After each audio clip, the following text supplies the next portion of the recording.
All right, welcome everyone to Titan Esports. We are in the grand finals of Eternal League. I'm Caleb Pang. I'm joined with Chung. Not our typical league that we cast together, but happy to be here for the grand finals. How are you doing today, Chung? I'm doing good. A little upset at the other league that we normally cast for having to reschedule and not just doing it for next Monday, doing it for a day that we both can't make. So hopefully, that is still a banger series regardless. But we're here for another finals regardless of that. Here for some Eternal League finals. Real excited for this one. A lot of familiar names to me, so really excited to see how this series plays out.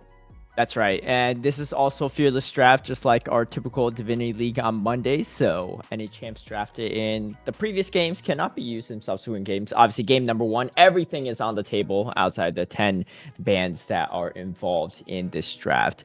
If to my knowledge, this should be a best of 5 as well. So we could really go the distance between these two teams.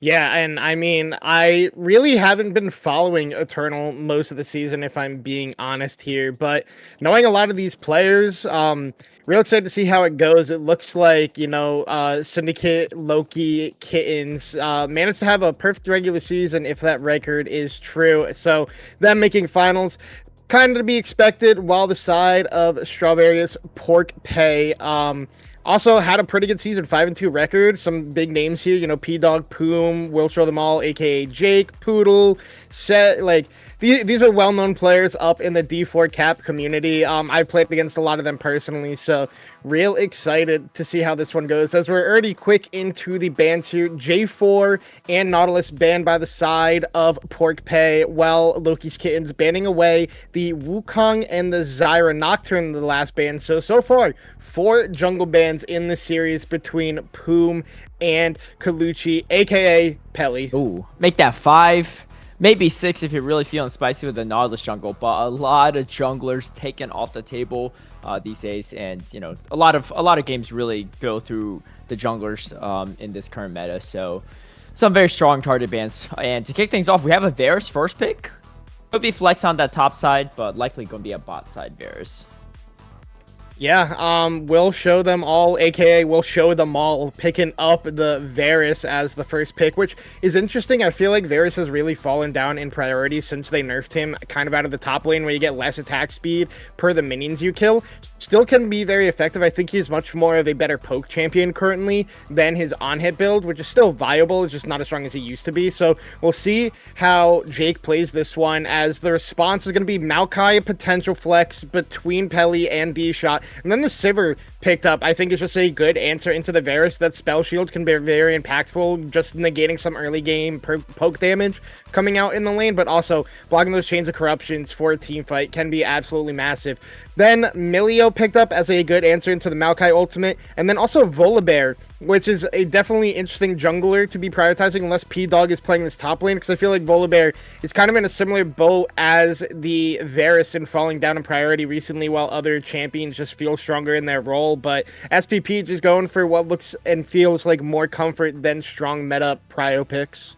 Yeah, there's a lot of flex here too, right? I think with this Nico pickup, this is going to likely be a Maokai in the jungle. Could be on that top side. Could always be a spicy Nico in the mid lane, but we've seen that fall the meta quite a while ago.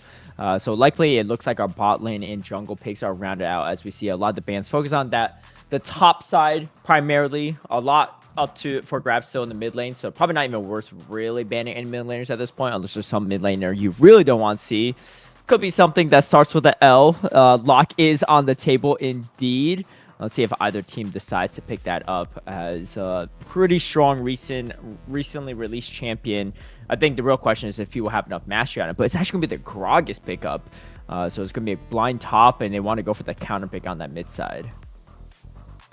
Yeah, I feel like there's still a lot of strong mid laners available. Like you mentioned, the Lock is still available. Mel is still an option if you want to go for it. Even Orianna with the comp that SLK is drafting still feels really strong here. But they're probably going to look to draft potentially a Yone or some more AD damage now that they have 3 magic damage champions with the Gragas, the Maokai, and the Nico. As the side of SPP, they're going to pick the Gnar for the top lane for P-Dog. So it will be Poom on that Volibear jungle. And then It's gonna be Seraphine mid lane, I believe, for Seyuki, unless it's like a weird flex where it's Varus mid lane and then it's like Seraphine Milio bot lane. But Silas is gonna be the last lock-in. Has some good ultimates to steal away this game. I mean, like, I feel like everyone on the side of SPP has value for this Silas, so it makes a lot of sense to have that be your last pick here. But there's not really a true tank on the side of SPP, so all this magic damage really isn't gonna matter all that much, except for like Poom, who can build some resistances, but overall he's gonna be building mostly damage, so we'll have to see how this one goes. A lot of skill expression on the side of SLK, while an interesting front-to-back teamfight composition drafted at SPP for game number 1. Yeah, there's going to be a ton of healing on both sides, but primarily on Pork Pay's side with the Seraphine healing. Volibear obviously has a lot of Omnivamp, and then, of course, Melio providing some healing as well, too. So, meanwhile, you do got plenty of healing from Maokai, Gragas, and Silas. So, yeah, heal cut's going to be the name of the game for this game, I would say. And overall, the composition, I feel like Loki's Kittens composition looks a little bit easier to play, but I think if Pork Pay plays it well too, they do have some really great setup and cage, some decent frontline too. So I like both these drafts quite a bit. So we'll see if D-Shot's able to land some of these Nico Pop Blossoms, and that could really help set up the fight as well as the Nature Scraps too. They just have so many setup options, right? And then of course you can steal away some of those ultimates from Silas to really kick things off, particularly that Encore.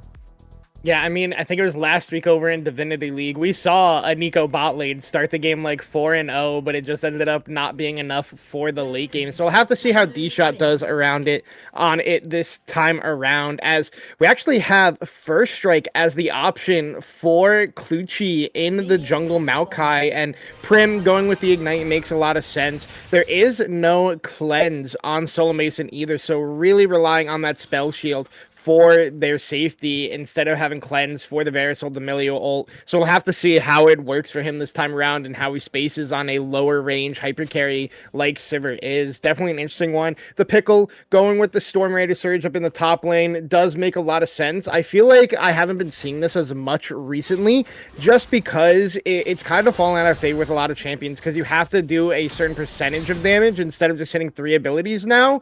Gragas is able to do it very quickly just because of how much base damage he has in his kit, so it still makes a lot of sense, but there's a reason you're not seeing it as much on like Rise and champions like Vladimir, who used to build it a lot.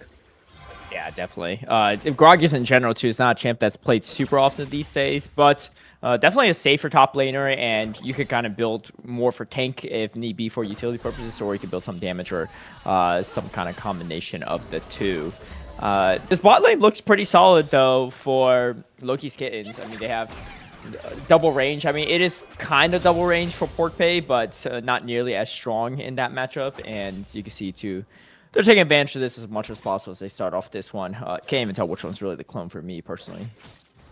Yeah, I mean, I'm just going to say it. I saw D-Shot say it in the Twitch chat. He said Final should have been played on League Classic. And personally, I can't agree more, as, you know, somebody who, that was my, you know, my heyday, my prime of League of Legends. And I mean, I still love Summoner's Rift to this day, but I don't got to play against broken stuff like Melon Lock. So, like, I have to play against other broken stuff like old Soraka and full stealth Evelyn. So, you know, there's positives and negatives to both, but it doesn't matter. We're on the 2026 Summoner's Rift with role quests, keystones, and everything like that. That's right. And sometimes Mage Bot. We'll see if that's going to be the case or not, as that is not the case for the first game of this series. As P-Dog and Piggle are just going to exchange some blows. P-Dog getting the better of the trade, especially with the ranged Gnar too. Not just a very generally safe lane for the Gnar in general. But Pickle just waiting out the storm a bit, trying to get the health back as looks to continue to farm a bit. Clutchy is in the area, looking for a potential gank, and P-Dog should be able to spot this out quite soon enough. Everything is up here, so it's going to be kind of a hard kill. Flash it up to, not even needed at this point in time, but just taking a little pressure off that top lane. Meanwhile, there's going to be a gank on this middle side. Poom going for Prim. Let's see if Prim can get out of this or not. That's Prim going to avoid all these skill shots, but misses the chains, and First Blood does indeed go over to Prim, though. Able to burst down the Seraphine fast enough. Now Poom skirmishing out with the Maokai. Prim just waiting down some of these cooldowns, seeing if the jungler still needs some backup, but Poom going to think twice about it. Actually, no, goes back in for, and Clutchy actually picks up a kill. And here comes the TP from Setsuyuki, but a little bit too late. 2 kills quickly going over the side of Loki's Kittens to start things off. Yeah, I mean, it doesn't matter if Prim misses the abduct part of the abscond. Just because you're silenced in the early game with Electrocute, you actually have so much burst in the early game kit in comparison to Poom and Setsuyuki. If Poom doesn't land that lightning crash, he really doesn't have that big burst of damage. And it's a Seraphine in the mid lane. She's not really known for her early game poke damage, so just makes sense that Prim is willing to flash in, turn that one, get the first blood in the 2v1, and then just play it out with Clutchy just constantly beating on Poom and just spacing him. And then even with the TP coming out, they know they have the window to still get that burst damage down. It just turns into a positive play for the side of Loki's Kittens, really revolved around that strong mid lane Sylas in the early game. All right, Prim going back into Setsuyuki, just doing some harass damage.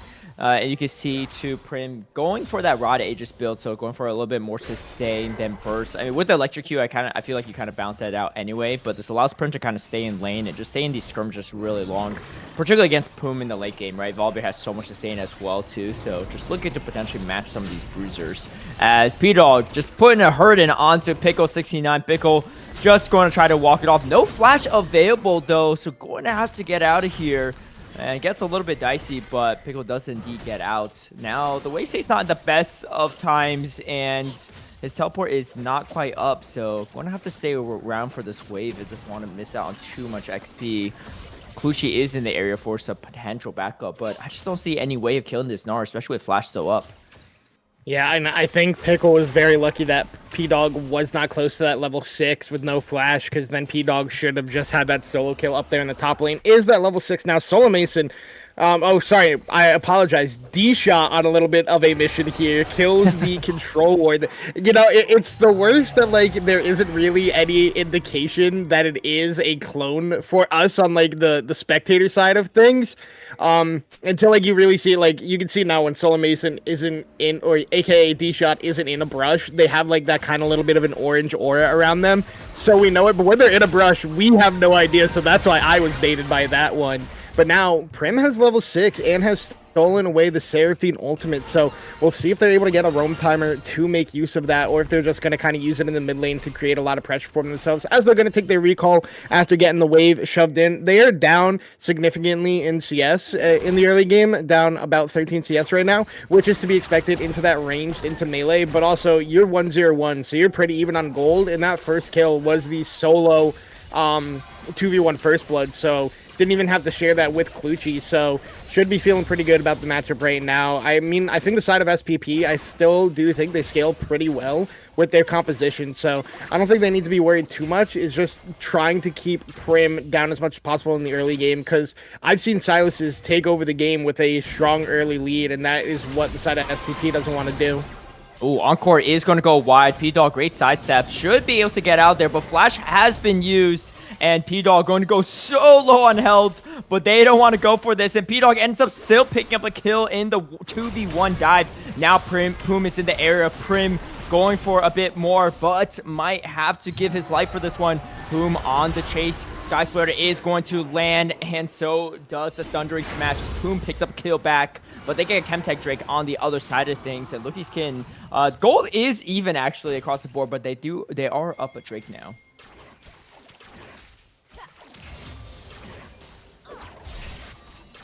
All right, I apologize. I unplugged my headset. Good. I couldn't hear for a second. Yeah, I was like, all right, hopefully I don't come back at a really bad time and start talking. But really well played by P-Dog up there in the top lane, kind of baiting in both Pickle and Prim. Gets the kill onto Pickle and then baits Prim in with Poom in the area to pick up the counter kill on that one. I think P-Dog baited a little bit too hard. Probably didn't need to fall down there, but thought that Poom was going to be in quicker than he was and potentially had the angle to live, but it's still a really good play by the side of SPP. Like, yes, you give over the first dragon of the game, but it's a Chemtech. It's one of the weakest solo dragons by itself, so you don't feel too bad about that one going over. Like, I think that's a positive play for you all the time because you get a kill on your Gnar, you get a kill for Poom, and you get a kill on two, specifically the Silas, which is one of those champions, like I said, you really do not want to give that much of an early game lead to. So, well played by them. We'll see when they start going to contest these Drakes with the composition that they do have on SPP, because it is a strong teamfight composition. Like I said, you get Poom diving into the backline with the Seraphine over top, with P-Dog, with a nice Gnar, can really turn around a teamfight for you. But there is some good poke on the side of Loki's Kittens with the Pickle Barrels, Clutchy Sapperling, Solo Mason, just Sivir Kit in general, and D-Shot with those Pop Blossoms and with the Qs as well. So we'll have to see what a full team fight looks like. But right now, so far in the early game, it's just going to be a lot of waves bouncing back and forth. You can see now D-Shot up in the top side, not wanting to give the grubs over, but quickly picked up by Poom there. Volibear, very good champion at clearing away those thanks to the passive. So it makes sense that it is able to be picked up. And that is pretty impactful for the side of SPP because P-Dog can be such a strong side lane champion on the Gnar in this game. So we'll have to see how much effectiveness that they do get out of the triple grub buff. And he has been definitely winning in this top lane matchup so far, taking advantage of that range. Poom looking for some potential gank, but on this top side. However, Pickle is going to be in a pretty good spot, I think. Still has flash, still has ultimate up, and it's going to be pretty hard to dive this Gragas, but the wave is crashing. Let's say if they decide to go for this now. Poom just being really patient with this one, but P-Dog's not really letting Pickle push this wave out at all, so they're going to have to go for this tower dive if they really want to. Now, Pickle is going to get chunked.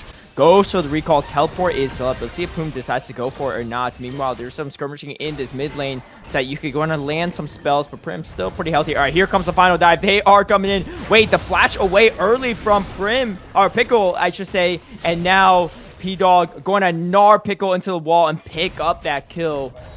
Not really sure about that flash, I think, because got away from tower range, and they also used the explosive cast, I think, to try to clear the minion wave, but there's just too much health on the top side of Port Pay to be able to go down to that turret. And a great gank from Poom to back up P-Dog to grab up that kill on the top side. Yeah, it was just a really well played dive there by them. They get the flash out of Pickle too. Explosive Cask is down. Yes, they use Poom's flash, but they're still able to pick up the kill, and it goes on to P-Dog, who is already winning up here in this top side. So works really well, but now playing the mid lane. Nature's Grasp going to be used from Clutchy, but Sayuki just walks out of range, and even if it did hit Sayuki at that point, there's just no diving. So not able to get the counter gank in that mid lane, and Sayuki just playing as safe as possible, and that's kind of one of the benefits of Seraphine. Does have a CS advantage over Prim, despite Prim having the 2 kills and assists. So not really that behind his lane, or if at all, really, at this point. Rod of Ages is going to be completed up for Prim, though, as he's going to start stacking that over time. And my guess is he's probably going to go for a Riftmaker or some type of more bruisery build, just looking at items for Prim down the road in this one, as P-Dog going to go in, wallops the Gragas to hold him in place, and Poom going for another gank. They know Flash is not available. Explosive Cast is still just on cooldown. I think it just came off of cooldown, but they should be pretty hard. Oh, wait, hold on. Avoids the Gnar. That's going to be pretty big, and that should end the gank on this top side, as Poom is going to go back to farming his jungle. Yeah, also really well played there by Pickle, just not letting the wave get all the way under turret, just clearing it right outside of that turret range. So if Poom was there, they can't get in for the dive as easily. But also the Gnar missing at a P-Dog is pretty massive, but even then, a lot of harassment done by P-Dog onto the Pickle up there on the top side. But because of the Gragas passive, he should be able to heal. We can see on the mini-map, they're looking for another dive up there in the top lane. But Clutchy's on the bot side for this Drake, so we'll see if they're able to make this play work in the top side. Oh my gosh. A great explosive cast to, oh my gosh, and Pickle actually picks up the 1v2 kill. P-Dog can only watch his jungler as he dies to the turret. Really well played explosive cast to push that Volbe right into turret range, taking 2 tower shots and a few minion autos afterward was just enough to do it. That means it's going to be another free Drake for Loki's Kittens. And so this is going to be pretty good rally for them. Yes, they're making it hard for this Gragas to play, but not only does he get a trade back on the top side, playing the weak side, also, I don't think his Gragas is going to be a huge problem in this game. I think you should be more worried about the Sivir and the Silas. But more importantly, they're now stacking Drakes up really quickly. Yeah, I mean, as Sloppy Walrus would say, when that play goes down, just a simple bomba. As, you know, Poom just kind of gets baited in there with no minion wave. P-Dog can't get in to help him. Red buff going to be stolen away from him now. Second dragon picked up for the side of Loki's Kittens, and just really well played there by the Pickle up in the top side. But like you said, Silas and Sivir are going to be much more of a problem. And speaking of a problem, nothing coming out of the mid lane. Prim kind of just using the ultimate for pressure. Does get Yuki's out, as we can see. It is on cooldown now, but nobody falling down in the mid lane. First items coming across the board. Double Roa for the side of Loki's Kittens solo laners. You have the Andres on Clutchy. The recently buffed Yuntal's Wild Arrows for Solo Mason as well, trying to, you know, get that back into the meta. As we'll show them all, it did go for the static shift. Very typical for the Varus to be going, no real surprise there. Trinity Force and Dusk and Dawn picked up for P-Dog and Poom respectively, and a Seraph's going to be picked up for Set Yuki, trying to get that to get the transformation, as a lot of damage in the bot lane. Yeah, D-Shot just getting picked off right under his turret. Mason, though, going for the 1v2. And Mason's going to get at least the opposing ADC. Poodle going to escape with her life for now. But Prim is on the chase. And I don't know if this Mila can get out of it yet. Just forced a flash. But the abduct is huge. And one more auto should do it, as Prim going to pick up that kill. Gets a little spacing for this bot lane. Also going to crash a wave, so we're going to get a lot of value here. You see Prim actually went for the Immortal Path instead of the upgrade Lucidity boost. Meanwhile, top lane skirmishing is happening. P-Dog trying to get another solo below. Pickle just one hit away. Poom going for the revenge, and it just takes the kill steal against P-Dog. You know what? After Poom paid for his life earlier, I think that might have been due, as Prim going to get all these plates off the bottom turrets, and we'll show them all is back in the lane to clean things up. Yeah, just a real strong play by the bot lane of SPP, able to win out in the at least bot lane exchange. Hold on.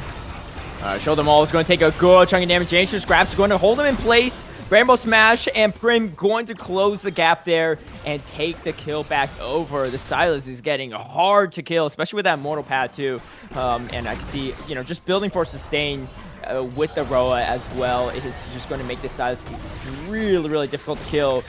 D-Shot, oh my god, trying to steal it, and does indeed steal the Rift Herald from Poom. Absolutely wild stuff, and now Soul Mason is here to back up his support so that they could craft this Herald. Poom, though, not going to let this steal go unpunished, as D-Shot now got in tough position, forced to flash out of there. Lucio now left by himself for the time being, as Poom goes for an Encore, is going to land onto two members. Soul Mason is going to avoid it, as now the fight continues. P-Dog is very strong, though, and looking to fight. Doesn't have the Mega Gnar up just quite yet. And so far, it's the jungler on the side of Loki Skins that did go down. Explosive Cast is going to knock Poodle a little bit closer, but I don't think they have the follow-up damage. Here comes the Mega Gnar.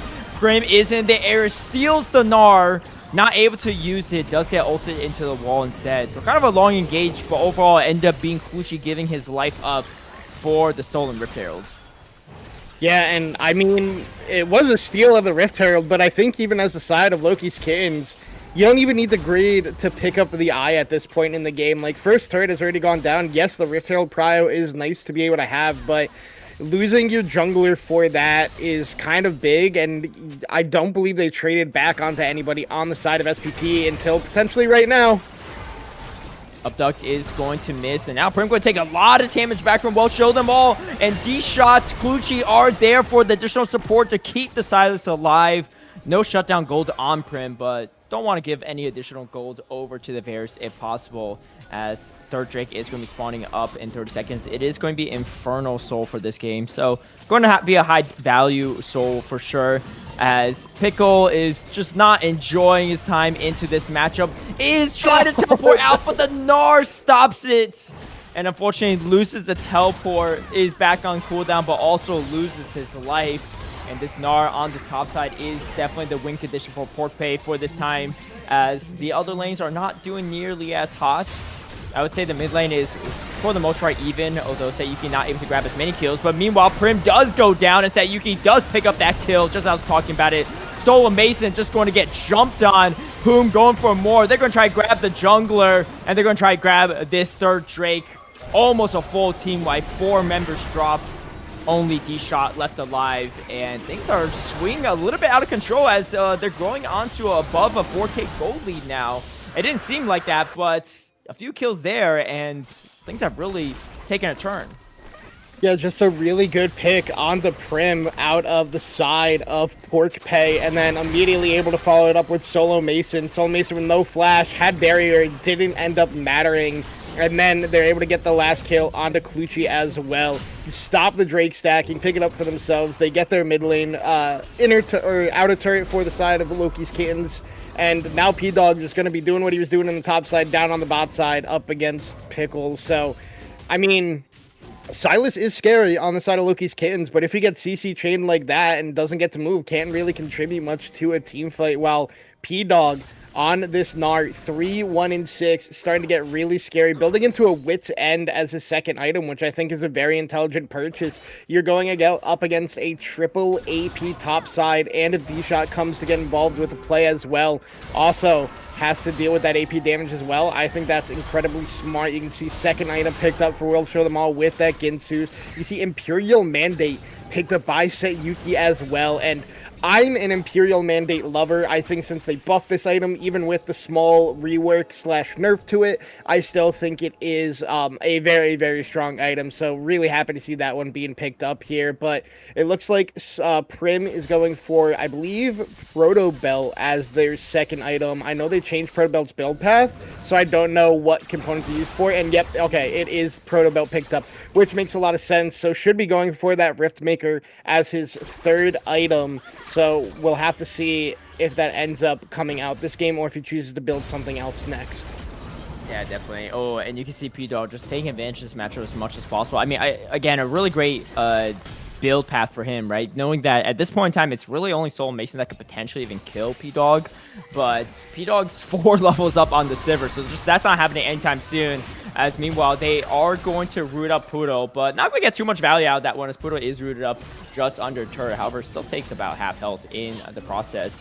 Meanwhile, P-Dog just making a living hell for Pickle. Going to take a few charge shots, but have its 2-level advantage over the opposing top laners. Not a fun time as the Wit's End is completed up. Flicker Blade is also completed up for Poom on this Volibear. And also building some more magic resist too. So might go for Spirit Vicious as a third item, which again, stacking those magic resistance into the composition of Loki's skin is definitely the play. And right now, unfortunately, Soul Mason just not strong enough to do too much into the top side of Pork Pay. D-Shot running for their life, and you got an angry bear chasing after you, but Poom finally going to stop that chase as Infinity Edge finally completed up for Soul Mason. So might be able to output a little bit more damage in these fights, and definitely going to be needed as the side of Pork Pay just continues to scale. Right. So we'll have to see. Well, wait, hold on. Prim might get caught. Oh, Prim going to be stunned up in the bush. Is that Yuki has the additional assistance. Nature's Grasp is going to root them up, but it's not enough to stop the kill. And now it's just going to be Clutchy and D-Shot for the time being. I don't think they have the damage to really take out this Volibear. Oh, a great flash from Show Them All to avoid the casket, but unfortunately still does go down. The shutdown does go over to Soul Mason, which is definitely the person you want the gold on, because this could be the only win condition to kill the bulky or champions on the side of Pork Pay. Pop Blossom is going to land. Poodle going to be chased after. Pickle even dropping the flash. They want this support kill. They just need as much gold as they can get back. And Poodle not going down at all. Avoids it. Wait, the Ricochet. No, not enough to extend over to the Melio. They tried, and they spent a lot just trying to kill the supports of Pork Pay. They don't end up getting it, but they're going to settle for a mid turret. Yeah, and that's why Poodle's the GOAT. No fear whatsoever, knowing that they were not gonna die there, even with the Ricochet coming out. Gets the flash out of Solo Mason too, and doesn't even fall down. I mean, it was a nice look by the side of SLK, but just couldn't get as much as they wanted out of it. They pick up a kill. They get the mid lane outer turret, which is pretty important in this one. But even in that time, P-Dog gets another turret for themselves, getting even larger on this Gnar, hitting that level 16, 2 levels ahead of Pickle, 3 above Prim, 4 against Clutchy and Solo Mason. P-Dog, it's going to be a very scary Gnar to have to deal with when the team fights do come out here. And I don't think anybody can really answer him at this point in the solo in a side lane. I think multiple members of the side of SLK would have to come to answer P-Dog, and even if that happens, that means there's a stronger cross map for the side of SPP. And if P-Dog keeps playing the bot side and they make a multi-man play for him, that means Baron is the target for SPP, so I don't think we're going to be seeing anybody go to the bot side to try to deal with P-Dog anytime soon in this one. And they're starting to stack the Drakes on side of Porkpay too. I mean, they've got their second Infernal Drake. If it somehow goes the distance to 4 Infernal Drakes plus the Soul, that's going to be pretty scary damage from Porkpay. Speaking of damage, the damage is raining down in this P-Dog Pickle matchup. Pickle finally does get the Rod of Ages completed up, so it does get a full level out of that, making the level difference not as big. However, I don't know if they can still kill this Gnar. They're looking for it, though. Prim is in the area. Gnar is going to slow things up and going to avoid the Pop Blossom as well with the Flash and survives the 3v1 gank. Did have to burn Flash for that one, but I think feels pretty good about it, given the shutdown that is on his head is still protected. Right, and the Baron wasn't started up there by the side of SPP just because the waves weren't in an ideal spot for them.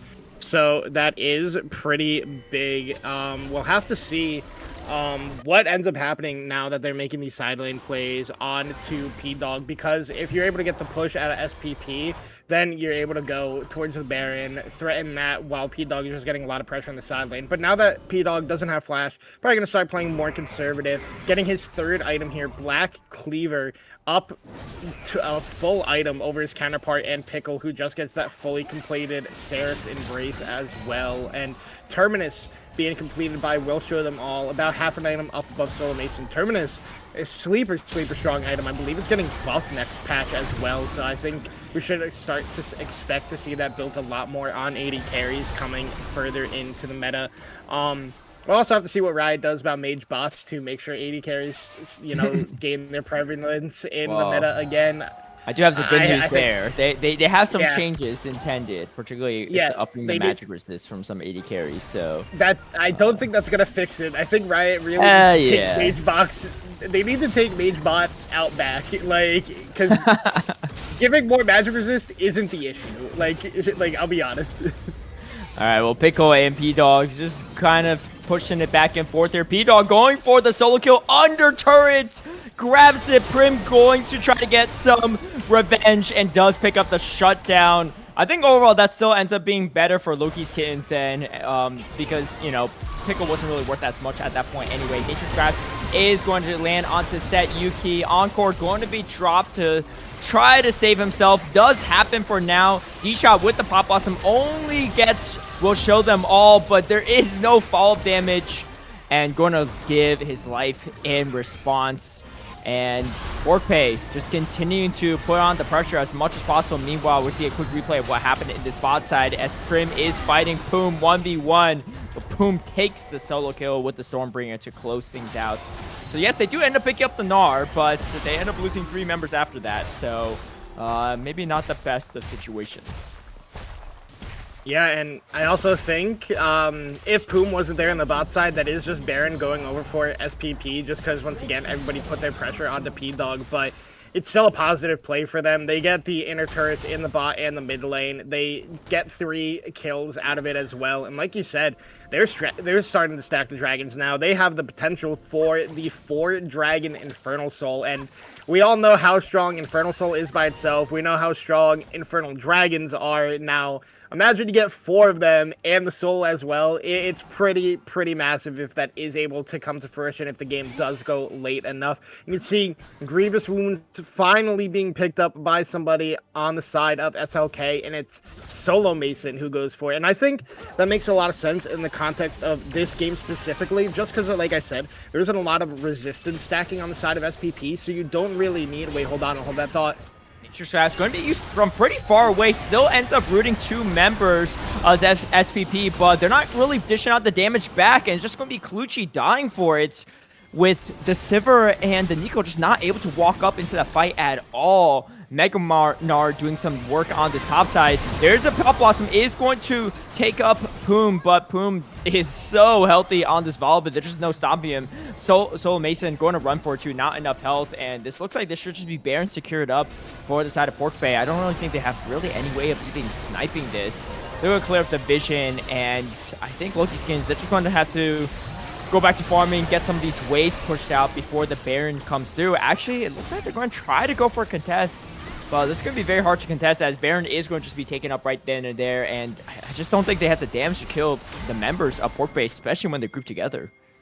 Yeah, and I think even then it's really scary contesting. Solo Mason doesn't have flash. D-Shot doesn't have flash. You don't have a jungler. Pickle took a recall. I think after the play in the mid lane where Clutchy goes down, you just got to try to play for the poke and not look for an engage like D-Shot did. And now they're looking for a bush bait, but Puma is just easily able to check these rushes with the E, and now they're looking for more.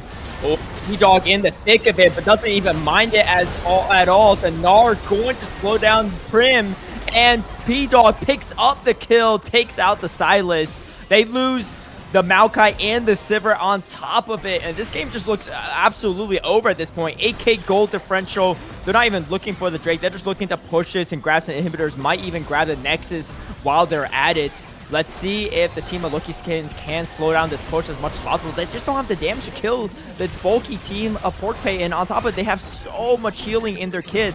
They're just almost back to full health right then and there. As you can see, Poom, no stopping this bear, and they just, with the 3-guard, smashing away at the turret. Pop Blossom going to come through, but only going to delay the inevitable as they take both Nexus turrets, and they take game number 1 as best of 5. Game 1 goes to Strawberious Pork Bay. Yeah, and despite Prim getting those first couple kills, just didn't really transfer it into it, and the side of Pork Pay just really scaling into the game. Once P-Dog was starting to win that top side, I think they started feeling really comfortable in this one and really knew that, hey, nobody's going to be able to answer P-Dog. If they send multiple, we have numbers advantage. We can make a play on that number and then just start to snowball the game from that point forward, and that's exactly what we saw for them. You can see how much damage P-Dog put out on that Gnar. I'll take it with a grain of salt. He is landing against the Gragas, who is going to be constantly topping off his HP bar, so a little bit of an inflated damage number. It's kind of like when tanks are fighting against tanks up in the top lane, but I still think P-Dog had a phenomenal game. I think a lot of members on the side of Strawberious Pork Pay played extremely well. I think Poodle was kind of like very valuable in this one, constantly stopping Prim, going in with those engages with the Milio Superfire Mega Kick, I believe, is like something ridiculous like that. The Q, just stopping a lot of good engage options out of the side of, you know, Syndicate's Loki's Kittens. So big game 1 win for the side of Strawberious. So we'll have to see what the side of Loki's Kittens does to, you know, bounce back from this one where they had an advantage in the early game and just were not able to transfer it into middle and late. Definitely, yeah, and you can see too, just even on the item build path, right? I think they went for more of a skirmishing build, particularly on Prim, but then you later realize, wait, we don't have damage to kill them at all. As you can see, the Shadow Flame picked up later on, and even the Seraph's Embrace from Pickle, not even going for the Fimbulwinter, which is a little bit more unique for Grog, especially starting with that Roa, but they just didn't have the damage to kill him, and because of that, unfortunately, it did not pay off. However, this is indeed a best of 5, and we still have plenty of games to go. We're going to take a quick break before we head back into game number 2 between Strawberious Pork Pay and SYN Loki's Kittens.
You do like do do do do do do you do like crazy, oh, crazy, oh, crazy, crazy, oh, crazy, oh, crazy, crazy, crazy,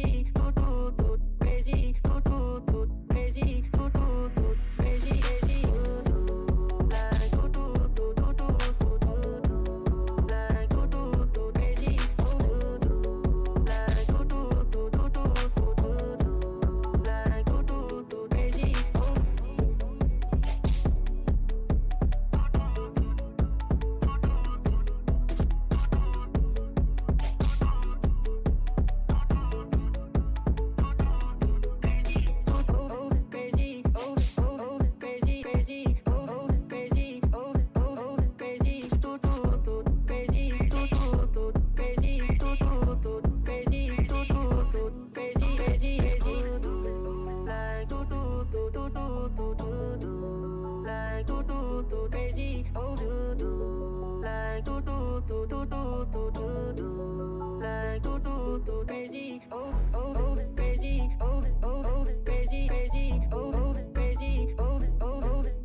Welcome back, everyone, to Titan Esports. We are in the grand finals of Eternal League, and before we get into game number 2, we got some awards, some player awards to announce to wrap up the full season of Eternal League. As you can see here, our MVP, most valuable player, is indeed SYN, Loki, Kittens, Solo, Mason, as we did see in that bot lane. And then we see, all-pro first team and second and third teams below. SPP Poom, who was also in that last game, is indeed the runner-up for the MVP awards, but definitely on that first team, as is Soul Mason. We got Pickle69, who we saw in the last game, and D-Shot as well, from Loki's Kittens in the first team, and then working on Dying from LG Nova is going to be the first team on the mid lane side of things. But we got a bunch of other names here too, Chong, from second and third team that we've also saw in the last game. Yeah, I mean, P-Dog getting the second All-Pro for top lane, kind of maybe feeling a little bit snubbed about that, kind of put the work into the pickle there in that first game, but also in that last game, Prim from Syndicants, Loki's Kittens being the runner-up in mid lane on the second All-Pro team, and then Strawberious Pork Pays Poodle being second team All-Pro for the support role, and then we've got a few other names on this one that we won't be seeing tonight, obviously. QWER the 5 is second second All-Pro for the jungle, coming from LG Nova. And then on the third pro for, Tilt, Diversity hires Gumi and Brady in the top lane and mid lane, respectively. HG is Hypnotic Gaming, HKV being third all-pro team for the jungle role, and then Hypnotic Gaming also having their bot lane of No You Lol and Shark Enthusiast being the AD carry and the support respectively. And I forgot to mention to shout out the Status Gaming Revenants AD carry, Thigh being the second all-pro team runner-up for AD carry. So congratulations to everybody, and congratulations to Solo Mason for being the MVP of the season for Eternal. A lot of MVPs, or I should say all pros, for the side of SYN, Loki's Kittens, but and with the undefeated season, they definitely want to close out strong in this grand finals. However, the Strawberious Pork Pay did take the first game off of them, and they're looking to try to do even more than that. But let's see if Loki's Kittens has something to say about that in this second game. As you can see, the 7-0 record from the regular season is on the line for Loki's Kittens, as we have Pork Pay on the blue side with the first pick. Loki's Kittens going to be getting that counter pick. J4 going to be the first banned out. And last time around, we saw 5 junglers banned out in the first ban phase. Let's see if that happens again.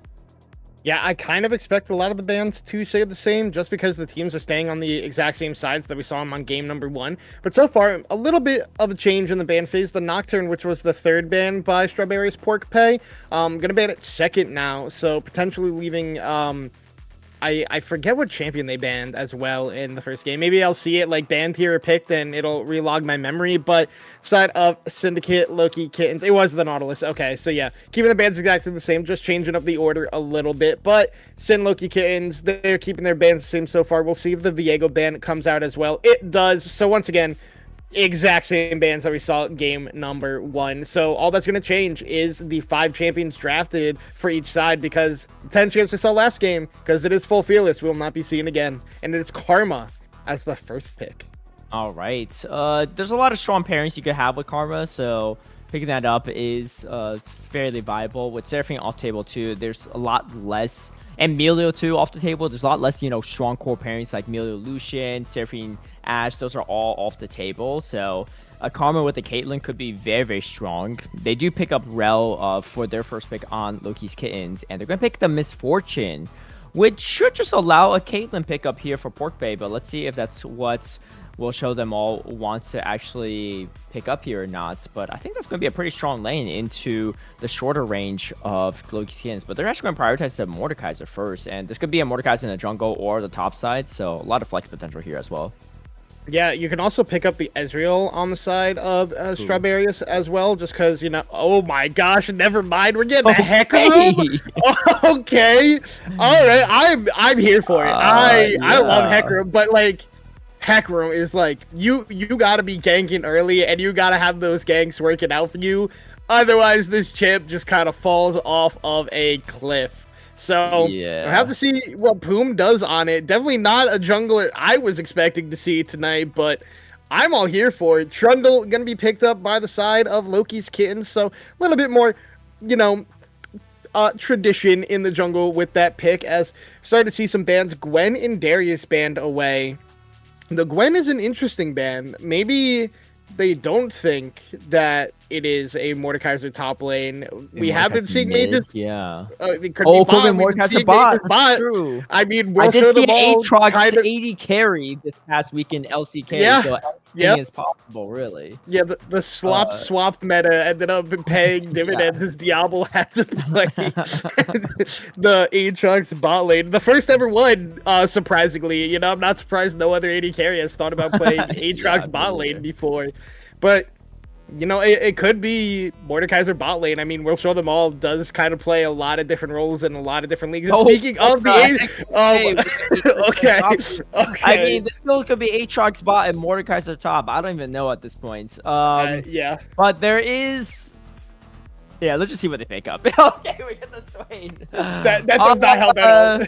No, yeah, none of this helps at all. You know, you got 3 potential junglers, 4 potential top laners. I mean, I've seen some Karma tops here or there too to be annoying as well. We're just gonna see where the chips fall on this one, but this kind of makes your counter pick for Loki's Kittens a little bit useless because you don't even know what you're playing into.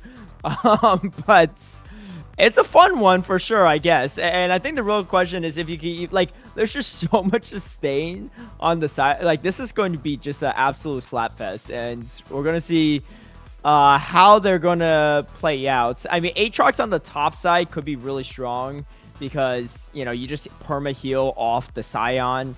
Could be a Scion jungle, I guess, but you know, but I don't think so. I think it's going to be that Trundle in the jungle. Everything else, I don't know. I feel like Hecarim in lane is not the best, so Yeah. probably safe to say Hecarim is going to be in the jungle. Everything else, I really have no idea. I mean, Aatrox mid lane's not common, but neither is Aatrox bot lane, so...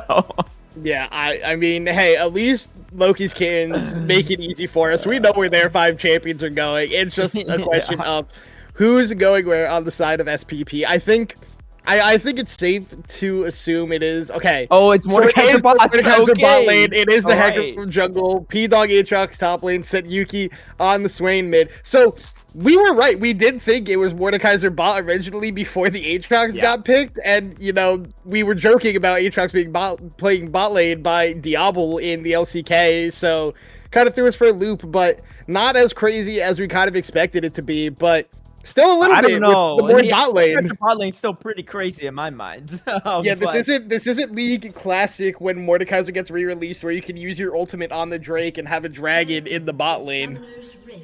Yeah, this is going to be a fun one for sure. And again, there's so much sustain and healing on the side of Pork Pay. And Loki's Kittens, they're going to have to build that anti-heal ASAP. Otherwise, game 2 can be just a repeat of game number 1. And of course, you do have, you know, you have 3 melee champs on the side of Loki's Kittens. So this Swain could be really annoying to kill off because once you engage on him, like then what? He just heals off of you, right? He heals off the Trundle, the Rel, the Scion, and after your burst damage, like you just have burst champions, right? You have Orianna, you have the bullet time from Misfortune, but you don't have a lot of consistent sustained damage from range, and because of that, this could be a pretty annoying comp for them to play into, as we see it engage from D-shots, and now the move is going to land onto Prim, but I'm very excited to see how this one plays out. It's hard to say who really has a strong comp advantage, because this is just not comps you usually see back and forth. I don't know what the name of the player is, but I'm pretty sure it was an M100 cap player who like only played Bruiser's bot. It was like Mordekaiser, Olaf, Darius, stuff like this bot lane, and teams are able to make it work. So like, I'm not too surprised to see more bot in this current meta, but like, definitely, it's still going to be interesting to watch. Like, you're going to go down quite significant in TS because it is that range into the melee, so it's very hard for him to farm, even with the support being there to back him up. And it's definitely going to be interesting because Mordekaiser is one of those champions that you really want to be getting levels because your innate kit is just so strong with ranks into all your abilities. So having to share XP can be quite impactful, as some nice poke damage there out of Will Show Them All onto Solo Mason, who has gone for the Deathfire Touch on the Misfortune as well, not PTA, so looking for a bit more poke damage in the lane instead of just strong power overall. As Sayuki's getting a lot of damage on the Prim. Oh, Prim is just a few autos away from going down, and indeed does go down. First bus goes over to Sayuki. Sayuki playing a very different champion this time around, as the Scraps is going to land onto D-Shot. A big Obliterate is going to land onto the Misfortune as well. And they're doing some damage in this bot lane. Like, they're not scared to play melee into range at all. And Mordekaiser being one of the better champions to do it, just because you have just so much sustain in your kits. Clutchy, though, is here for the gank. Let's see if they're going to spot it out or not. As We'll Show Them All is recalling there and doesn't have teleport. Has to actually Ghost Flash in this one, but should be able to get out, no problem. Pickle not taking the best of trades. Oh, forces the flash.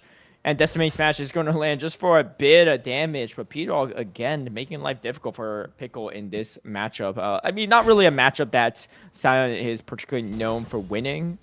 But P-Dog wants to make this matchup even harder than even that. I think Will Show Them All should have graded, and I think he should have built a Cole on his first recall instead of Amplifying Tome. But you can see Clutchy down here looking for a potential gank in the bot lane. But the side of Strawberious Pork Pay just kind of playing back, not letting it happen, as Prim is just taking a lot of harass in this mid lane from Sayuki every time we look over. It does dodge the never move, but still from that Death's Hand takes a lot of poke, but does trade it back rather effectively. But Swain is one of those champions that if he gets a lead, he can kind of just become an unkillable tank in the mid lane with that drain from the Demonic Ascension and just the AoE damage in a team fight. So we'll have to see, because it is a low-range composition on the side of SLK. Even their range champions are low. Misfortune and Orianna not really known for their range, so a lot of value on the comp SPP in that aspect. So I have to see what a team fight looks like. A large CS lead in the bot lane for Solo Mason, kind of to be expected. Not really surprised with that one, as Pickle going to take a lot more poke from P-Dog in this top lane. Now P-Dog with the double longsword to the boots and cloth armor, just going to be doing a lot. Yeah, P-Dog doesn't have to really build defensively at all in this matchup because it's so easy to just heal back off of this Scion. You can see just pushing him so far from that wave and just making the trees very difficult for Pickle to break.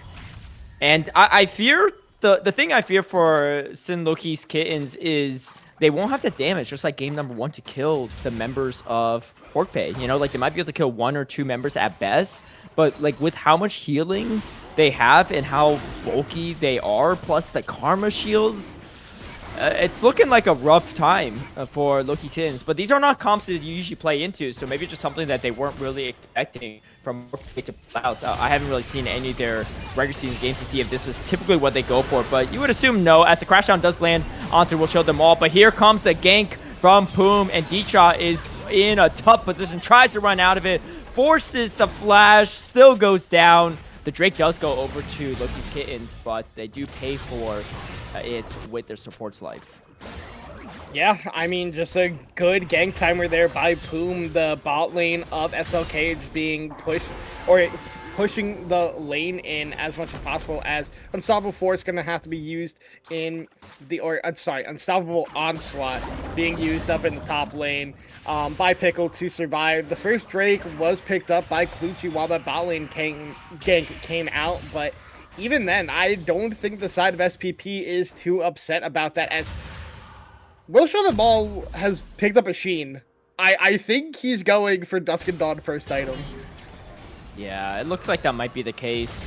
I mean, it's starting to even up a little bit in CS, so not too bad. And having the kill to his name is definitely going to be solid there, as they're going to get a nice freeze in this position. And I think the real question is, what is Clutchy going to do, right? How's he going to gank these lanes? These are not easy lanes to gank. Like, you can't really burst down anyone in any of these matchups. And because of that just buys a lot of time for the rest of the members of PorkPay to get there. They have 2 teleports. They got a Hecarim on their side as well. So they can really reinforce a lot of these gates pretty quickly if they see it coming. Right, we'll have to see what the next play is, as the Void Grubs will be spawning soon. We'll have to see if there is a lot of prior on that. And this one have less value in this game than they did the last game. I still think they are strong on P-Dog once again, but even then, Aatrox wants to be getting these flanks for a team fight more than splitting off in a side lane. So we'll see which team really does look to prioritize it. I think it would be best if SPP does pick up all 3, just because they don't have... Okay, they don't have the strongest, like, siege composition because they don't have an AD carry. They are 4 melee champions, so having the power of the Grubs would be very helpful. But even then, I feel like they might not prioritize them as much because they might just think, hey, if we just use our comp and kill all 5 members, it doesn't matter if we don't have siege pressure. We'll still take down turrets. Oh, that's right. You can see as both top laners as well to neither have that ignite, so this Aatrox is just going to be even harder for Pickle to kill. I think Pickle is rushing that Bramble Vest, but Bramble Vest is just not, generally speaking, the best anti-heal item into Aatrox. But I mean, you can't really build anything else for Scion, so it makes sense. But you know, a lot of your healing is going to be off of that Darkened Blade, and not based on just your, just your standard autos. So because of that, P-Dog is just going to be just fine in this matchup, as you can see rocking the double Ruby Crystal and Longsword combination, and Pickle just trying to stay alive as long as possible. But you can see here too, again, P-Dog just going to crash these waves or freeze him however he likes, and just there's no way of really stopping it. Clutchy just going to put a lot of the, pressure really elsewhere, or just going for farming, just not even going to try to attempt this gank, as it's not going to be an easy one here. As meanwhile, here comes the Hecarim. Boom, going to initiate this one, forcing the flash out from Solo Mason, and D-Shot going to be pulled back in. A big bullet time, but just look at the sustain from this bot lane of PorkPay. They don't even care, just walking in the face of it. However, now D-Shot does pick up the kill onto Will Show 'em All. Maybe getting a little too greedy there. Pudo going to be the next to drop, as Prim going to walk down the Karma. And the flash secure from Clutchy going to pick up a kill on Poom. So they just lose 3 members. Maybe getting a little overconfidence. You might be a Mordekaiser, but that's still a full bullet time. And Will Show 'em All ate a handful of bullets in his face before going down. Yeah, a little bit greedy there. Out Strawberious, PorkPay going for that play. D-Shot played that really well. Hold on, it's not over just yet. Demonic Eccentric going to be used, but I don't think you can heal this one up, as Prim is going to pick up the kill on Set Yuki. And at the end of the day, they just end up picking 4 kills. Everyone dying except for P-Dog on that top side. A lot of value going over to Loki Skins. They're only up by 600 gold, but it's still early time, so anything could still happen. But it does give them a little bit of hope here, as the bulkiness of PorkPay's composition hasn't really truly come online. So that'll be the real test when it does come to that, as Pudo is going to be caught here. Shattering Strike is going to hold Pudo in place for a second. Not really enough damage though between the Trundle and the Rel, and so they're going to be just fine, as Will Show 'em All just going to crash this wave. Do they go for another pickup or not? There's no one really here to take out the Mordekaiser. I don't think Will Show 'em All is going to just sit there and just tank a bullet time again, as we see. Okay, it's an interesting first build for the Misfortune. I'll just put it that way.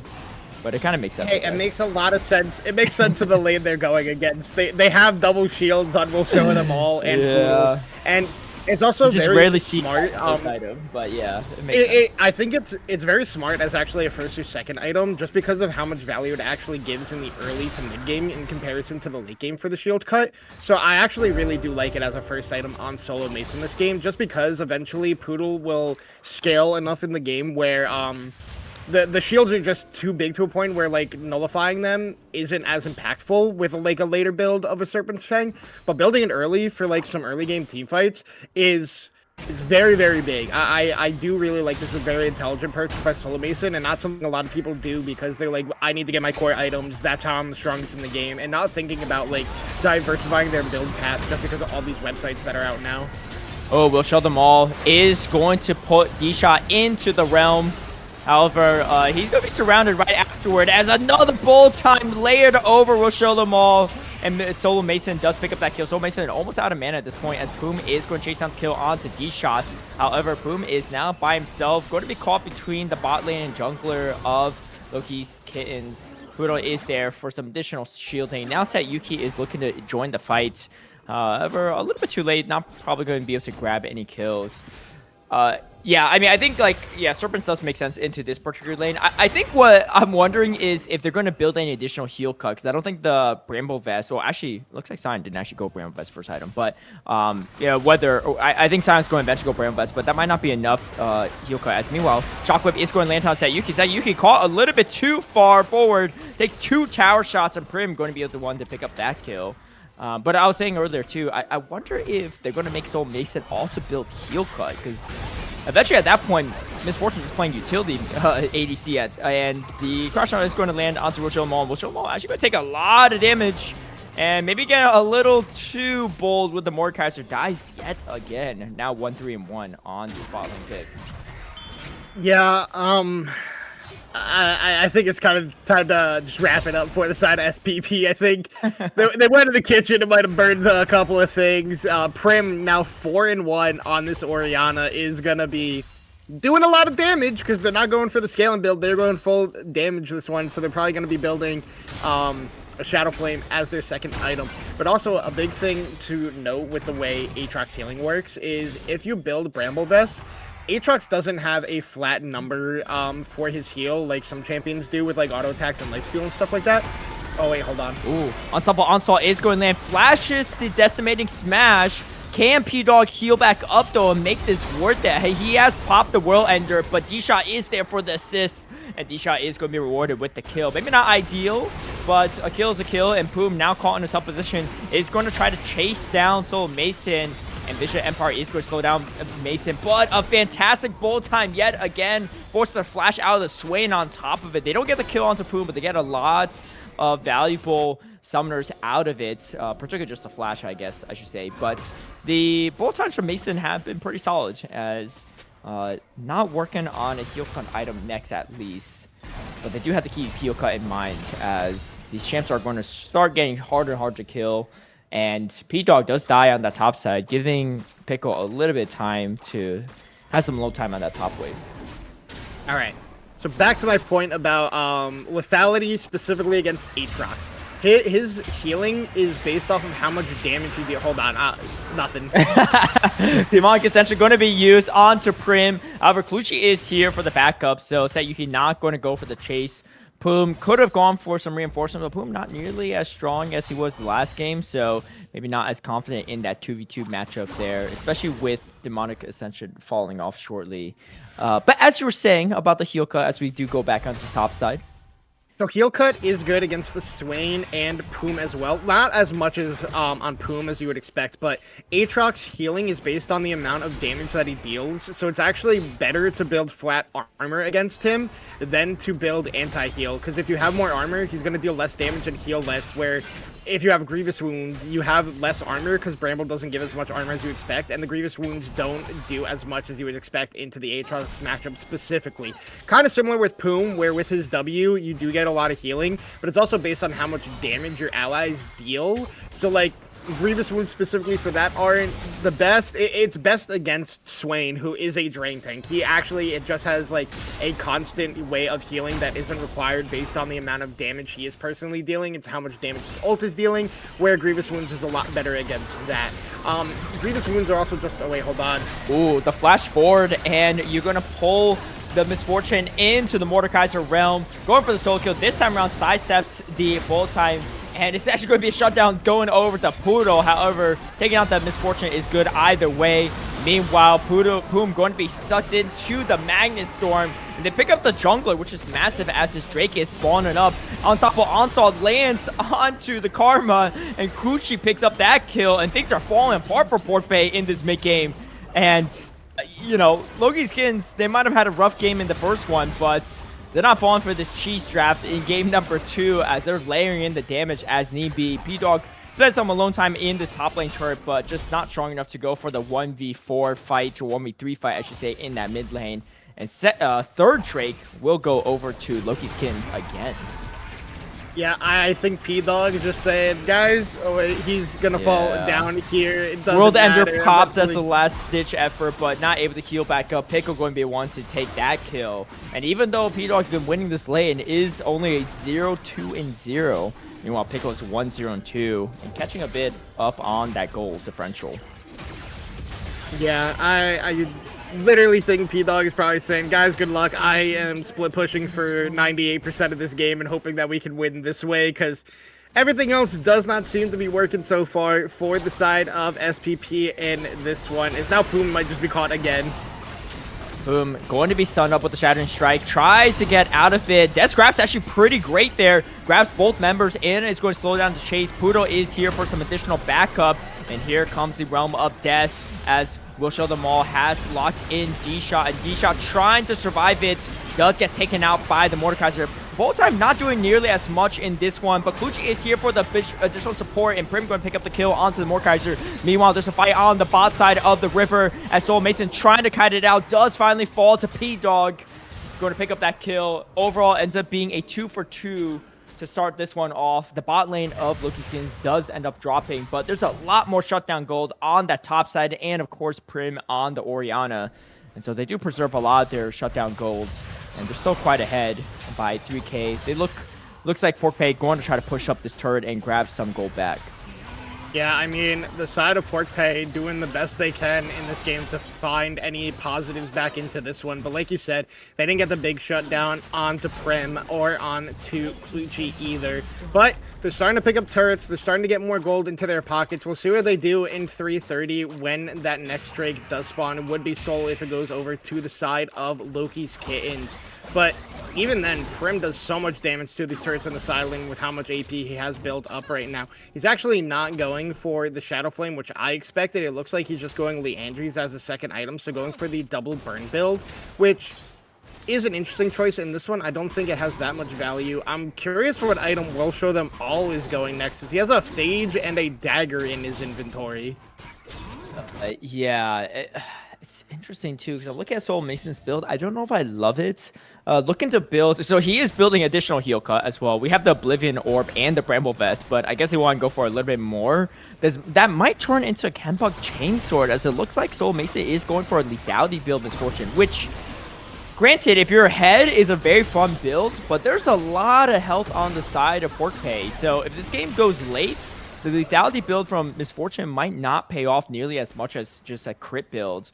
But we're going to have to see. I mean, Soul Mason did go for Deathfire Touch instead of, any other runes. So that might make a little bit of sense here, I guess, in the short term. But we'll see as, heal cut duty is pretty... They're taking it seriously this time around in game number 2 after that first game. Yeah, for sure.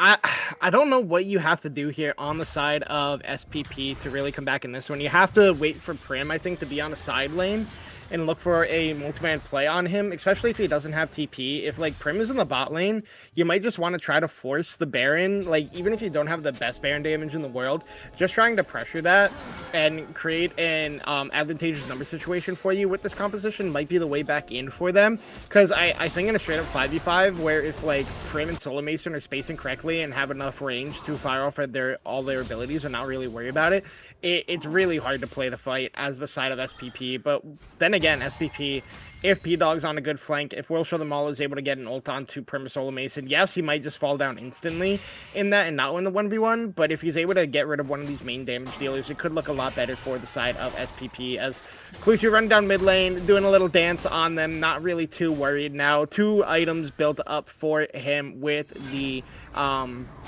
Trinity Force and with the Dead Man's Plate. You can see the second item has come through for Prim as well.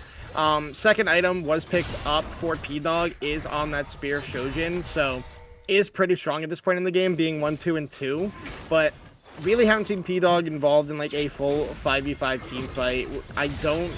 They're gonna have to look for it in 40 seconds, because they do not want to give over a Mountain Soul to SLK, because then it's even harder for them to play with their composition. That's right. Ooh, we get a teleport into mid, but I think PorkPay is ready for this one. However, it is indeed Pickle, so they're not really want to face check the Scion. He's going to tank that damage, no problem, especially with the teleport shield. And they have to contest this one, as this is going to be Mountain Soul coming up. Oh, wait, a great never move is going to land. They do get out of it, as Riptail is going to be summoned up. Onslaught of Shadows is going to be here to start the fight off. Demonic Ascension is going to be used as Seyuki is chasing down opponents. Death grabs, never move, landing all over the place. Unstoppable Onslaught does land onto Seyuki. Seyuki's no longer in that ultimate form, so it's much more vulnerable now, as the Death Grab is going to land. Volt Time layered over, doesn't do nearly as much damage as Soul Mason would like, as the health bars of Porkbay are quite low now, and Kuchi's on the chase. Death Grab is going to land out. Oh, the flash forward from Prim, but doesn't land the shockwave damage. But they do take out the Swain, and this means that this probably is just going to be Mountain Soul for Loki's Kittens. They look for a potential steal, as Poom is in the area. He's healthy enough to go for this, but can he get close enough, as we get the teleport from P-Dog? P-Dog's going to have a massive teleport shield as well coming in, and they have to go all in on this fight to have a chance here. Can he get the steal? No, Mountain Soul does go over to Loki's Kittens, and now they're going to continue fighting this out. And they're doing so much damage. They're trying to kill the Misfortune, but Misfortune is just spacing too far back at this point. We get a shutdown going over to P-Dog, as Kuchi is going to get taken out. The health bars are low for Porkpay, but they have a lot of sustain, and that's just going to be it. It ends up being a 1-for-1 really in that fight, which is a lot less bloody than I expected. But more importantly, they get Mountain Soul for Loki's Kittens, and they're going to grow their lead even further. It's about a 2.4k gold differential, so not too bad for Porkpay to overcome, especially the shutdown going to P-Dog, but they do have an uphill battle, as they're now fighting into a team full of Mountain Soul. Yeah, I mean, the Mountain Soul is going to be really rough for them to deal with, because like they don't have a consistent DPS source to try to poke out these shields before a team fight starts. So when a team fight does start, they have to try to eat through these shields and survive as well on top of it, and then turn around the team fight. As now P-Dog's in a bad spot as the turret falls down. P-Dog is strong though. Can P-Dog take this 1v2? Make it a 1v3 as the Bolt Time comes out as well. P-Dog saying, man, I can't get a breather here. Actually, a fourth member shows up as well, as the Onslaught Shadow is going to be used. They know a lot of cooldowns are out of the way, especially Bolt Time being one of them, as we'll show them all is going to pick up the Rel into the Realm of Death. And meanwhile, Seyuki is going to be using the Demonic Ascension, but I don't think they can really win this fight, and they just let the Mordekaiser die. This is going to be likely Baron for the side of Loki's Kittens, especially with Poom being dead for another 30 seconds. And again, things are going their way. They pick off the strongest member, and 3v1 collapse. Rest of the team shows up, and they get Baron as a reward. Yeah, and I kind of think this is where it just starts to crumble apart. Like, it was early rough, and now it's a lot rougher, because you don't have wave clear on the side of SPP, and that is Barons across the board for the side of Syndicate's Loki's Kittens. So we'll have to see what the side of SPP does, because the side of Loki's Kittens, they make a good side lane play onto P-Dog. The rest of the team of SPP try to come up and respond to the play, and then just get absolutely separated in the jungle. Poom goes too deep. We'll show them all is deep. Uses the ultimate on the D-Shot. Doesn't even get the kill there. Falls down when they come back, and now you're facing up against the Baron buff. You don't have range to step up and clear the waves, so these are just going to push in with the super minion, or sorry, with the cannon minions, and just start to slowly take down your turrets. All right, and we'll show them all. Picks up Prim into the Realm of Death. He actually picked up the Experimental Hexblade, so we're going to do a little bit more damage in this ultimate, and he actually picks up the shutdown. Pretty well played there from We'll Show Them All to get some needed gold back. The gold difference is really not as big as it seems, and despite not getting the Baron, I don't know if Loki's Kittens can really push that much without Prima on their side. And because of that, this Baron might not be as consequential for Porkpay to face. Yeah, I mean, yes, We'll Show Them All did pick up that shutdown on the Prim, but it was really Seyuki who set that up with the never move, just barely tagging Prim. Let's We'll Show Them All send him to Brazil, and then just get the 1v1. The movement speed buff that you get when you pop your ultimate with that Hex play is really the key factor in there. Hit a good couple of E's to pull Prim back, never letting him get out of range, and was just able to get that one. So that is a big shutdown going over. We'll have to see what the side of SPP does with it, because now they're looking to get engaged on. Oh, Bolt Time going to be used early. Great Death Scrap, so is going to grab up two members, and Poom is chasing down Solo Mason, as Solo Mason is building that lethality Misfortune, so it doesn't have that consistent damage, as the Demonic Sentry is going to be used, and Puma has taken out the Misfortune. Poodle is taken out from Solo Mason though, but Prim is here, and Prim is doing the damage as the Mordekaiser is going to drop as well. And Set Yuki doesn't have the ultimate form available. P-Dog doing everything he can to keep his team in the fight, trying to sustain through it all, but there's just a little bit too much to do by himself. And the 3v1 in the mid lane after his rest of the teammates drop will indeed be the end of P-Dog. They're trying to close out this game. Still about over 30 seconds left before this Aatrox spawns back up. Only 10 seconds until Mordekaiser comes up though, and I don't think they'll be able to end the game just quite here. Yeah, especially without the Realm Misfortune in the area. Poom is here for some additional backup, but they are going to get an inhibitor for it. I don't know how D-Shot keeps doing it, but it feels like the last 4 times that Will Show the Ball has put him into the Realm of Death, he has survived every single time. Just barely escapes on that one. Just a really well played fight there by the side of SLK, just really kind of baiting in SPP once again, and you know, just barely surviving with their HP bars and turning the fight around. We have 55 seconds until the Elder comes up, and that is a win avenue back into the game for SPP. If they are able to get that away, then you can start getting the execution pops, really start getting a lot of gold into your back pockets with these shutdowns, picking up turrets as well. TP coming out here from P-Dog to be with his team immediately. But we can see both teams fully grouped up here, fighting over River Prio. Yeah, P-Dog looking to fight, especially with the teleport shield coming through. As a crash down is here, Magnet Storm going to be used, layered with the bullet time, but a beautiful onslaught of shadows to stop the Misfortune bullet time. However, Poom going to trade it with this life. Will Show them all trying to do something here, but it ends up dying to Prim, and Prim is dishing out so much damage for the rest of it. Demonic Ascension trying to do everything that Sayuki can do possible to heal back up, but they're trying to get out of range of the Swain to avoid that, and Swain actually just drops in the ultimate form, and P-Dog does pick up a kill onto the Trundle, but that's about it. 4 members still remain for Loki Skins, and it's just Poodle left alive by herself. And unfortunately, this Karma isn't going to be able to take the Elder. Meanwhile, more importantly, you got Pickle flashing forward, trying to take these Nexus turrets. Elder might not even be needed here as they're beating down the doors of these Nexus turrets. 5 seconds till Will Show them all comes up though, so this could be pretty big as Boom is here as well, trying to get the kill onto Solo Mason, does pick up the kill, and Will Show them all is here. Realm of Death is not available just quite yet, and because of that, can't just drag the Scion into it.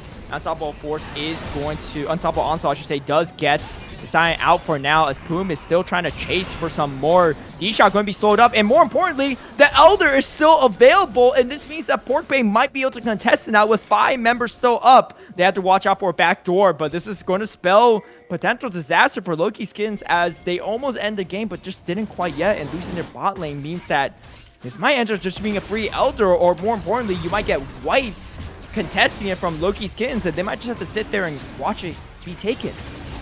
Yeah, a bit of a greedy play there by Prim specifically, going to try to chase Poodle and then goes for the bot lane turret. I think if Prim is just mid lane with the team, they just end the game. Also, Pickle, for some reason, was tanking both Nexus turrets for an absolutely ridiculous amount of time. Not sure what that decision-making was, because then you have no HP to even try to like peel for anybody or do anything without falling down yourself, and you have the biggest shutdown in the game currently besides Prim. Like, Elder goes over, that's massive for the side of SPP. That is a play that shouldn't happen with how far ahead SLK is. They should just never be allowed to give that over. And now, Baron's spawning in 5 seconds. There are 5 Elders on the side of SPP. They can turn the game around at this fight with the Elder buff. They absolutely can. I mean, they have so much sustain on their side that, like, long fights with the execution range from Elder buff is going to be massive for them, because a lot of these fights are close, right? If you look at the end of fights, there's multiple members of Loki Skins that are very low on health, but they just didn't have the damage to output just yet. But this means that they should be able to, especially with some of those shutdowns going over to them too. You can see 3 items on most of the members of Port Pay, and now they pick up the Baron on top of it. I mean, look at the gold differential. It is still in favor of Loki's Kittens, but this is still a pretty scary composition to fight into, and I don't know. I mean, we have a game on our hands for sure. Like, this looked like Loki Skins were trying to close it out from that mid-game onward, but just one bad decision allowed Pork Pay to get the catch-up gold and experience they needed to be a real contender in this one.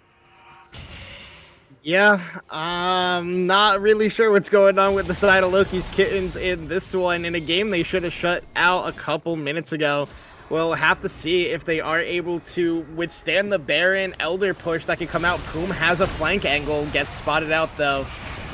All right, yeah, we gotta see. This is going to be a pretty massive bullet time from Soul Mason to hold this off. It's a pretty small choke point overall, so you should be able to get this. And layered with the shockwave from Prim can really set you up.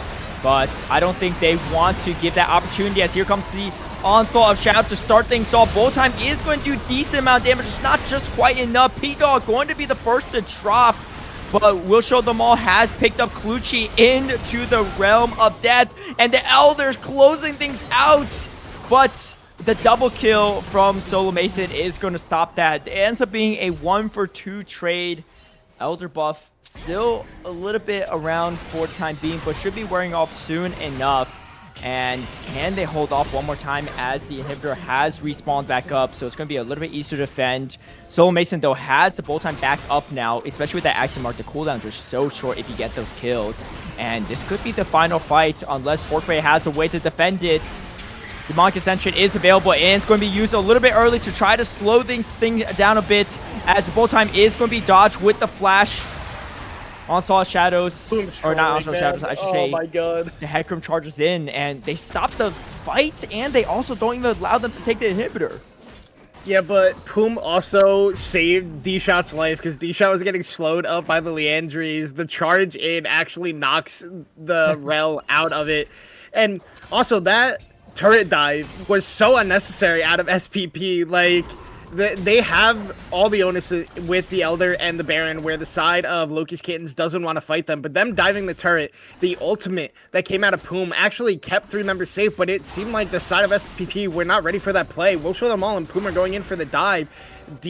P-Dog is like kind of behind the play, but Sayuki and Poodle are nowhere to be seen. Now We'll Show Them All's caught.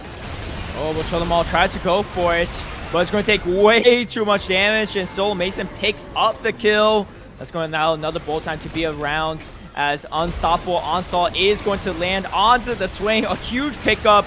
Sayuki doesn't have the Demonic Ascension available, which means he's just an absolute sitting duck. And they're looking to close out this game now with 2 core members gone. Poom and P-Dog going to have to really dish out some damage here in this fight to have a chance, as they're going to work on the inhibitor first. There's a wave coming in on top of it. And we get P-Dog TPing in just for the teleport shield to have a chance to fight. Here comes the World Ender, and they're going for it here as the Unstoppable Onslaught, or Onslaught Shadows, I should say, is going to start this fight up. Bullet time going to be layered and doing a huge amount of damage to P-Dog and Poom. Poom dropped shortly after. Poodle trying to throw up the shields as much as possible, but this Aatrox just not strong enough. D-Shot does fall to the fountain, but their Nexus falls, more importantly, for Porkbay. And that's going to be Loki's Kittens coming back with a vengeance in game number 2 to even up the series 1-1 this best of 5.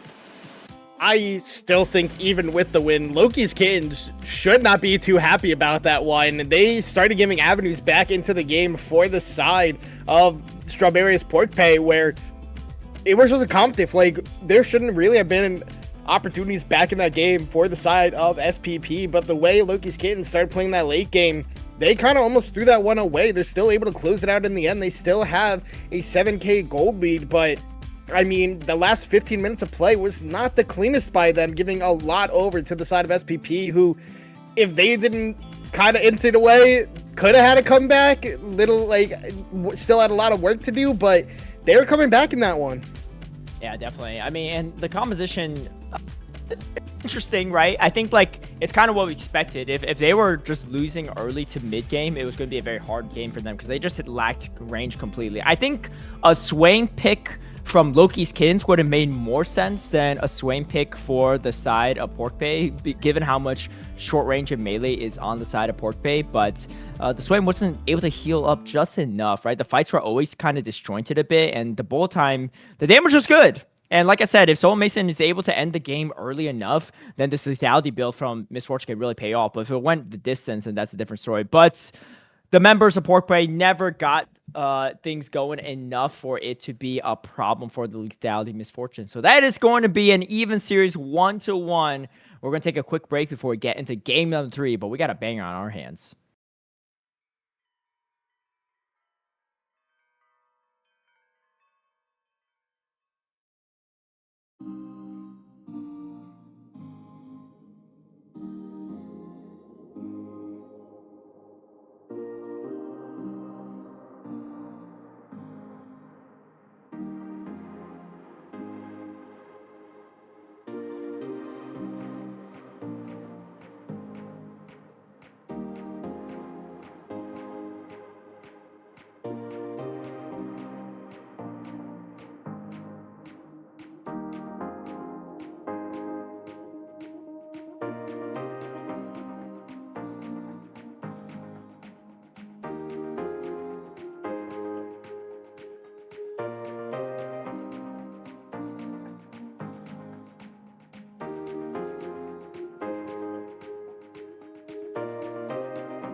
All right, welcome back everyone to Titan Esports. We are in the grand finals of Eternal League, and the score is now 1-1 between SYN Loki's Kittens and Strawberious Pork Pay. And Loki's Kittens definitely responded aggressively in that second game to get their necessary win cons. A very unique draft from Pork Pay. Unfortunately, it did not pay off. However, this is a best of 5.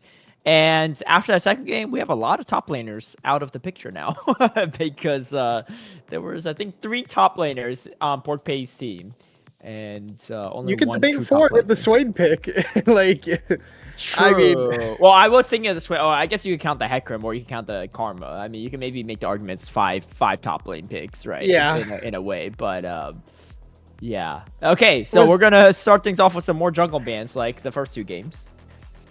yeah, I still think bans are gonna remain the same despite the teams swapping sides, unless SLK wants to drop something they've been banning to potentially first pick. So we'll have to see if they do choose to do so. So far, the Zyra, which they have been banning, hasn't been banned yet. So they might leave that one open and look to pick that up for themselves. And it seems like that is a possibility as they are banning out the Gwet. So we'll see if Strawberious is still going to ban away that Nautilus pick that has been coming through. Nope, they're going to ban away the Karma. So Nautilus, now that has been banned away by SPP for the first 2 games, is available as a first pick option here for SLK. But he's one of those champions, support-wise, not a good first pick. So they're just going to go with the Xin Zhao here for Clutchy, which means if SPP wants to go for it, they can draft the Nautilus here. But I still think there are better supports to blind pick than Nautilus. So I don't think either team is going to prioritize locking that one in right now, potentially having their own counter pick to that, as they're just going to pick up the Jinx here for Will Show Them All. Could just pick the Braum here as a lane partner. Jinx Braum, very strong 2v2 combo, is a good answer in the Braum into Nautilus, but they're just going to pick the Lulu. And now, if this was me playing in this game, if I was D-Shot, I'd be picking the Blitzcrank, because no Lulu ever wants to play into a Blitzcrank, so we'll see what they go for. Ooh. Zeri? Is it going to be the Yuumi? Is it going to be the Yuumi? That could go pretty well, even with Xin Zhao, if the Zeri does get taken out in many ways. I do like the Xin Zhao blind pick, especially with Trundle off the board. It's going to be Zeri Nami. Interesting. Not a combo that you see super often. I think more importantly, if the wild growth is on the Jinx, the Zeri's not going to have a good time even after you go for the Lightning Crash, the ultimate from Zeri. So we'll kind of see how this one plays out. It's going to be Zahan going to be picked up on that top side for Pork Pay. And, well, actually, no. This could be a Zahan jungle. I will say that. And a nice little counterpart in lore to the Xin Zhao, I would say. Yeah, I'm a little upset we're not getting the Yuumi. D-Shot's just going to go with the Nami here. Locke going to be banned away. Camille going to be banned as well. But like you said, Zahan and Xin Zhao, I mean, there was a reason that Xin Zhao was disabled for a couple of days when Zahan came out, kind of, took his spot in the roster as a little bit of a lore background. Zahan being the Darkin of the Spear. Xin Zhao is a Spear user. Just a fun little lore thing, but like you said, it could be Zahan jungle or top lane. I think the side of SPP, if they're smart now, they just draft their mid laner, which they're going to with the Hui, which means they could have that potential counter pick in the top lane for P-Dog if they want to, unless it's a good Zahan matchup, and then Poom will take whatever jungle matchup he wants into the Xin Zhao. And with Trundle not being available anymore, I think, Trundle is kind of the best answer into Xin Zhao. You can kind of beat him up in your domain, but I'm not going to have that. We'll see if it is just Zahan jungle, as Xerath going to be picked up for Prim in the mid lane as an answer to the Hui, and then Cassante going to be the blind top laner for the Pickle here. So we'll see what SPP does counter pick wise with their last pick. With Gwen off the board, it's going to be Aurora top. Interesting. I mean, you've seen this a little bit in pro play, not in recent memory, but you have seen some of this in pro play, and it could be a good answer, right? Because you are able to outrange. This does. Whoa, hold on now. Pork Pay went from like all frontline to like no frontline in back-to-back games. We're gonna see how this one plays out. Granted, there's only 2 frontline members of Loki's Kitten, so maybe not too bad.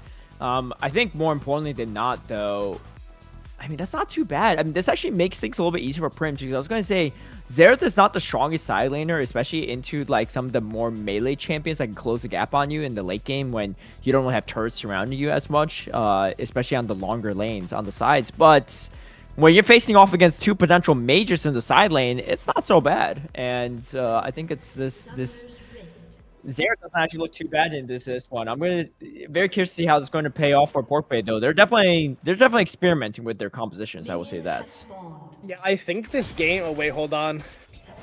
All right, there's going to be a little skirmishing set. Yuki going to take a lot of damage, and Kaluchi just going to walk him down. First blood going to Shin Zhao is not a great way to start for the side of Porkbay, but Kaluchi going to enjoy that one as he picks up the first kill.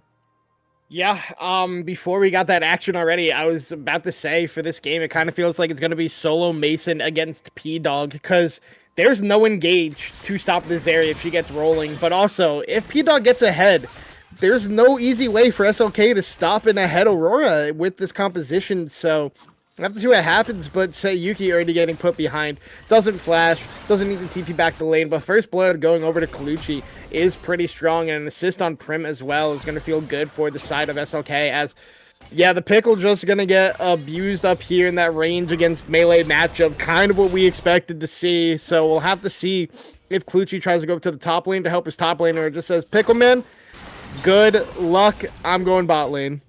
Yeah, Pickle been definitely enjoyed the short straw in this series, getting counterpicked in I think all 3 games so far, and Pete Dog definitely going to make the most of that every time that's going to happen, as the Crushing Maul is going to do some damage to Prim in this mid lane matchup.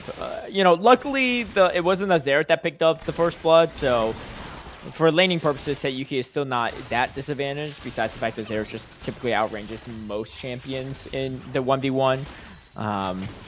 But you can see here the CS discrepancy already growing on that top side with P-Dog.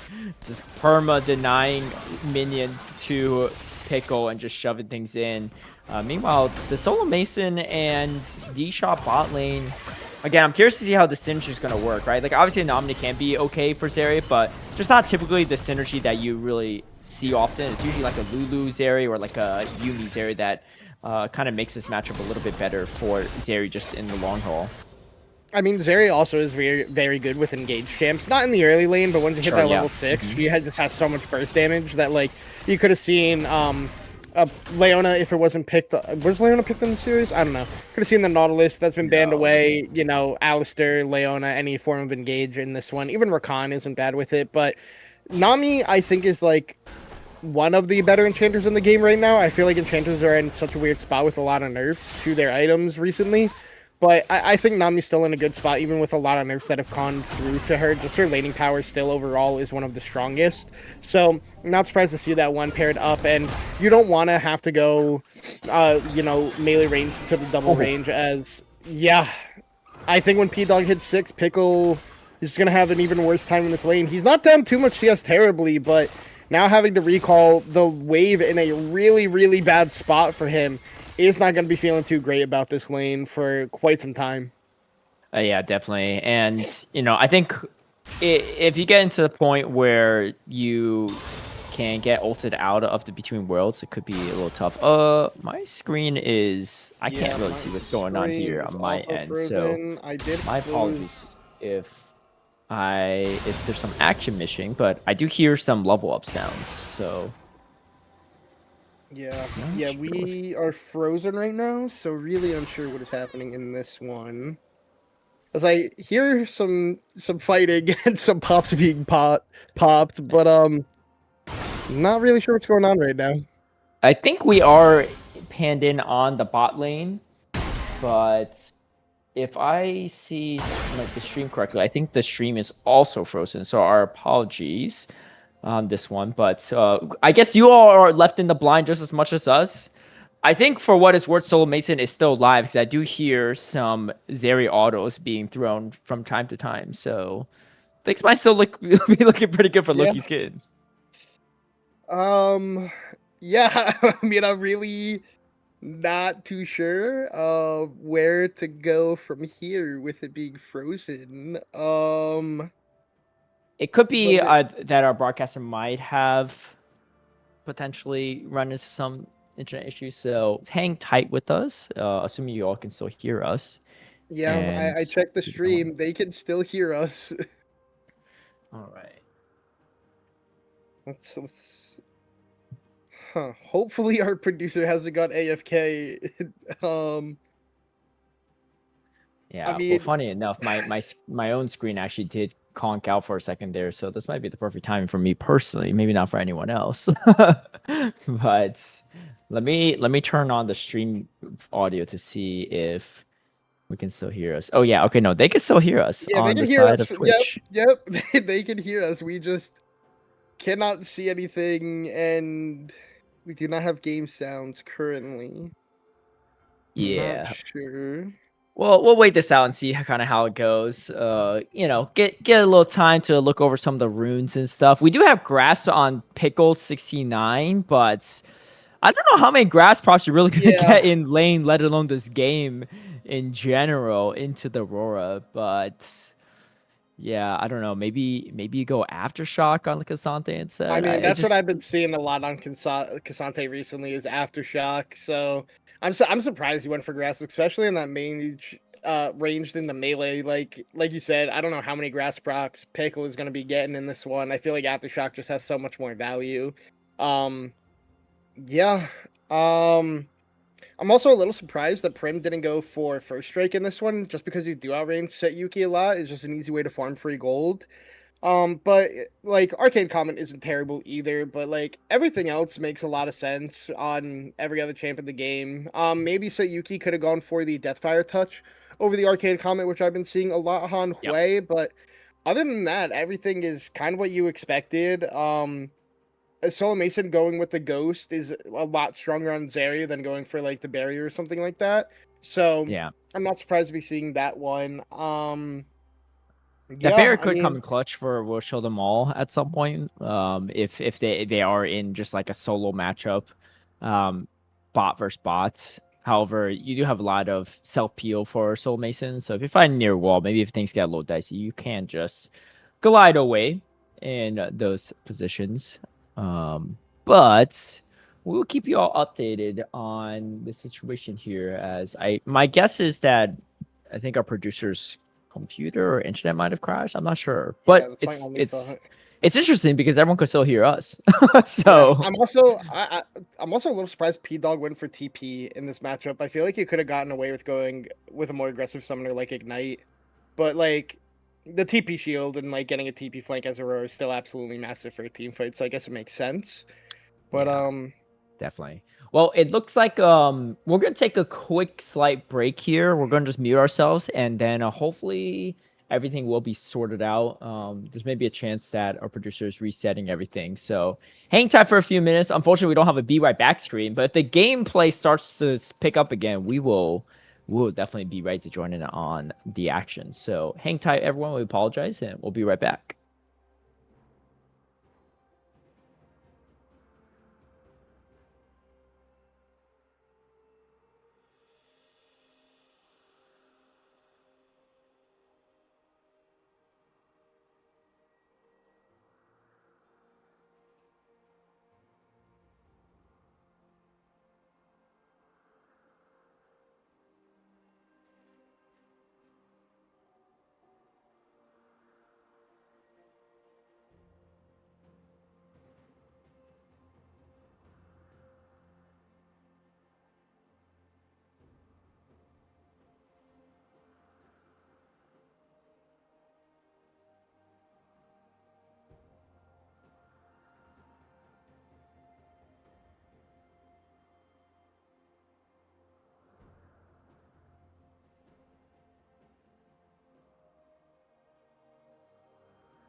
It's unfortunate.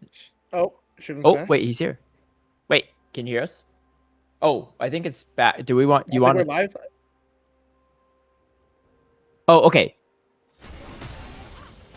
Are we back? Are we back? Broadcast back? Okay. Welcome back, everyone. We are here back in the game, so things are back. I don't know if we missed too much. There might have been some kills here or there. Looks like there was a kill for Prim. Meanwhile, P-Dog trying to go for the 1v1 versus Pickle, but P-Dog is out of mana. And there was a kill for Sayuki. So our two mid laners pick up a kill during the slight intermission, but we are here. All right, yeah, back into it.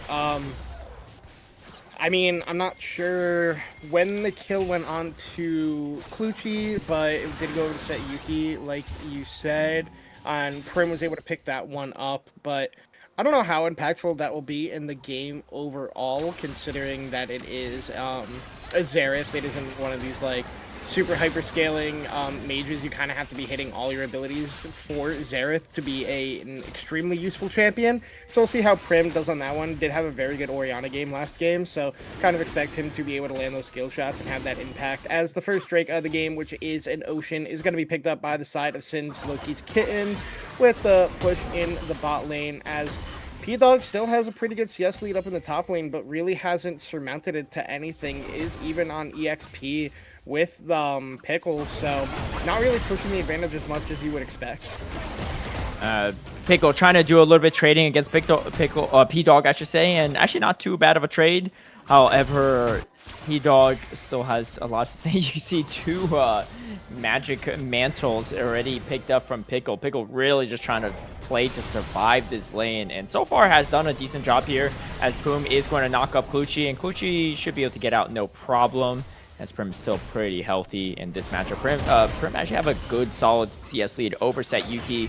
Part of it was probably due to Sayuki having to reset after getting first blooded right off the bat, and then the other part just being Xerath just having the range over most mages in that one, as Aqua Prison does land. Not going to get too much out of that one.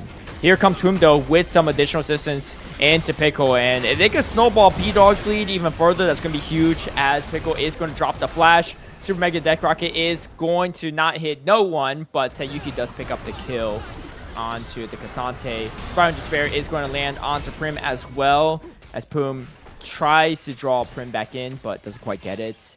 And we do burn the flash off the Xerath in that fight as well.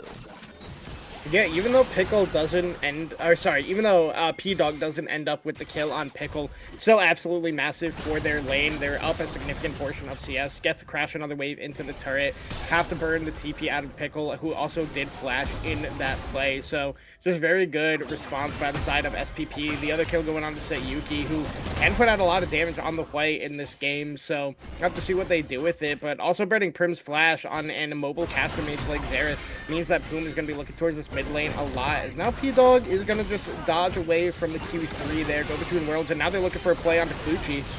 Crescent Guard going to be popped early to try to mitigate as much damage as possible. Sayuki almost out of mana, but just enough to kill off Jin Zhao with the help of Poom in the area. And now Pickle already behind. Doesn't really want to take the 1v3 fight. However, All Out brings Poom right into turret range, and Pickle actually takes the kill. 1v3. Prim with some additional assistance with the right of the Arcane to push back the members of Forte, and Pickle getting back into this game has a lot of magic resist. That's a Negatron cloak now on top of a magic mantle, and yes, did die once, but looking to just hang on this fight as much as possible. And if that's going to be the case, this Cassante frontline can definitely be valuable in the late game. Yeah, really good play there by Pickle with that all out, bringing Poom under turret range when he still doesn't have flash. Didn't have Grim Deliverance either from the previous play where they got the kill onto Pickle. And then also, just not having the passive either for that revive is a good avenue back to the game. You're going to see Pickle soon get that Kainic Rooker, and then P-Dog really has no advantage in this lane anymore. And Sayuki not going to have a good time going in the side lane against Cassante. that's the issue with having your double AP solo laners, is that if there's a tank in the top side, they just build Kanik Rookerin, and both of them just do not have fun laning up into him. So I'm liking the play there out of Pickle going for that. Very intelligent, but also just a really well played move there to, you know, get some much needed gold back into his back pocket, as Solo Mason just gonna try his best to zone Poodle away from clearing the sword, but Poodle is going to easily be able to pick that one up just because of Lulu just getting to be range champion, playing at the range to clear the ward, as we'll show them all taking a little bit of poke damage, or giving a little bit of poke damage there to Solo Mason, but healed up by the Evan Flow from D-Shot. So next play will be at this dragon in a minute's time, but got some strong members in the mid lane already on both sides. Prim already picking up that Malignant, so it's going to have a lot of the Right of the Arcane up quite often to look for those, you know, poke damage for the fight, or look for those late game or late snipes after a team fight to pick off those low HP bar straggling members. Pickle feeling pretty strong in this one, but Poom is here for some additional assistance, so going to have to play this carefully. And looking to build up this Kanik Rookerin as his first item, which makes sense, especially in this particular matchup. Iceborne Gauntlet not going to be nearly as valuable into this AP mage on the top side. B-Dog going to have to be careful here. I don't know, thinks that Pickle is in the area. Going to go across the veil to get out of it. Now drops it between worlds. Has to be careful of the potential all-out. And here comes the Grim Deliverance to do some additional damage. Crescent Guard going to be popped to keep Kuchi alive. Has to burn the flash as well. Super Mega Death Rocket not going to hit anyone. But the top side of Loki Skins going to have to straggle back and lick their wounds, as the top side is still pretty strong for Pork Pay, especially with that Aurora. Despite the fact that Poom is 0-2, still has a lot of value in this game. Has a Triforce complete up as well, as P-Dog just going to look to shove this wave. I don't think you can really commit to a kill onto this Kazante. Meanwhile, Pickle might go for the all-out against this Aurora, knowing that the Between Worlds has been used. Yeah, but he's taking a lot of poke damage right now. He's looking to go in for it. Oh, he's thinking about it. And Toful 3 strikes does pull up the knockup, and we get the flash out from P-Dog. All-out is still being channeled. But I think... Oh, P-Dog does end up going down in the 1v1. Meanwhile, we get a Drake going over to the side of Pork Pay. Let's see how that happened. All right, so P-Dog flashed away. Pickle still has a flash of their own. Just, yeah, Q and flash, use the W-E dash, is able to pick it up. Very well played there, once again, by Pickle. Now 2-1 on the K'Sante. Should have that Kanik Rookerin when they finally do a recall, and that's just the end of the advantage for P-Dog in the top lane. It's going to have a really, really rough time now with no flash available either. It could just be easy pickings for the Pickle to do plays like that to him once again. That's right. It's going to be a Hextech Soul for this game, so going to have a high value Dragon Soul as well. And insert the K'Sante memes, because Pickle just make a K'Sante look strong even into a counter matchup. And they are going to be rewarded with 3 grubs, as Kuchi is going to pick those 3 up. And the gold difference a little bit more in favor of Loki Skins. Nothing too crazy. Both comps do scale fairly well, but I think just the fact that you have the K'Sante in that front line can be a really strong win condition, assuming that Pickle doesn't fall too far behind. And in fact, he's actually ahead in this one. Has the Kanik Rookerin completed up. The entry is going to be completed up for P-Dog as his counterpart. Yeah, and both AD carries going for the Yuntal Wild Arrows in this one. Will shut them all down some CS, but also does have that Cole, so will it be staying relatively even in the CS department? First items picked up for both junglers, Trinity Force, Sundered Sky. Both mid laners on their first item, both supports on first items. So we're getting first items across the board at 13.5 minutes into this game, as there goes the Spiraling Despair. And it's going to land the... Oh, Prim going to flash away after the Crushing Maul did land. And that's going to be a crucial summon spell gone for now. Pickle going to be caught in a tough position. However, he is K'Sante, should be able to get out. No problem. Actually going to go for a little taunting action as well in front of their faces. And we actually see the Malignance picked up from Prim. Not the item you typically see from Zera. Usually you see the Luden's going to be completed by his first item, especially when you don't really have true tanks on the side of Pork Pay. But this does mean you can use the Rite of Arcane as much as you would like. And that is going to potentially pay off for this one. No, it doesn't quite snipe off Set Yuki. Set Yuki forced a flash though to avoid some of that extra damage. But yeah, again, not a typical, I feel like, first item you see for Xerath in the mid lane, or really in any lane. But maybe you already thought this one through and saying, you know what, if I get some more ultimates, I can help my team from afar. Yeah, but Sayuki living there is actually really big because, yes, he does have the flash, but Prim doesn't have flash already. We got 2 ultimates out, got the ult out of Prim and Clutchy. Prim's will be up relatively quick because of that Malignant. But, I mean, just well played by them. The bubble gonna hit. Oh, Pudo going to try to turn it on them with We'll Show Them All is right there. Couldn't really get too much out of that Aqua Prison, especially under turrets.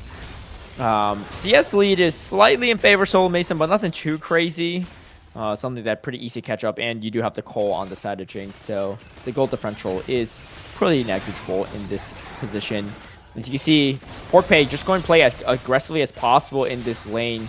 I mean, I was talking about win conditions for Loki's Kittens, but the win condition for Porkpay, I feel like, is just getting those early passive for Jinx proc so that you could just start really dishing out that damage as you're in that excited form.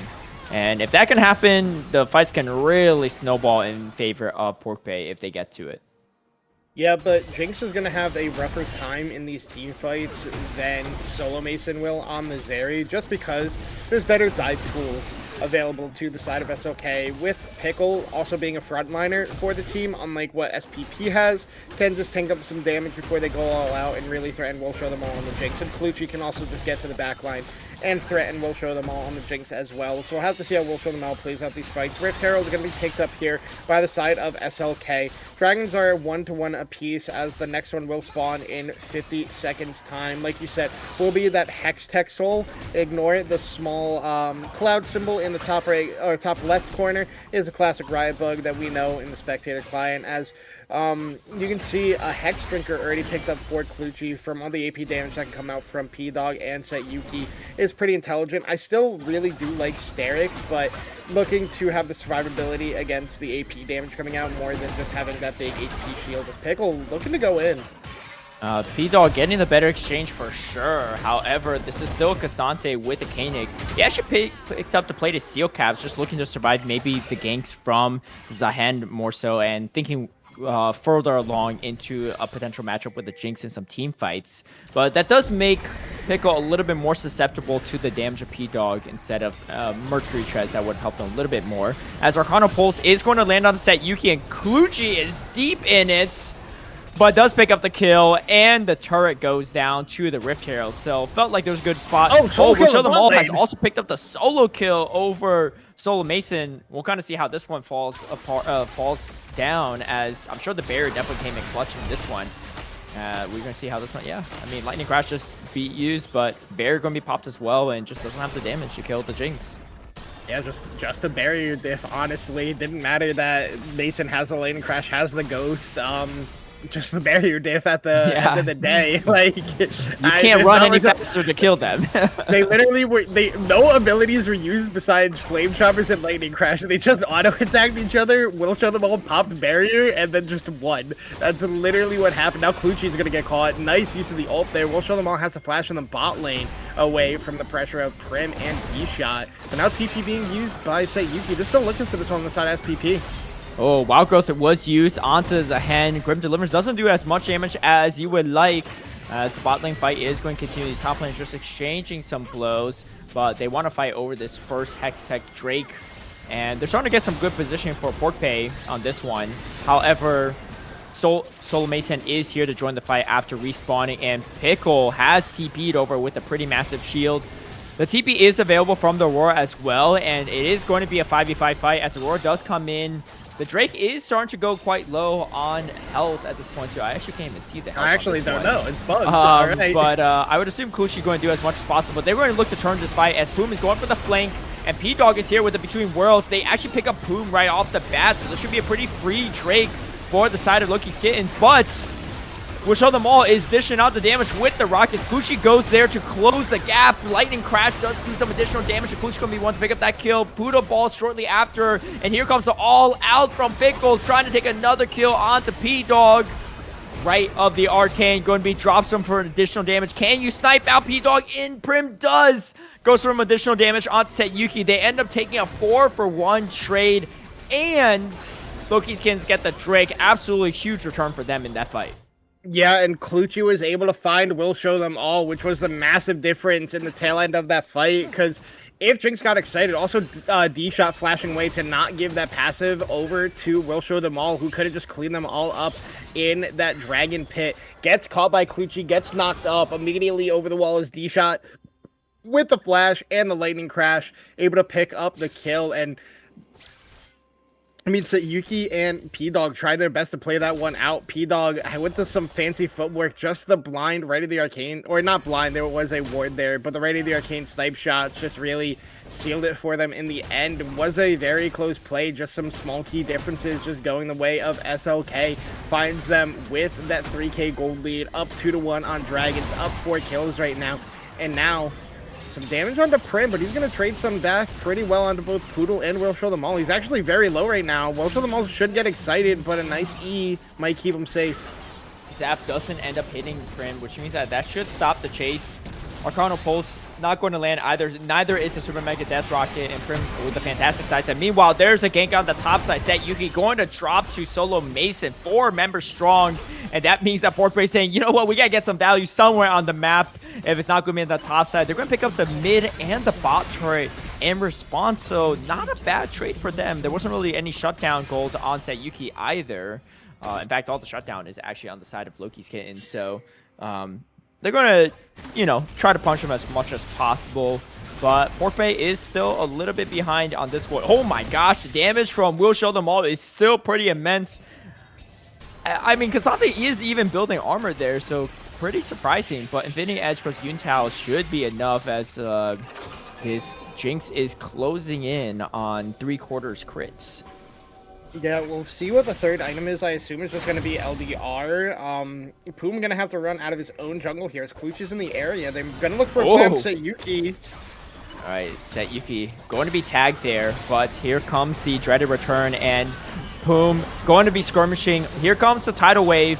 Not going to hit anyone, but defensively used to buy some space. And they don't really have a turret to fall back on. Prim is in the air with the right of Arcane to do some additional damage if need be. Shadow Flame going to be the second item for this Xerath. And Prim just going to play some long-range support in some of these fights. But it has paid off, as there is no true tank on the side of Pork Bay. And I think that's why a lot of these 5v5 fights are kind of tough for them, right? Because you have P-Dog that's now behind on the top lane, despite the counter pick matchup. And this counterpick mage is not as strong in team fights if you have barely any frontline to play around, right? There's no tank frontline support. You just have Poom on the Zahen, and if Zahen can't even get the passive going and get that revive off, your whole team's pretty much just dead the moment that he's gone. Yeah, exactly. And if Will Show Them All doesn't get an early reset either in the fight, it's pretty bad for the side of SPP. And the way SLK has just kind of been playing the map in a lot of these fights has just been really strong. Like getting that pick on to Sayuki in the top lane. Oh wait, they're going to look for a play on to Pickle again, but is going to be spotted out is Poom, so they're just not going to go for that one anymore. Next Drake spawns in a minute's time, but like you said, it's a rough fight for the side of SPP just because they don't have frontline, and the way SLK has been playing around Poom's passive, not letting it fully stacked up before like he can like fall down in the team fight has been pretty crucial in the fight so far. Making sure Will Show Them All doesn't get an early reset has really turned fights into their favor pretty advantageously. So we'll have to see when it starts to potentially turn in the favor of SPP. But right now, it's easier said than done. You have 2 items completed on Pickle now, getting that Iceborne Gauntlet. Black Cleaver has been bought by Clutchy. Solo Mason almost on that IE. You have 2 items on D-Shot as well now with the Moonstone. So going to be doing a lot of healing. So it's pretty hard for SPP right now to, you know, turn the team fight in their favor. Yeah, I like the Iceborne Gauntlet pickup from Pickle, knowing that at this point in time, P-Dog is not really a problem for him in the 1v1, neither Sayuki, so just going to build some armor up for the Jinx, as we saw how much damage that Will Show Them All can still do if you have the range for it. So building that up is going to be pretty massive, as Michael for Joshua as the third item. Meanwhile, you can see Will Show Them All just dishing out the damage on the Jinx. Arcana Pulse is going to land, though, do some additional damage. And, oh, here comes it all out. It's going to grab Poom, but Poom is going to use the Grim Deliverance to get away from it. Between Worlds is going to be dropped more defensively than not. But this is the perfect pickings for Prim with the right of Arcane. almost takes out Poom, but Poom confident in this one, just TPing him back in front of their faces. The health bars are quite low for PorkPay outside of P-Dog, and again, with Zahen TPing back, they just don't have a front line to continue this fight. Meanwhile, the sustain from Loki's Kittens is looking strong at this point in time. They're looking to grab up the third Drake, and just going to put him on soul point, as I don't think there's any way of contesting Clutchy in this one. This could give PorkPay a little bit of an opening now that jungler's not in the area, but they might not know it, and without any vision on this, they're not going to contend to start a second part of that fight. Yeah, and just once again, all the poke that's coming out from Prim makes it so hard for SPP to play the fight. Wait, Solo Mason's caught. All right, and Soul Mason just gets bursted down with the Zahen and Aurora combination. D-Shot going to have to make a run for this. This is actually going to be a lot of gold going back over here, as We'll Show Them All does snipe down the Nami with the Death Rocket. And they're just going to go for this. Yeah, I mean, the Jinx is still excited right now, so the attack speed is pretty ramped up, and they can shred this pretty quickly. They don't really have the damage to contest this. You got Cassante, Xin Zhao, and then a Xerath on the other side of the map. So that's going to be Baron going back over to the side of PorkPay, and that's going to be pretty favorable for them, as now the gold differential is less than 2k. And this is still anyone's game if they can find a good fight. I mean, I think the problem is they can't take a straight 5v5 fight, but if they can get some of these pickoffs in these, you know, in the jungle and in some of these side lanes, that could really set up a win condition for PorkPay. Yeah, I mean, that's just a big misplay by the bot lane out of SLK. Just overgreeding for the Raptors, gets caught. Solo Mason gets shut down by Poom. We'll Show Them All is able to pick up the kill onto D-Shot with the Super Mega Death Rocket, and then Baron goes in their favor, which can be a lot of pressure, especially with P-Dog in a side lane, especially if he's going up against Pickle. Like, yes, Pickle has the Koenig Rookerin, but Baron buff makes it a little bit rougher to want to go against them, even with the 2-item spike that you are on. You're going to see the side of SPP. They're going to try to play this potentially as a 4-1 or a 3-1-1, but it looks like right now they're looking for a pick on the Clutchy. Yeah, Dreaded Return is going to force Clutchy to drop the Crescent Guard, and that's going to be a pretty crucial ultimate gone for the potential next fight. There isn't a Drake spawning for another 3 minutes, so they're going to try to have to make some value happen in this mid lane. And, oh, here comes right the Arcane. And We'll Show Them All. Fancy with the feet work there. Is going to dodge Moses, and I think Prim just saying, you know what, I'm just going to go for Puda at this point. I'm not really going to hit the Jinx. And that's another ultimate gone. I mean, it is on a Malignant Xerath, so he should get that up pretty shortly after, but this is going to make it a pretty possible fight there, as Poom is looking to be on that flank side. Going to be spotted out with that control ward for now. And you see, meanwhile, P-Dog just going to push this wave on this top side. Does have TP available, but can just pivot back into that mid lane if possible, or might just look to split push and do as much damage as possible. Molten Fisher going to do some damage. Super Mega Death Rocket not going to land on anything, and PorkPay desperate to try to make something happen here, but they just can't really take out the sieging power of Loki's Kittens, and so far I don't think they even grabbed a plate off this turret yet. Yeah, I mean, Spiral... Oh, wait, We'll Show Them All extremely low. Yeah, Gucci going to take a lot of damage back as well, too. Going to make it harder for him to go on that re-engage, especially without that Crescent Guard up. Oh, I think Crescent Guard is actually back up now. That's how long this fight has been going on back and forth. And unfortunately, this Baron buff just didn't really pay off for PorkPay so far. I mean, they finally get a turret on that top side, which is some value there, but it wasn't a ton of value. And now Clutchy's going for the jungle. Right of Arcane is going to be dropped again, and Prim just going to spam this ultimate off cooldown as much as possible. And you can see doing so much damage, and Poodle just barely survives with the heal. But that could have been pretty disastrous with Drake spawning in 90 seconds.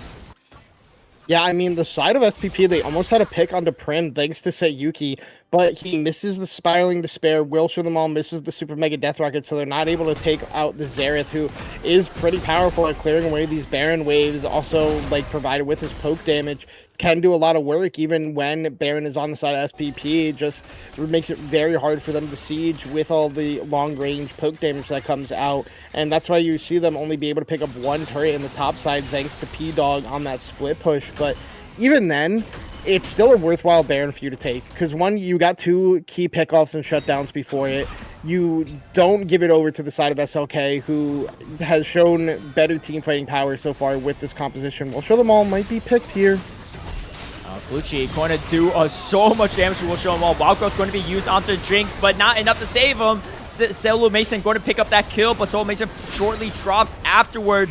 Prim dropping the right of the Arcane, and Grim Deliverance does not get Poom out to safety. They lose 3 members there for the trade of just their AD carry, and this should be an open push for them as they're going to try to get as much value as possible. Here comes Cassante going to push the way out of the way. Prim going to be the one to pick up that kill. And it's just P-Dog there that has to watch as the inner turret in the mid lane does fall. It's going to be Hextech Soul spawning in 5 seconds. This for surely will be picking up from Loki's Kittens. And you see Clutchy going to be working on himself as they're going to push in this inhibitor turret as much as possible. Eye Destruction going to land as well as Arcana Pulse, and P-Dog already below half health. They're getting so much value for this one, and that's Hextech Soul for them, and that might just be the game. Yeah, I think that was a big I think that was a big misplay by Will Show Them All. Thinks he's baiting in Clutchy and Solo Mason. Little does he know, he's just gonna get full bursted down before his team is able to come in and reinforce him, and just baits the rest of the team into a bad play. They lose 4 members. They lose Hextech Soul. They lose their mid lane inner turret. It is just starting to be really rough for them, despite, you know, having a small gold lead before that play breaks out. It is now back up to 3K for the side of SLK. Baron spawns in 56 seconds. They're going to look for a play on the Pickle with multiple members right now. All right, Pickle going to be pulled in with the dreaded return, but Pickle is pretty bulky. This is 5 members there. Here comes Riot Arcane to do some additional support, and it's going to be Puda that gets sniped off. Grim Deliverance only going to land onto the Nami for now, as Pickle does fall. Clutchy going to drop the Crescent Guard defensively. Prim is now here with additional backup, and Prim is full health. Boom, looking for additional flank. Flashes in, tries to take out the Xerath, knowing how tricky it is to take down, but Boom ends up just falling. Clutchy drops as well, as both junglers are split away from the team. Super Mega Death Rocket, though, is enough to kill Solo Mason. An absolute bloodbath in this top side. Going to be just Prim and D-Shot that survives it all. And Baron is coming up in 5 seconds. Both junglers did die, though, in that fight around the same time. So this Baron fight should still be a pretty even one, unless one team really wants to try to cheese and take it. But I think that's a little bit too risky at this point in time, especially with the Xerath, with, you know, the ultimate going to be able to snipe things out or do a lot of damage in Baron Pit. You got Super Mega Death Rocket on the other end, so I don't think it's going to be a Baron anytime soon, but still a fairly even game when it comes down to it. Yeah, an extremely close team fight there in the top side. Will Show Them All now on 4 items is massive. That Runaan's Hurricane will do so much against Pickle and Clutchy as well. Just hitting both of them, just getting them extremely low, trying to be able to get that reset early in the fight on 2 key members for the composition of SLK. Prim is doing his damnedest to put out as much damage as possible, but when Solo Mason gets popped early in a team fight, it's very hard for Xerath to be the person who cleans it up, as there goes that big chunk of damage onto Will Show Them All, but does have a Vampiric in inventory, now has the red buff as well, so we'll just heal back up to full health very quickly. But I mean, Baron is up now, like you said. It's kind of scary for either team to start this. That's right. Rider Arcane are going to be dropped to do some chip damage, and Poodle, unfortunately, being the unfortunate receiver of a lot of these Xerath ultimates. And even if it's not the most damage-dealing member of the side of Pork Pay, if you take out this Lulu early, that could help your team out, as Tidal Wave is going to be used. Grim Deliverance going straight into a Crescent Guard Xin Zhao, and Will Show Them All is now excited on the Jinx, looks for the chase down. No one's really in range just quite yet. Meanwhile, Pickle has TP'd right on top of Poom. Doesn't really have the damage to take out the Zahen, and you can see the passive was getting stacked up as well. They try to turn it back onto Pickle into that bush, and the Ultra Shock Laser is going to do some good chunk chip damage to P-Dog. With the jungler dead now for Loki's Kittens, they have to be careful with this potential Baron take, but you can see Loki's Kittens is still applying as much pressure as possible to not make this an easy Baron take, if that. And you got Pickle just walking in there for some vision. They look for a potential flank. Let's see if they're going to go for it or not. Boom, in the other side of things, forces the flash out of D-Shot, avoids the dreaded return, but you can see Will Show Them All doing so much damage, 100% crit on the Jinx, and it's enough to take out the Cassandra. No, not quite yet. Finally does. Wild Growth going to be used as well, and this Jinx is shooting so fast right now. Takes out Solo Mason, and they pick up 3 members on this one. Clutchy is back up and spawned up. However, they did take out the jungler. Oh, right, Arcane. If you kill some members here, it actually could really slow things down. Oh, and Prim does snipe out the Hui. Goes for the Lulu as well. Doesn't take out the Lulu. So, again, a bloodbath. And again, going to be hard for someone to take the Baron. Oh, wait, hold on. Will Show Them All getting a little too greedy with it. And Prim takes out Will Show Them All with the help of Clutchy. They all of a sudden just lose 3 members after winning the fight. Yeah, I don't know what SPP is doing there at the end of that one. Jinx gets excited and then just kind of falls down for no reason, just trying to get the prio in the mid wave when it's hard to say to start Baron because you don't have a tank on the side of SPP, so you're all going to take a lot of damage. And this Xerath is scary. 7-0-9, 4 full items, has the death cap now, is going to be hurting whenever one of those abilities lands. So it's just rough. Clutchy is not going to be spotted. We have the I was going to say Hextech Soul. I'm wrong. It's the Elder Dragon spawning in 1 minute's time, and this game can still go either way. The gold lead is only 400 gold on the screen. You also have to remember the value of the Hextech Soul, which is about 2,000 worth of gold across your entire team. So it really is kind of like a 3k gold lead currently for the side of SLK, as I mean, you could still win these team fights as SPP. We've seen it already happen so far this game. If Will Show Them All gets excited and they get a key pick off onto like Pickle or Clutchy or even like Solo Mason, it's very massive. Obviously, you want to take out Prim, the most fed member on the side of SLK, who's doing the most damage to your team by far, but he's been playing these fights very well, just staying at maximum range, dishing out that DPS from so far range where it's very hard to get on top of him. So it's easier said than done to kill him, but if you kill all 4 members besides Prim and then you're able to get on top of him, it's a different story, as Clutch is going to take a big bit of poke damage there from P-Dog, but the mid lane control and the River Prio go over to the side of SLK. It's going to be hard to walk in as SPP because you don't really have anybody who can face check these brushes as Clutchy starts the Elder as soon as it spawns. And it looks like SPP are saying we will just go and take the Baron as our consolation prize. Yeah, I don't know if this is going to be a great trade, as right, the Arcane going to be used to even deny that. Prim doing it all for his team, and this could be just a free Elder. However, Spider Despair is going to land onto the Xerath. Grim Deliverance is going to be used.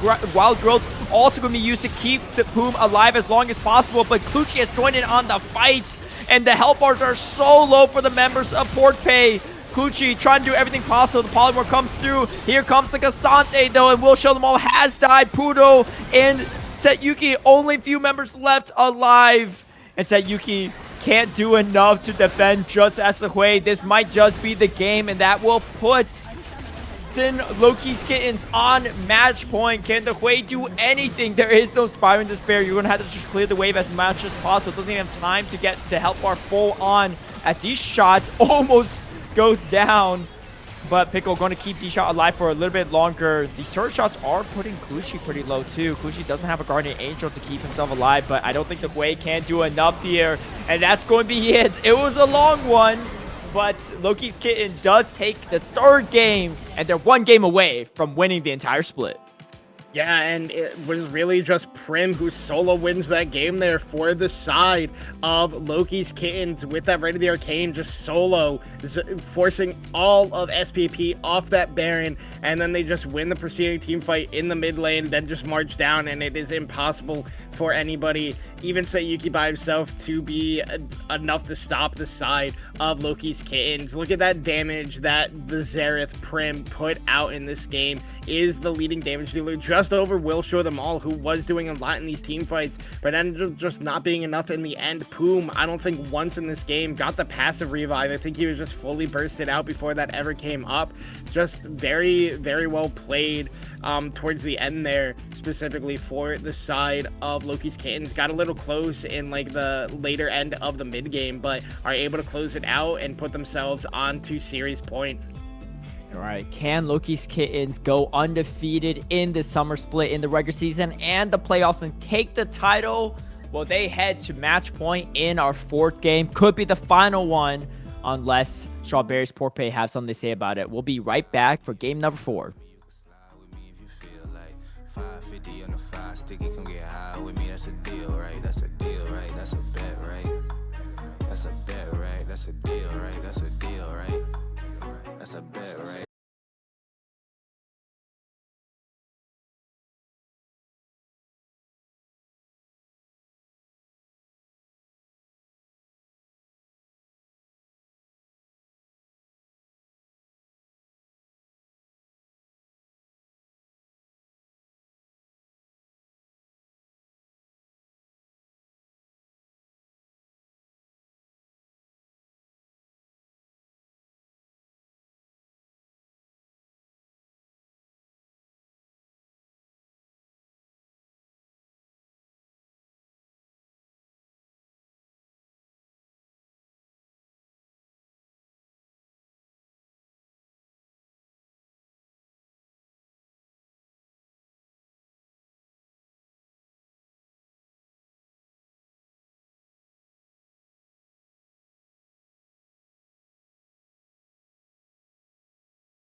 Welcome back, everyone, to Titan Esports. We are in the grand finals of Eternal League, and we have SYN, Loki's Kittens on match point 2-1 versus Strawberious Pork Pay. And if they win this one, they win the whole split.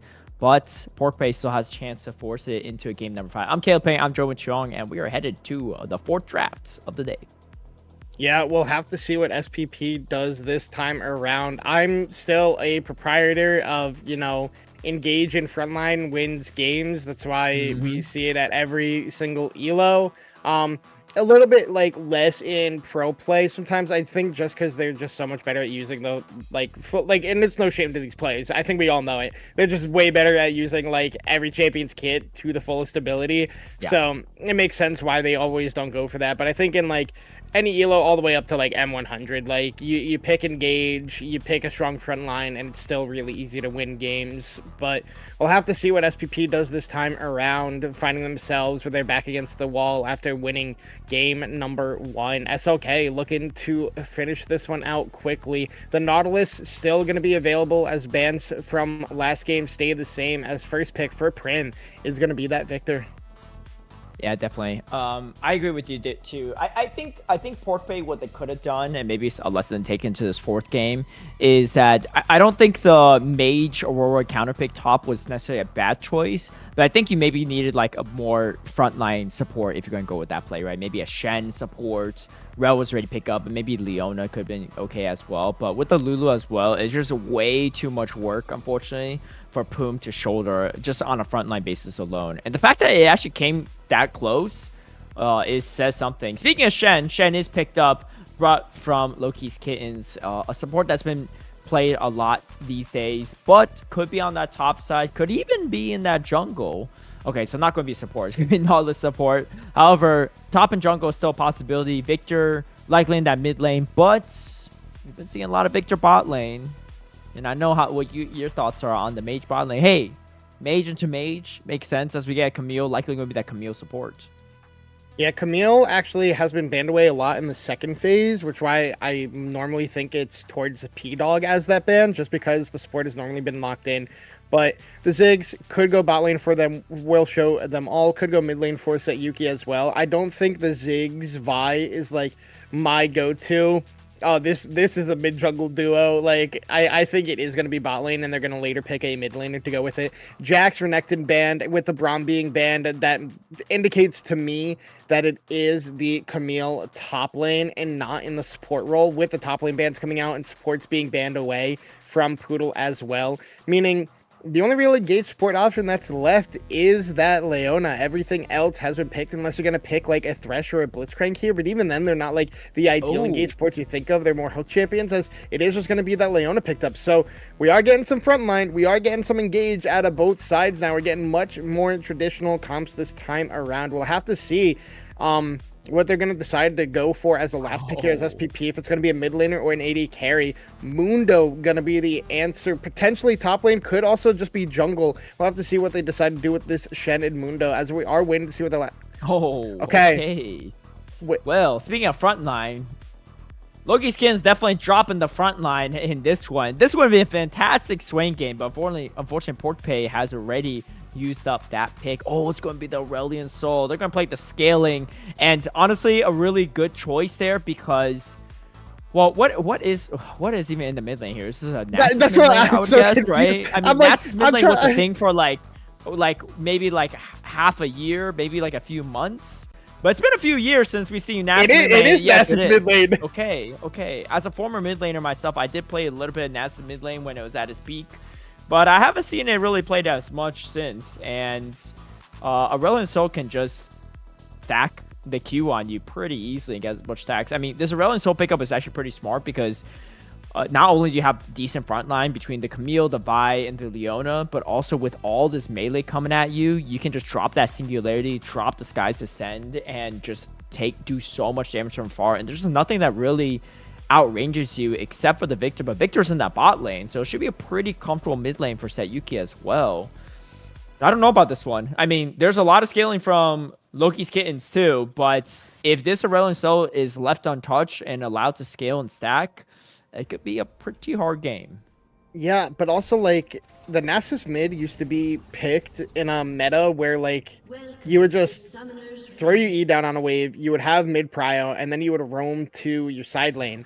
I don't think that a Nasus can outpush an Aurelion Soul. He probably can early game, but like towards the middle late game, I don't think you can have wave prio against him. So it's definitely a really interesting pick. We'll have to see what Prim can do to get an advantage in this one, as it is just that you start with the Doran's Ring and the Deathfire Touch, exactly what I expected it to be. But definitely an interesting game 4 draft here out of SLK to potentially win the series. We'll have to see if it works out for them, or if we're going the full distance and we're getting those silver scrapes here tonight. Yeah, definitely. I wonder if they're actually going to go like just full AP on this Nasus, which wouldn't be amazing. Like that's like a kind of an ARAM build you see from time to time, right, to cheese your opponents. But I think for team fight purposes, it's not that useful. So we'll kind of see. As the Deathfire Touch is going to be kind of annoying for a set you could deal with. And typically speaking, like before that, it was, you know, Arcane Comets or Summon Area as the skill to use to harass. And a lot of times you're still not going AP on the Nasus. You're just using it for some early laning harassment. But you can see already here, say Yuki just enjoying just getting these Q stacks on. You don't even need to drop the Singularity much to stack, which will save you a lot of mana in this matchup. Yeah, we'll have to see how this one goes out. You can see the Doran's Helm picked up here by Pickle in the top lane. Ignite taken by P-Dog in this one, trying to have some solo kill pressure on to the Pickle in the early levels. We'll have to see double TP on both, you know, mages in the bot lane. 100% expected to see that one. Ziggs, I still think, is a slightly better AP mage than Victor is, just because there's a reason we've been seeing Ziggs bot for a long time now in comparison to all the other ones, as Ignite was chosen for D-Shot while Poodle was going for the heal. The hook shot out there by P-Dog just to not take too much damage there from Pickle is perfectly okay, but I think this game is definitely going to come down to these mid laners of who can just scale better in this one. Definitely. I mean, and it's good drafting, I think, from PorkBay, I would say, because they have, oh wait, hold on, the flash ignite forward. Oh, and it does pick up the solo kill. P-Dog on the board this one. Maybe didn't have the best game last game, but after having 2 great games into Pickle early on, still gets the kill. And this time around, Pickle actually had the counter pick into the Camille. Yeah, I mean, just well played there by P-Dog, just showing kind of why there's been a reason why his Camille is banned away this whole series. They're going to look for a play on the Prim here, but it might just be for a double scuttle at a boom. Fuchi behind on this play. Could look to do some damages. D-Shot's even here. Okay, D-Shot in here for the additional assistance, and boom, might have flashed there, but doesn't survive it either. Lucci is here with additional assistance. I mean, that's the tough part with the Rail and Soul, right? It doesn't scale fairly. It takes a while to scale up, so you just don't have the damage to kill all 3 members, even if you outrange them. And this Spear Fire is starting to really do some damage. As you can see, Sayuki just, I mean, you have to sit in place as you use the Breath of Life, and that just allows you to get burned down, as Pickle and P-Dog are just going to exchange some blows, trade some grass procs. Gucci is here for some additional assistance, as Prim going for the Wither, going to try to take out the Rail, and so flashes forward, throws the Ghost up too. Sayuki might be able to get out of this one, but Prim is in deep for this one and is fully committed. Oh, and Sayuki going to flash as well. The cooldown from the Astral Fly is way too long in the early game, and Prim does pick up the kill. The solo kill, deep chasing that one with the Spirit Fire and Deathfire Touch to add on to some additional damage. Meanwhile, Prim gets a kill onto Pickle. Pickle does die twice and doesn't take one back. Yeah, I mean, P-Dog kind of just smurfed on them in the top lane in the 2v1, is able to pick up a kill of his own onto Clutchy, and then Poom is able to get the one on Pickle. Prim, in the log chase down, is able to get the kill onto Sayuki. He built a lost chapter. This is AP Nasus. This is, you know, I'm here for it. I'm excited to see this. He's 2-0 now. He can kind of build whatever he wants, and I think I'm here for it. This is going to be a banger of a game so far, with P-Dog being already fed on the Camille and Prim on the Nasus mid, making it work so far in the early game. You know, it's super interesting because I feel like you could just say, why not just play a mage? But it is working for Prim, and I mean, he's still stacking up with his siphoning strike. So like it's not like he won't be doing any damage at all with some AD on top of it, but he just wants the best of both worlds. And so far 2-0 on this Nasus to kick things off is definitely one way to do it. We'll see if it pays off in the mid to late game though. All right, we'll have to see, like you said, if it pays off in the mid to late game.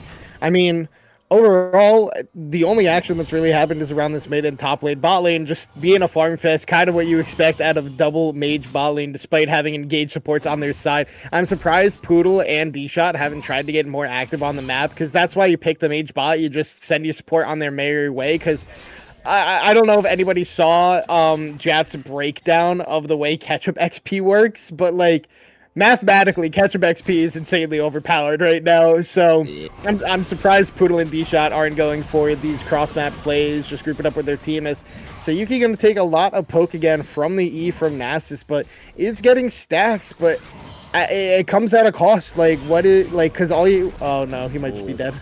Falling Star does not land, and you see Prim going to drop Fury of the Sands to make himself a little bit bulkier and go for the skirmish, knowing that Puma and Poodle is in the area, forcing the Railing Soul to just back off. Meanwhile, Pickle losing the 1v1 yet again. P-Dog looking for it, hungry for it, not going to be able to get it. Has to pop the maximum dose to stay alive for now, but this matchup for Pickle is starting to feel pretty rough. As besides the massive CS lead, that's a 2-0-1 Camille in just over 6 minutes. Not a fun time for the Dr. Mundo. Yeah, no, not fun at all. Mundo is one of those top laners where you tell your team, hey, I'm getting to 2 items, just make sure the game doesn't burn down before them. But when your lane is the one that's on fire, it is very rough to be playing the Mundo, because you want to get that Heartsteel, you want to get the Warmogs as well, but not going to be easy in this one, going up against P-Dog on this Fed Camille already, and just constantly going for these trades, once again, that we see in the top lane, and is just winning out on them every single time we see them. Yeah, Pickle just trying to CS as much as possible, just losing so much of this to the turret, and meanwhile, P-Dog just picking up plays, feeling confident in this matchup. This mid lane matchup's like the real head scratcher, right? Not something you see super often. I mean, meanwhile, we got 2 majors in the bot side just skirmishing that we haven't even talked about much. But Prim with the Spirit Fire just really chunking out Sayuki, and Sayuki might have to even build Merc Treads in this one just to stay alive in the lane phase. Let's see if it actually comes down to that dire situation or not. It has value, but you're going to have a lot of magic resist on the bulky front line of Loki's Kittens down the road. So the Sorcerer's Boots typically are a little bit better into these kind of compositions. But the problem is, if you can't CS, if you can't stack, then what's the point as A-Soul? Yeah, no, 100%. And I don't think it's going to get any easier for Sayuki, because like you've said before, you got to sit still while you channel that Q. Oh, wait, hold on. Poodle goes in. Poodle going to take a lot of damage, not much damage actually. SO Mason actually going to be the one taking so much damage from the Megas Inferno Bomb and all the other skills that the Ziggs was dropping down on it. And you can see Sayuki just going to have to breathe from afar, and the Spirit Fire, just the range and like the width of it is just so massive. Makes it hard for you to CS. Here comes the Tech Ultimatum as P-Dog is going to take this fight. However, he is quite low, and Kluchi is here for the additional support, and that should be the end for P-Dog. Pickle finally getting a kill back over there. Poom not able to save his top laner. As meanwhile, Solo Mason is going to be hit with the Zenith Blade, taking so much damage, forced to spend the flash, trying to give the kill over to We Show Them All, and We Show Them All actually did pick up that kill. Now looking to pick up another one onto D-Shot. D-Shot should be able to get out. There's no problem with the Nautilus. But a fantastic trade for We'll Show Them All in this bot side. And this game is actually pretty close on both fronts. I think the top lane matchup is going to start looking worse and worse for P-Dog as this Mundo starts scaling and starts picking up some items. For the time being, just trying to maintain this lead as much as possible. 3 grubs do go over to the side of SYN Loki's Kittens, and that's going to be fantastic for the splitting power of this Mundo in the late game. Yeah, and I mean, that top lane play where P-Dog goes in because Kluchi... Oh, wait, hold on. Ooh, Zenith Blade is going to land on Soul Mason, but Poodle has no mana left, so can't really fight this, and We'll Show Them All has to just waddle away back to base. They can't really fight this as Solo Mason is full mana at this point in time. Poom is in the area for some additional assistance if need be, but that's a fight that they don't really want to take in that bot lane. Yeah, and like I was trying to say before, the top lane play just turned south because Clutchy has access to that ultimate. They look for another play on the Solo Mason. Cease and desist is going to land onto the Victor, and Solo Mason does get out with the gravity field for now. Smite going to slow him down a bit, and Solo Mason is just going to be sunned up. Singularity going to be dropped, and it's going to be Solo Mason that picks up, that goes down. Poom going to be the one to pick up that kill. With Drake up now, this should be a free Drake for them, especially given that the grubs are already taken from Clutchy on the top side. But no, they don't go for it. It says they don't really have prio on that mid side. They don't want to give Prim too much of a free time. And Sayuki not really at level 8 yet, so can't really shred up. Oh my gosh, actually forced to pick up Oblivion Orb before even completing up the Ride Lies. Yeah. I don't know about that one. I mean, I don't think the Nasus healing is the problem. It's the Spear Fire damage that's the real problem for this one. But, you know, I mean, that item will still go pretty far in the late game, so there's that. But you can see here too, right? Oh, the flash stretch line not going to connect, but does, like, look at Sayuki's health already below half at this point too. Yeah, I mean, I'm not sure. Like you said, the Oblivion Orb is, yeah, it's okay into, like, Pickle right now. It's okay into Clutchy now that he picked up Protoplasm Harness, but, like, Prim isn't going for the lifesteal this game. He's going for full E poke damage, and that Oblivion Orb is not going to help you survive that. So definitely an interesting pickup there out of Sayuki in this one. You can see Ludens was picked up by Will Show Them All. Drake is low. There's no Mega Inferno Bomb to do a big chunk of damage out of Will Show Them All. He'll look to steal with a Bouncing Bomb. Doesn't get it, just gets a bit of poke damage there on to Clutchy. So the first dragon of the game, the late first dragon of the game this time around, goes over to the side of SLK. In the meantime, Poom, for some counter jungling up on that top side, isn't taking the blue buff, which I think is very interesting. He definitely had time to do so, knowing the dragon went down, but was just going to look for that recall and spend his gold, potentially on that first item. Yep, Sundered Sky is picked up there in the inventory. Trinity Force picked up by P-Dog. You have double Deathfire Torch in mid and bot lane for the side of SLK. And the classic Mundo build, triple Giant's Belt in inventory. You know, it's not like a typical item you build on Rel and Soul these days, but I think Roa would have been really good as a first item for Sayuki. Allows him to just kind of stay in the Spear Fire and heal up a bit and get mana back for free, essentially, in that situation. But I think a little bit too late for that one.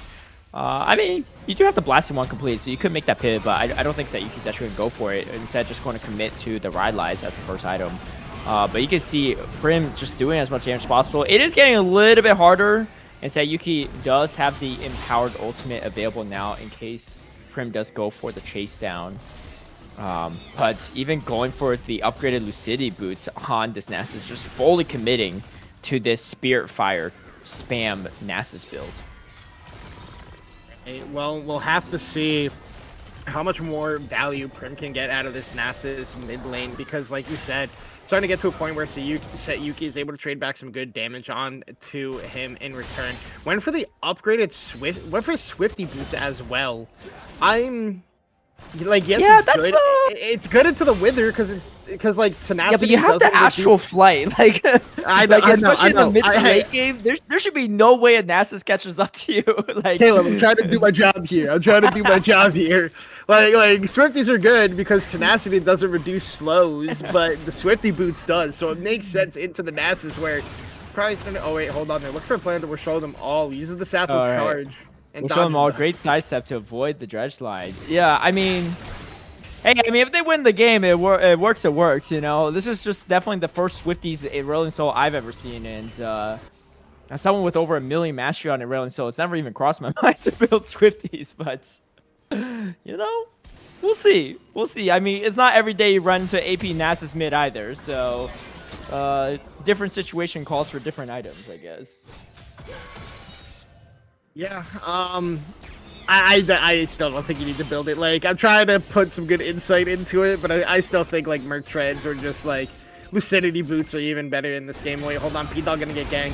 Ooh, P-Dog going to get taunted up as the Hextech Ultimatum is going to be used, and going to be able to get out with the hook shot for now. Here comes the buy in the Reliant Soul. They do have the Skies Descend on the Reliant Soul, and this could be a big game changer for this fight if they decide to go for it, as Sayuki just trying to breathe on them for a little bit. Oh, but here comes the taunt And here comes the Sky's Ascend into the Singularity. There's just not enough damage on this Railing Soul, though. There's no completed item. It's just Swifties and Oblivion Orb. Yeah, you might not be able to heal back up much, but you're not doing as much damage with this Railing Soul either.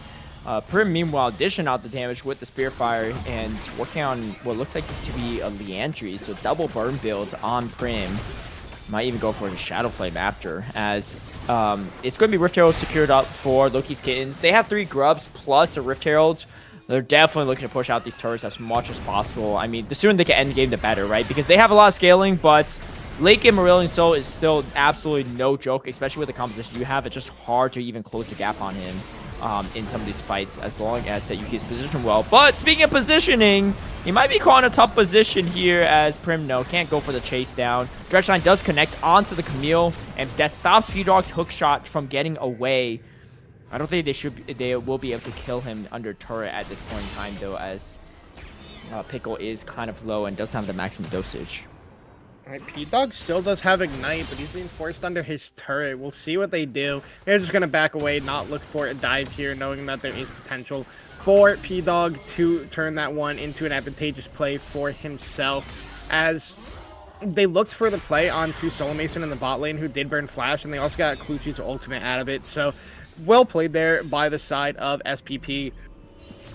But now that Pickle is on the Warmogs, it's going to be a rougher laning time for P-Dog. All the poke damage that you do to him isn't really going to matter all that much anymore, because he can just walk away, go back up to full HP, and then be like, alright, so now we can fight again, and you're going to be the one lower on HP until you pick up the Ravenous Hydra for P-Dog.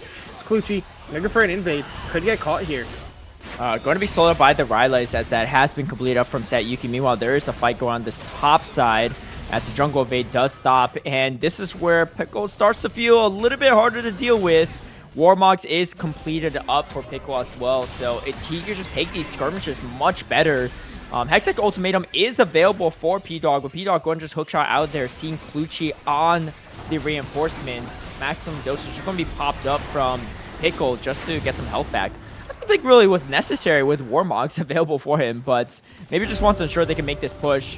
They do get the Chemtech Soul, Drake, I should say, on the side of Porkpay, but they're going to pick up this top turret, and the splitting power of this Mundo is going to start getting pretty annoying for Porkpay to have to deal with, and we're going to see if they have what it takes to deal with it here, because once he gets the Heart Seal up, he's going to be stacking. Sayuki here for some additional support, but so is Prim. We'll get the 2-man taunt from Clutchy, and by thinking about going back in, and does indeed go in, Boom just going to go for it. The Falling Star does stun up Prim, but not really going to slow the Nasus by much. You can see the Spear Fire just doing so much burn damage across the board, and just these 3 bulky frontliners are just so hard to kill. P-Dog going back into it. Breath of Light is doing a good chunk of damage to Pickle, and Pickle maybe wishing that he still had the maximum dosage for this one. Singularity is going to be the thing that ends up killing Clutchy. Poom gets a killing spree, and now the Astral Flight helps close the gap with the Rylays. There's just no way you get out of it. P-Dog picks up another kill, and the 3 assists going over to Sayuki is going to be huge for getting him back into this game as well. And unfortunately, Loki's Kids maybe overstepped a little bit on that top side. We'll show them all. Might have overstepped down here in the bottom lane. All right, and we'll show them all. Force the flash. Does get out of it. Playing that weak side to perfection there. Avoiding getting killed. Still holding off the weight. So definitely getting a lot of value in this pickup from We'll Show Them All. A super mega... Mega Inferno Bomb is going to do some damage here and clear up the wave a bit. And D-Shot just kind of on bot lane guard duty for Solo Mason. Solo Mason just kind of having a more quiet game for now. However, Victor does scale too, so may have some value in the later game. Yeah, a bit of an overzealous play, like you said, by SLK and that top side. End up getting punished for it. Just by the constant CC chain that was coming out from the SPP 3-man unit and the slows coming out of Sayuki as well. Ends up getting some pretty massive gold back into their favor. Sayuki getting 3 assists is going to be big. Should be building into either I believe it should build Leandry's this game, which how much HP is going to be on the side of SLK makes a lot more sense than the Blackfire Torch. but we'll have to see, as Clutchy is on 2 items now. We'll show them all on their way to 2. Second one now just picked up for Poom with that Black Cleaver, and being even on items with Clutchy is definitely interesting because Clutchy has built 2 support items, which are way cheaper than the 2 items that Poom has built. So really good job by Poom. Being 3-1 and 3 makes a lot of sense to be able to pick up those 2 ones already. But now they're looking for Clutchy again. Ooh, Season's Assist is going to land onto Clutchy, but Clutchy is not easy to kill. Here comes the Astral Flight and Breath of Life to slow down the Shen, but the Shen is so hard. They drop everything on him for the most part. Nothing is sticking. Kushi going to just get out of that one. Pickle does have TP available for this fight if need be. So does P-Dog, but they're just content on fighting 1v1. Hextech Ultimatum going to be used, but not enough to kill this Dr. Mundo. Maximum Dosage is going to be popped. However, I don't think this Maximum Dosage is enough to keep him alive. Maybe I spoke a little too soon. P-Dog taking a lot of damage, and here comes Clutchy stand united here. The taunt, the axe, the bone saw. Pickle picks up another kill for that one. Yeah, I mean, P-Dog almost did escape, but the max range taunt connects and ends up being the reason he falls down there. But a lot used on that top side. You now don't have Stand United, no maximum dosage for Pickle, so Pickle finds himself in a situation against P-Dog like that. Might just end up falling down instead of being able to survive. But, I mean, for the side of SPP, they're still in a good spot in this game, despite P-Dog going down there. You're still stacking on your Aurelion Soul. Your Camille is still a strong side lane threat. And you just really need to be able to get to that late game to be able to make this composition have its true power and look for these full 5-on-5 team fights, or even just 4v5 team fights with Sayuki just putting out constant DPS while P-Dog is split pushing in a side lane, because that is the point you draft Camille. Yes, you can be very effective in a team fight, but your split push power is so massive. So we'll have to see what the side of SLK decides to do. I feel like they have the onus on them to start the team fights with numbers advantage instead of just kind of getting whittled down and poked by Sayuki and by Will Show Them All. So we'll have to see. Dragon spawning up here in 10 seconds. They're going in on the Clutchy. Ooh, Zenith Blade does land onto Clutchy. Clutchy going to be slowed up a bit. Here comes the Cease and Desist used on Clutchy yet again. Can they kill him this time? And it doesn't look like it's possible yet. The skies have descended though, and you can see that Sayuki trying to breathe on the Shen. Not enough to kill it yet, but they do take out Solo Mason, and now the rest of the team starts collapsing.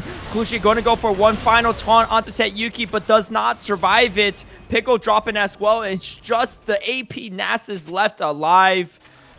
Going to have to trade or make a run for it, and he is running the wrong way. However, the Ziggs is here, and one Siphoning Strike will do it. He picks up the shutdown. He's been stacking this whole game, and even if he went AP, he's still doing some damage with those Qs.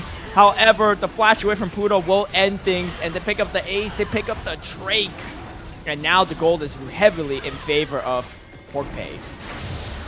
Alright, they get the second dragon. They win the team fight with the constant damage coming out from Sayuki being only on one item. And also, P-Dog with the flank is able to find Solo Mason, take him out of the fight, and just create a lot of pressure that way for the side of SPP.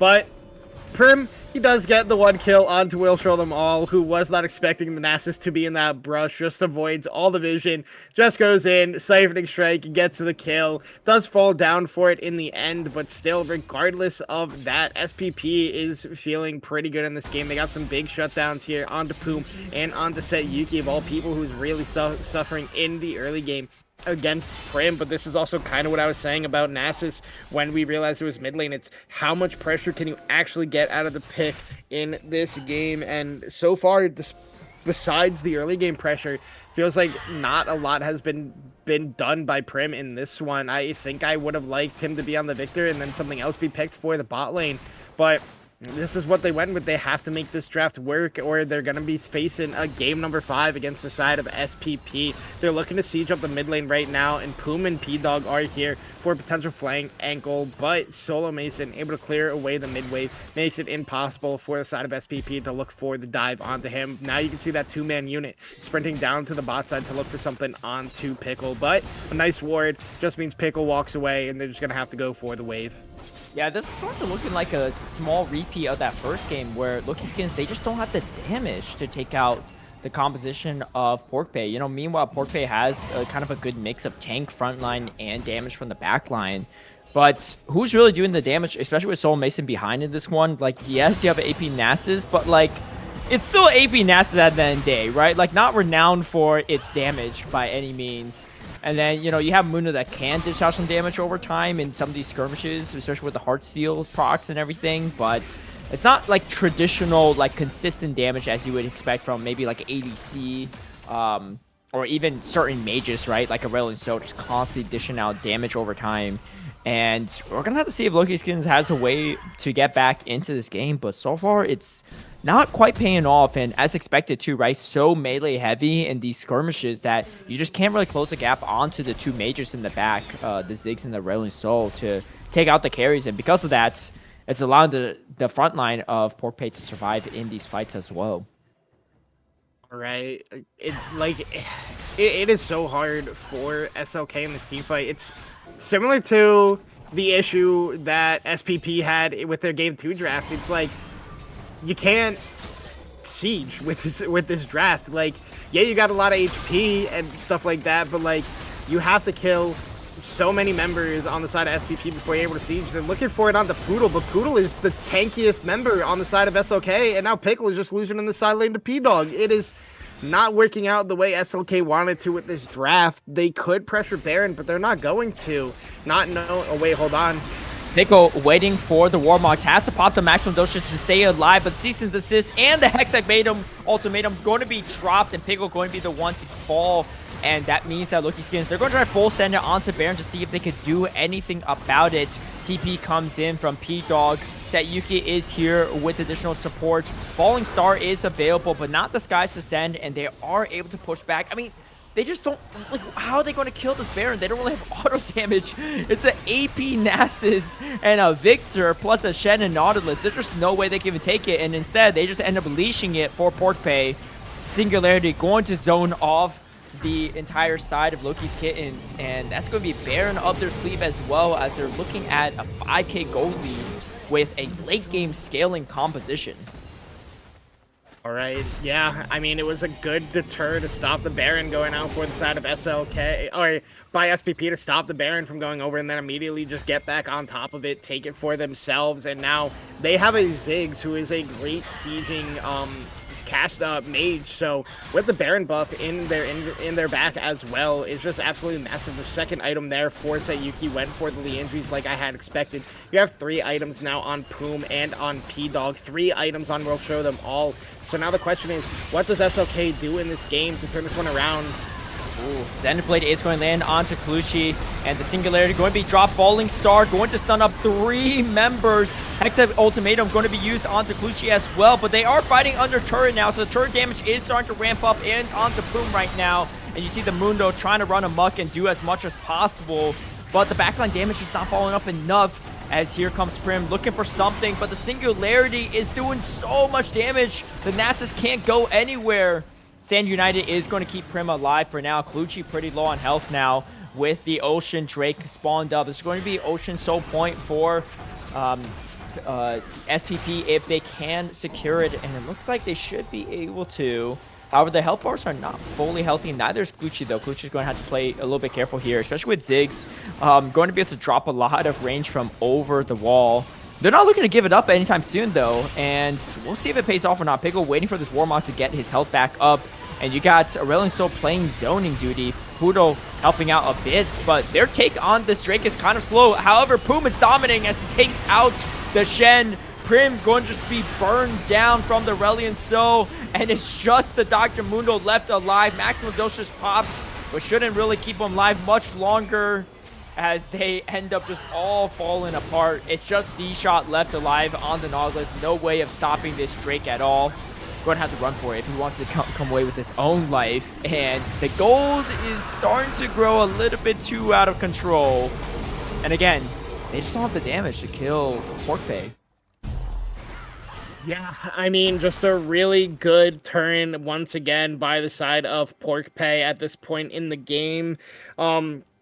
Just really no way to do anything on the side of SLK, just because their main damage dealer in Solo Mason is just so far behind. He had to go for Zonia's third item in this one instead of going for more damage. Like, you're getting a lot of poke damage out of Prim, but it's a Nasus who built primarily AP, so he's not going to be doing as much damage as you expect with the Siphoning Strikes, and even then, you need to be able to get in range to get him, and if you're being constantly CC chained, just like Clutchy is in this exact moment, and yeah. Oh my gosh, Clutchy getting hit by every ultimate possible, even the Mega Inferno Bomb going to be layered onto that one, as now Pluto extended a little bit, and that is a shutdown going over to Solo Mason, which is absolutely huge, and now Porkpay going to have to make a slight run for it, as you got Pickle throwing some infected bone saws to try to push things away. I mean, again, they don't really have the range for this one, but the Dredgeline connects, and here comes the Sky Descent going to do a huge knock-up. Singularity going to slow things down even more, and Set Yuki is now unstoppable. Picks up the kill onto Prim,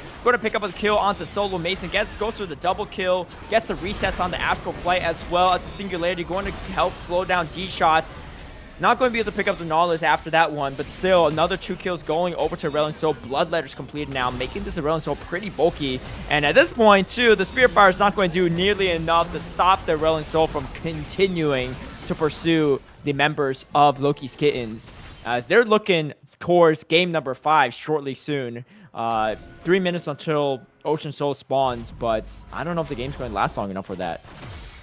Yeah, I don't know if we're going to see that Soul come out this game just because of the way the pressure has been being put on by SPP, but they don't have Baron anymore, so it's harder to siege for them just because there is good wave clear options on the side of SLK. They would have to get some pretty big picks onto mostly Prim and onto Solo Mason to get the wave clear off the map and then use the Ziggs power to siege up these turrets. But with them just looking to clear out their jungle as Poom is right now and get waves back in their control, we probably will see at least one more team fight in this one, and it's probably going to be around that Baron that is spawning in a minute's time and not around the Ocean Soul, because I think if the side of SPP gets a good team fight around the Baron, pick it up for themselves, they should just be able to end the game off that second one. No need to go for the Soul in this game. I do not like that D-Shot went from Bamboo Pipes this game whatsoever. Oh my gosh.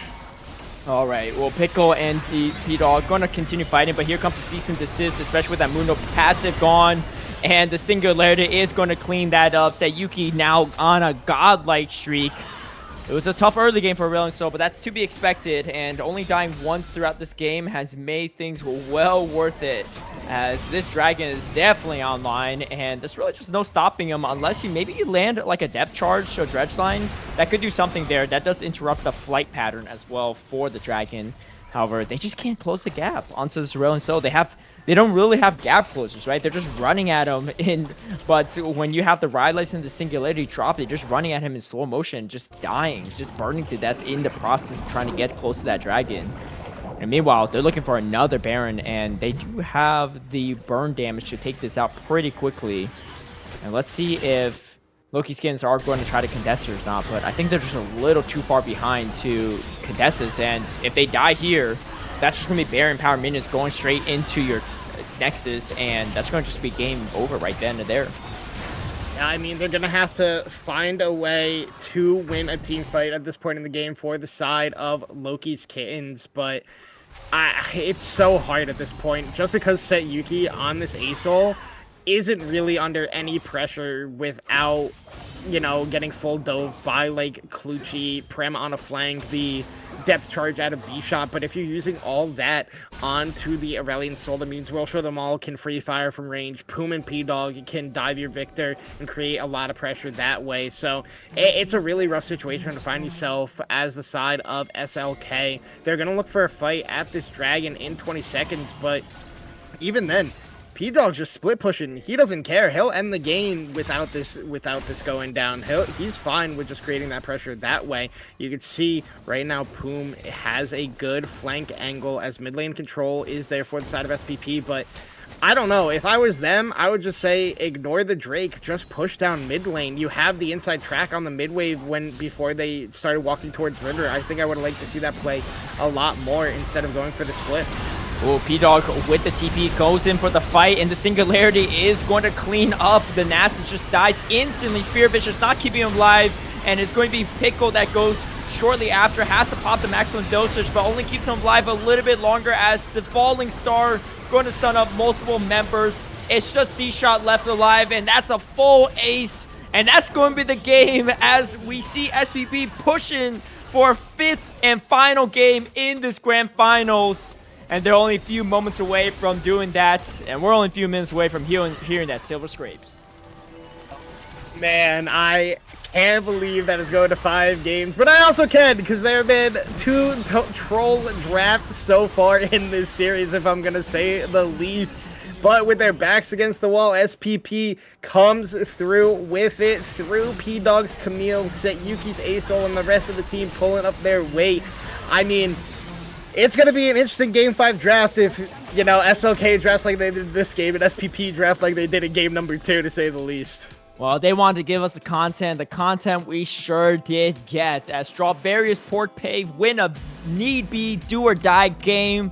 And now we're headed to a 5th and final game in the Eternal Finals. I mean, look at the damage and output across the board, too. I mean, of course, P-Dog farming a lot of that damage on the Dr. Mundo was expected, but the Relevant Soul came in clutch there for Set Yuki despite the early 1v1 death against Prim. It's tough, right? I like the creativity there, but, you know, start with some AP, started going towards some more tank, but just allowed Set Yuki to just stack even faster, and even the Spear Visitors did not save him in that final fight, just got instantly burned down. A great draft from SVP to win this necessary game, and we're going to take a quick break before we head into game number 5, but until then, I think it's time for some Silver Scrapes.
Welcome back, everyone, to Titan Esports. We are in the finals of the Eternal League. Strawberious Pork Pay versus the undefeated SYN Loki's Kittens. And we are coming down to the fifth and final game of the summer split. I'm Caleb Payne. I'm joined with Xiong, and we have the pleasure of covering this finals between these two head-to-head matchups. And let's see if Loki's Kittens can pull off the perfect split or not.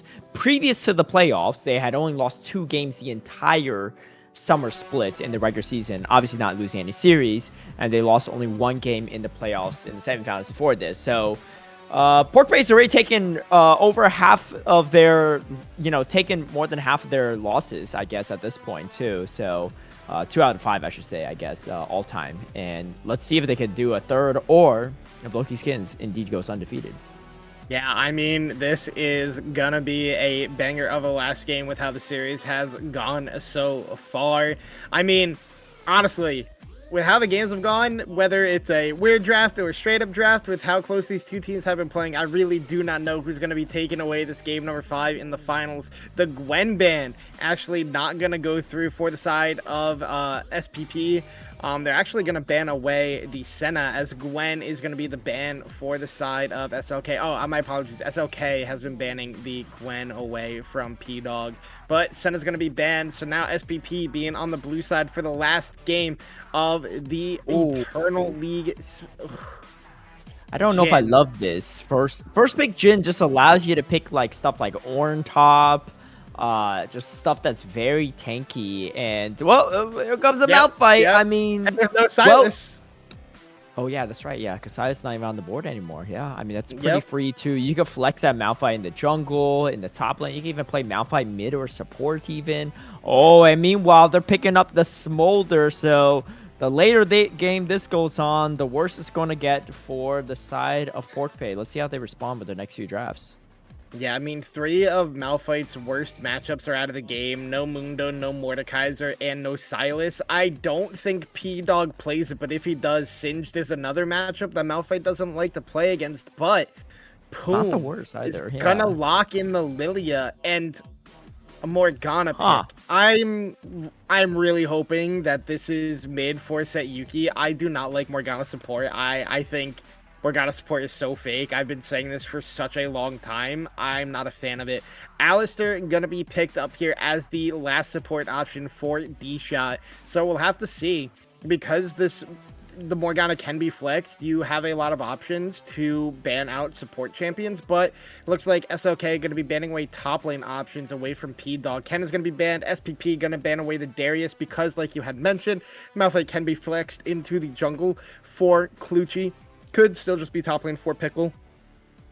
Yeah. Could even And go mid lane for Prim. It's like not a hard jungler to play, I would say too. So giving that flex option is nice, and they do have that final counter pick as well. So we'll kind of see. I would assume they're going to pick up their mid laner here and not show jungle, or pick like a flexible jungle pick as well. But again, the Alistar plus a Malphite, like this Jhin is not going to be doing much damage. It's going to be the Echo. And again, a lot of flex potential with this one too, right? Could be in that mid lane or jungle. So I like what Loki's Kittens are cooking here, especially if their players have the mastery to play these different champs in their different positions, because that just makes it a lot harder for PorkPay to even counter draft around this. The pick up Renekton, which is like not good into mount. You're counter picking yourself here. And they pick a Soraka. Soraka? What the hell are they cooking on SPP? Okay, well, we'll see how it goes, I guess. Don't love it. And they pick up the Garen, so... I mean, it could be a Garen jungle. It could be an Echo jungle, Garen mid. Like, there's a lot of options here. It is going to be that Morgana in that mid lane, unless they go something crazy and go Renekton mid lane, but... The Renekton is definitely a head scratcher into a Malphite. Not only a Malphite team, but a likely Malphite top. Like Loki's Skins could just be like, all right, we'll just lock the Malphite top. Yeah. Go Garen mid, I guess. Loki jungle or Garen jungle. Loki Echo mid, I should say. So I think it's probably Echo mid with a Malphite jungle and a Garen top, because Garen was the R5, so that's probably the response pick into the Renekton. I love Soraka.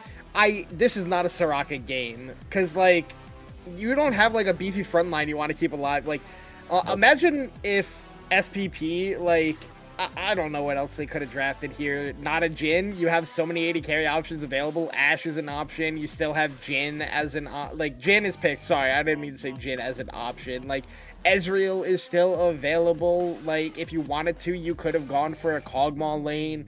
Twitch isn't, like, there's so many other options than Jhin first pick. I think that really hurt SPP in the drafting, and I think SLK's draft is a perfect draft for game number 5. You have frontline, you have engage, you have split push pressure, you have scaling, you have a really strong early game assassination threat with the Echo. I think SLK has destroyed SPP in the draft department here for game 5. yeah, let's see how this all shakes down, though, because it's not over until it's over. But this looks pretty uphill from the start. So, yes, it is indeed going to be, like you said, Malphite in the mid lane, or sorry, in the jungle, and then Garen in that top side. I mean, Garen to Renekton is fine, too. Makes things a little bit easier for P-Dog, I would say. Like, willingly picking a Renekton into Malphite does not seem like a good time. But they do have that.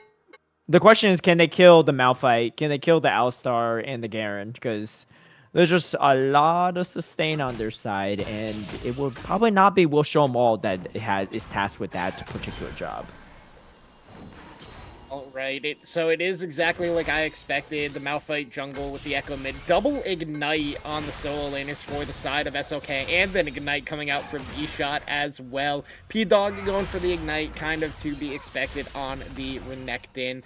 But I just don't know. This is going to be such a hard game for SBP to play. It kind of feels like it's going to be Poom and P-Dog versus the world in this one with the Jin. Like, Jin can do damage. I don't want to say Jin can't do damage. It's the way people build Jin that he ends up doing no damage. Like, if you're going Ghostblade into Rapid Fire, yeah, of course you're going to do no damage. But, like, if you're going Storm Razor into Infinity Edge, Jin actually does a lot of work. So we'll have to see what Will Show Them All can do on this Jin, because you and I saw a lot of people in Twitch chat, are just not believers of this first pick. No, I mean, I guess I'm notoriously a Jin hater in general, but there's only been very few times where, like, even like pro teams where I've seen Jin actually really pop off in games. Like, sometimes even when Jin wins a game, I look at the game and it's just not Jin that wins them the game, you know? Speaking of which, a nice headbutt pulverize combo there. I mean, obviously in the early game, that's not as big of a problem, but if you look at just the composition of Loki's Kittens, they were ready for this potential Jin pick. Like, they know, they're like, all right, we just pick a tanky engage support, which it doesn't really get much tankier than an Alistar. You pick the Malphite that just unchecked, especially with size off the table, and then the rest you can kind of just play whatever, you know. And as long as Soul Mesa has time to scale, this game should just be in their favor. But we'll see. I mean, you know, sometimes you can outplay these tough compositions, and I've seen worse comps win, so you never know. Yeah, I mean, we'll have to see. Like, until I'm proven otherwise, I'm not gonna believe in this, especially with like how cohesive the SLK draft feels. Like, there's a world where the Soraka puts in the work and keeps everybody alive through a team fight, and the Jin and Poom just can carry it, but it seems so hard to be able to do that. I mean, Poom, already looking for some counter jungle action, is able to pick up the Gromp away from Clutchy, who... Oh, no, I lied. Sorry, the Gromp had not spawned yet, I believe. I'm not sure where the 28 CS is coming from Poom at this point. Should have only been 24 if I'm mathing correctly, or I might just be stupid and miss something completely, but doesn't matter. It's just going to be some early game farming. Lilia is so good at just constantly cycling through these camps and just being a power clearer until you get level 6, just getting a massive CS gap in the jungle. Little does Poom know, could even get more CS because that top lane scuttle was not picked up by Clutchy, just trying to get the early reset in to go back through their camps. Is going to be going for either Protoplasm Harness or the Experimental Hex Plate as a, not Experimental Hex Plate, oh my god, Zeke's Convergence as their first item. So we'll have to see what it ends up being. It's just going to be the double burn into the Rift Maker for Poom. That is just the typical Lilia build right now. It's still really strong, gives you a lot of damage, works really well with your passive, and gives you survivability in the team fight as well. But overall, it's just going to be a lot of early CSing. Both junglers really want that level 6 before they look for ganks. Definitely. And P-Dog definitely taking the better of this matchup so far, but Leon has just so much sustain in lane that it's not really too big of a deal. Both pretty strong in that early game. And we'll kind of see. I mean, besides a small CS lead on the top side, nothing too crazy here. Yuki and Poom are definitely tasked with taking out the front line, right? The heavy front line of the Malphite, the Garen, the Alistar. It's just, they just can weather the Jin shots pretty easily, I feel like, unless we show them all will really pick up ahead in this early game. I mean, that could be good too, just in general, because they want to slow down the Smolder, but looks like they're going to start to secure with this first Drake, and it will be uncontested, so off to a decent start, I guess. Yeah, and also a big thing that SPP has in this draft is they have a lot of poke damage, which is something we didn't talk about. The you know, Swirl Seeds coming out from Poom, just the whole Morgana kit with the Dark Bindings into the Tormented Soil. Sorry, the Tormented Soul is actually the name of the ability. I think little do people know. Also, Jin is just a really good poke champion. You can get some good poke out of Soraka too, with those Star Calls and everything like that. So they can set up for objectives very well, but it's still so hard to like control that area because Clutchy can just engage at a moment's notice, as can D-Shot. So we'll have to see how SPP plays around that, because they really want to be getting a lot of this poke in onto the frontliners, specifically Clutchy and D-Shot, before they can get that engage off. But if the Pickle gets ahead on this Garen and gets a good flank, it's just going to be absolutely devastating for them. But even then, it's still very doable as SPP after they pick up that first dragon, which is okay. I didn't see it on the overlay for a hot second there. I was very confused, but I mean, overall, it's just how much can you do with this competition at SPP. Solo Mason is just going to be building up these stacks on the Smolder and be that late game insurance policy that you want out of your AD carry. So they need to push the envelope early, get a large lead for themselves, and never really give an opportunity for SLK to, you know, use the comp the way they want to. Definitely.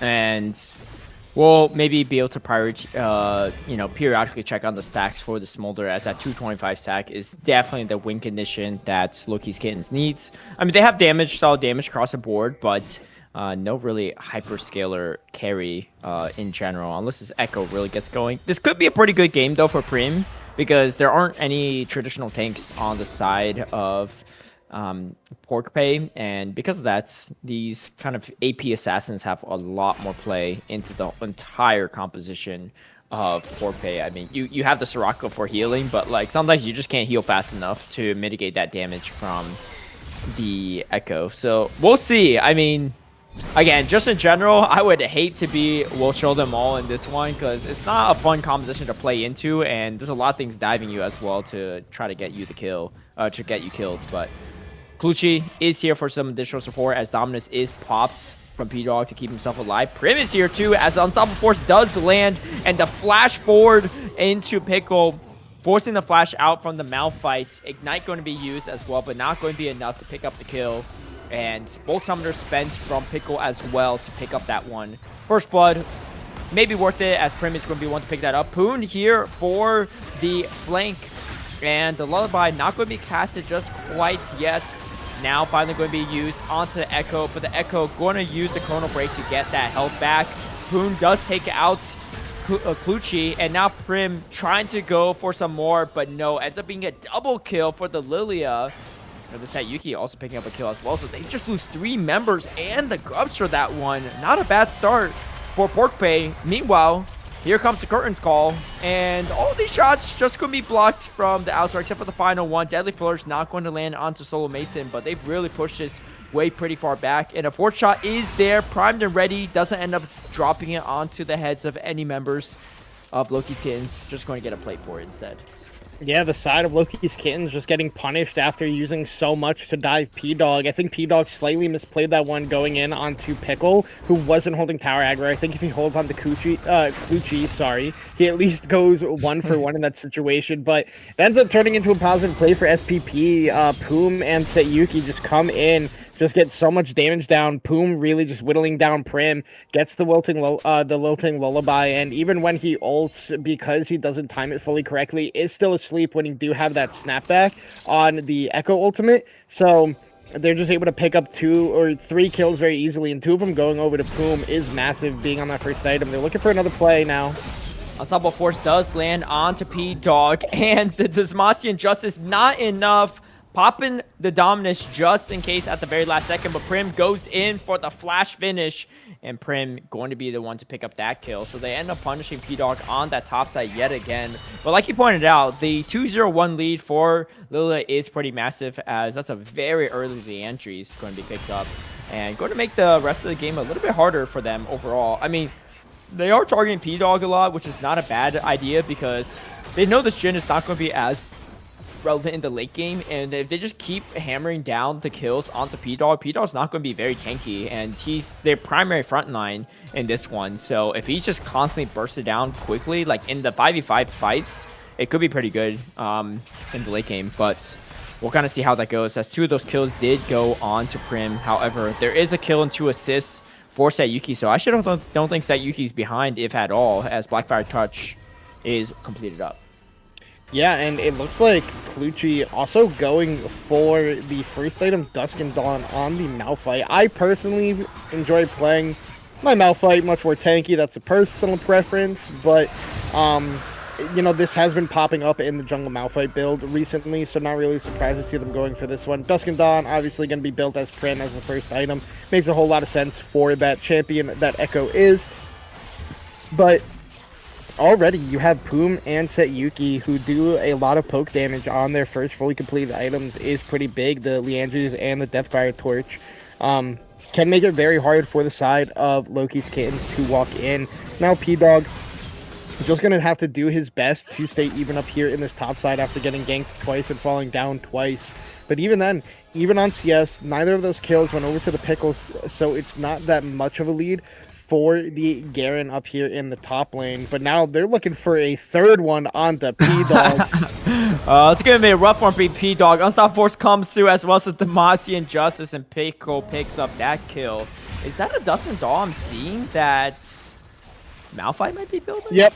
Yeah, he is. Okay. I mean, it's a choice. I don't know if it's the best choice, but it is indeed a choice. And choices like that definitely is a sight to see for Will Show Them All, because it gives him a little bit more killing power with this Jhin into the tanky Malphite. Deadly Force not going to land, forces the flash out from D-Shot. And they've been stacking these Drakes. Already at 2 Drakes, and Drake stacking is definitely a great way to go about it when you're facing a late game composition, because it just forces them to be on an Elder or Soul Timer even sooner and force them into fights, especially if they're behind. Such as right now. I mean, they're not really that behind, but it feels like they're a little bit behind in some of these fights outside of just the constant pressure on P-Dog.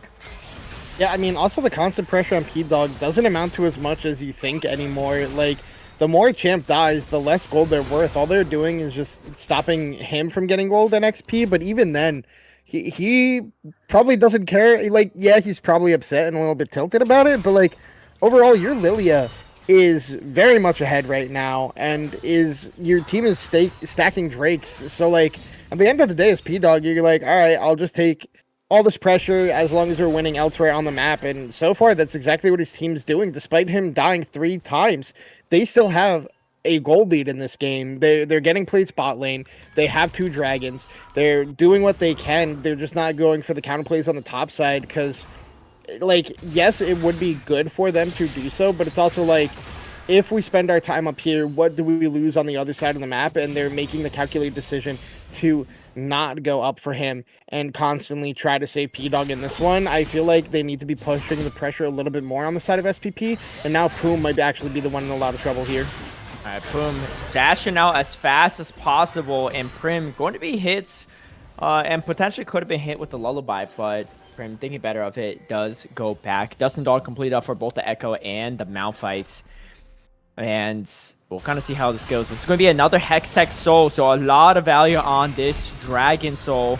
As a flash forward from Will Show Them All, trying to do as much as possible. Curtains are called, I believe, and trying to take out the solo kill against Solo Mason, but doesn't quite get it. So a lot used for that one, as Flash was used, whereas Solo Mason just used the barrier. Meanwhile, Unstoppable Force does come through, and they pick up the shutdown onto Lydia. A huge pickup there. And We'll Show Them All have to be pretty careful here. So Alistar is in the area. Soraka is here for some additional support. But the headbutt actually just knocks the Jhin further away and back to safety. Rooted up from the Deadly Flourish. But they don't really have the damage to kill this Alistar. And Solo Mason actually healing back up quite a bit. So probably had to drop the ultimate at some point to heal up and get the health back. And I think for Solo Mason, he's not really worried about winning this lane. He just needs to get the stacks and has the Essence Reaver completed up, and staying even on CS is exactly what you want to be doing as Smolder. Yeah, exactly. And, you know, Poom did try to go for a potential save on P-Dog if they looked for the dive, and he ends up being the one who gets punished there, gets shut down over to Clutchy. And they even tried to use the Wish out of Poodle as well, but just not enough for her to save her jungler. But I mean, you can't really punish Smolder in the bot lane either as the side of SPP because of the bot lane that you drafted. So, like, all you can do as them is, like, farm and then be like, all right, when can we look to fight around the objective? When can we look to really make this composition work? Because, like, so far, you aren't the ones who can pull the trigger and make these plays happen. You have to be responding to these plays at the right time to make them go advantageous for you. And it just feels like they're not making those plays so far, as P-Dog just fully bails out of top lane. He says, this turret's going to fall anyway. I should be here for the dragon and hopefully make something happen at this next Drake. As you can see, even the Pickle on their way down here, as Dragon has spawned, started up immediately by the side of SLK, but all of SPP is here as a spawn for it. We're going to get a full 5v5 in this game at this point. Yeah, they don't want to be on Soul Point in just 16 minutes into the game. But this is going to be a big one, as the winner of this fight can really determine how the rest of the game goes. Pickle looking for some engage here, and finally goes in on the Renekton. Dominus going to be Papa. P-Dog is not tanky enough, is almost going to fall, but the Wish is going to keep him alive for now, as the curtains are called. And you can see, we'll show them all, trying to find someone to hit. Doesn't really hit most of those bullets. P-Dog's still alive. Everyone's still alive. Clutchy is pretty low on health, though. He doesn't really have a lot of jungle minions to heal back up. And meanwhile, they're doing a lot of damage. Top Force does knock up 2 members. And P-Dog is going to be the first to drop. Soraka dies shortly after, as well as Boom. And 4 members have died. It's just the Morgana left. This is kind of how we expected a lot of these team fights to go. Even though Loki skins might have been a little bit behind in the early game, but not really by much. And their composition is just way too hard to kill. Even with the Soraka healing up the members of Pork Pay, it's just not enough to keep them alive long enough for this fight. Yeah, I'm a little upset by Poom there. The members of SLK were grouped up for so long. Doesn't look for the Flash multi-man sleep to try to get the team fight for them. They get Clutchy low, but it doesn't matter because the whole time he's still holding on to that unstoppable force. So the second the side of SPP group up, he pulls the trigger, and then it's just a one-team fight from that point. Prim gets a multi-man stun, gets a lot of damage off the Pickle, comes in, just does the Garen thing, spinning around, cutting through everybody, and now it's real rough for the side of SPP. Like, I didn't have faith in this draft when I saw it, and now you're behind 3,000 gold. Your dragon stackings are stopped. You have no side lane pressure because P-Dog has been shut down in this one. Echo's fed. Full kill participation on this Malphite. And there's a Smolder that you guys can't even get on top of. So it's real rough. We're going to see if Pork Pay has a way back into this game, but it is looking dire and is looking worse and worse as time goes on. You can see the gold graph going more towards the side of SYN, Loki's Kittens, and I don't think it's really going to dip much, but we'll see if they could get any shutdowns. There's a lot of shutdown gold on the Garen, a little bit on the Echo and the Malphite as well. They're trying to find something here, right? Deadly Flare is not going to land, and Solo Mason doing a great job of dodging all these skill shots. And again, you just have so much peel, right? You got the Alistar, you got the Echo, you got the Malphite, you got the Garen. Like, you can't ignore these things right in front of you, but at the same time, you don't really have the front line to handle it either. And so it's tough, right? Because if Boom doesn't combo right with the Lifting Lullaby, you know, gets like a 3, 4-man, 5-man sleep, the fight's just over. Yeah, exactly. Like, there's still opportunities for them, but like, all right, P-Dog is just gonna get beaten up here. Yeah, he's 2 levels down as well. Unstoppable Force going right under the turret. Unstoppable Force with the headbutt pulverized combination. Looking like double Malphite in that one as they pick up the kill under the turret. You see Pickle dancing on top of the dead buddy of P-Dog as we see kind of how that one unfolds. Yeah, he just goes in, fuse, ease, drops the ignite. P-Dog doesn't get a lot of healing back. Demacian Justice, just the classic Garen thing. Down 3 levels is not a great time either, as he is also 0-5. They're diving deep into this one, but they got nothing to worry about. Turret goes down, the rest of the members are too tanky, and then Echo's got the Chrono Break to get his health back over, and that's just the mid lane turret and a lot of plates on the inner turret in the mid lane on top of it. And yeah, getting tough. 3-7, yeah. 3-11, and keep an eye on that number 3, because it might not be the craziest thing if that number doesn't really tick up by much for the rest of this game. Yeah, I mean, like, our job is to, like, be as positive as possible for both teams, but, like, you're down 5k, almost 6k at this point, or mathing, hold on. Yeah, you're down only 5k, but, like, it is just such a comp diff, like, in comparison to the two. Like, it's just like now how do you win a team fight as the side of SPP? You really can't, because all the go buttons are on the side of SLK, and it's not like you have a ton of mobility on your draft as SPP either to try to, like, survive these engages. Like, you have three immobile champions. You have a Soraka, a Jhin, and a Morgana. You have no way to dash out. You have no way to like blink or anything to survive the engage. While like Poom doesn't have any like innate dashes, but he can run on Mach 30 and try to dodge him. P-Dog has the slice and the dice, but like even then, it is still so incredibly hard. Poom is just sitting up here. Yeah. Oh, and here comes Pickle. Gets the lullaby out of Poom, but the Demacian Justice proc before he fell asleep just takes the 1v1 kill. And P-Dog's just watching because he's like, well, I don't really want any of that smoke. No way I can take out the Garen too. So best I could do is run away with my own life, and that's going to be what he does. But really, at what cost? That's a 6-1 and 4 Garen. And honestly, the only time to pick up the kills was in that river fight right before Grubs. That was pretty much it, right? That three-man kill that Porkpay had. But outside that, it hasn't been really anything at all. Here comes the combination play from the side of Kuchi, and Kuchi does get the unstoppable force to land. However, We Show Them All is going to drop the curtains and do as much damage as possible, but Kuchi feeling comfortable just tanking those, and you can see the health bars are not going down at all. And it's going to be another few plates taken down. Yeah, I mean, We'll Show Them All survives, but everything is burned. Flash, Barrier, Wish, Heal, and Black Shield was used to save him as well. So now that just means there's no fighting power on the side of SPP. And Lullaby was used by Poom as well to try to kill Prim under turret, but Prim uses the ultimate to survive, so it's just going to be another Hextech Dragon going over to the side of SLK, and then they're looking for the cross map here onto Pickle, but Pickle's just gone already, just not letting the cross map happen. It's just... I don't know what to do as SPP in this game to make the comeback. Like, you have to get, like, the best fight ever. Like, Kluchi has to completely whiff his ultimate. You have to get onto Solo Mason. Like, Prim has to be CC'd long enough where he can't ult. And Pickle needs to be, like, in the base. Like, he can't be anywhere on the map. Because if he's anywhere on the map, it's still a winning play for the side of SLK. He just has to not exist during that time. And Sayuki going to just lose the 1v1 into an Echo at full health.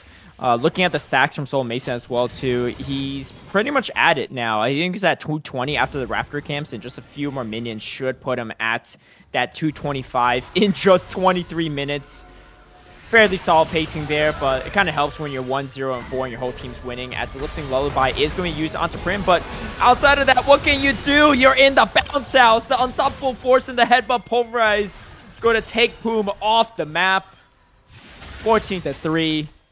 8k gold differential here, and it's only looking to grow. I mean, and also Pickle on this Garen pick is so strong, right? Because you gave so much value into his Garen. Demacian Justice going to be dropped, and Dominance just going to be used to keep P-Dog alive for the time being. But it's a Garen that has a lot of escape and just really strong on the side lane in general, has the damage, has the regen, and everyone else is way behind on this Garen. You just can't stop the side lane pressure, as currents are going to be called, and D-Shop probably just going to eat up all these shots. I mean, kind of even went back for one, even though he didn't need to, because what can you do? It's a Jhin. I mean, at least the Jhin did build Storm Surge and Infinity Edge, but even at that point, too, it's just not enough.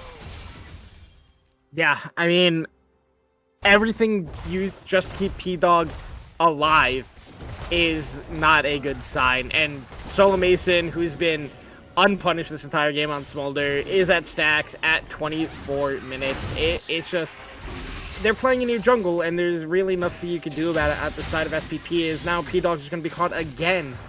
Yeah, Prim taking the 1v1 even down a level, but not worried at all, as that's 10 Magi stacks. Unstoppable Force comes and lands onto P-Dog yet again, and you can see the execute line is there for the Smolder.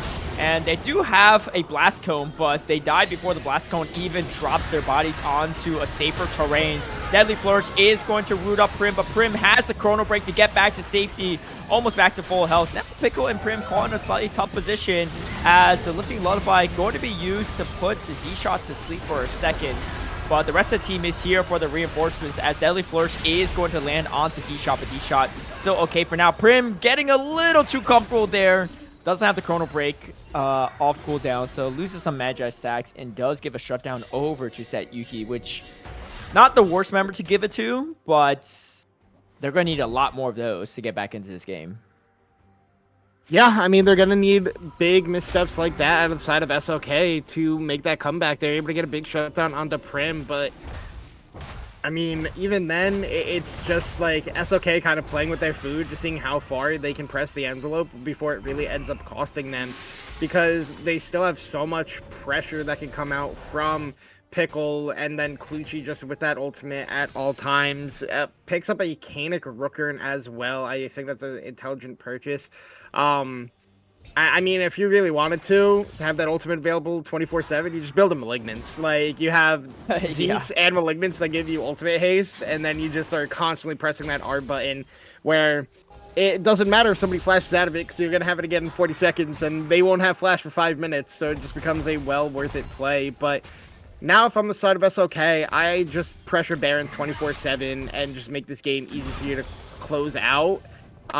They're not doing that, which is, I think, a big misplay by them, because it gives more time for the side of SPP to potentially find something in this game. But even then, I think it's just like, you can't walk into your jungle, you can't walk up in a lane, because you're going to get played on in the side lane if you walk up too far, and like, you've only taken one turret, and it's the bot lane outer turret, debatably one of the most useless turrets in the game.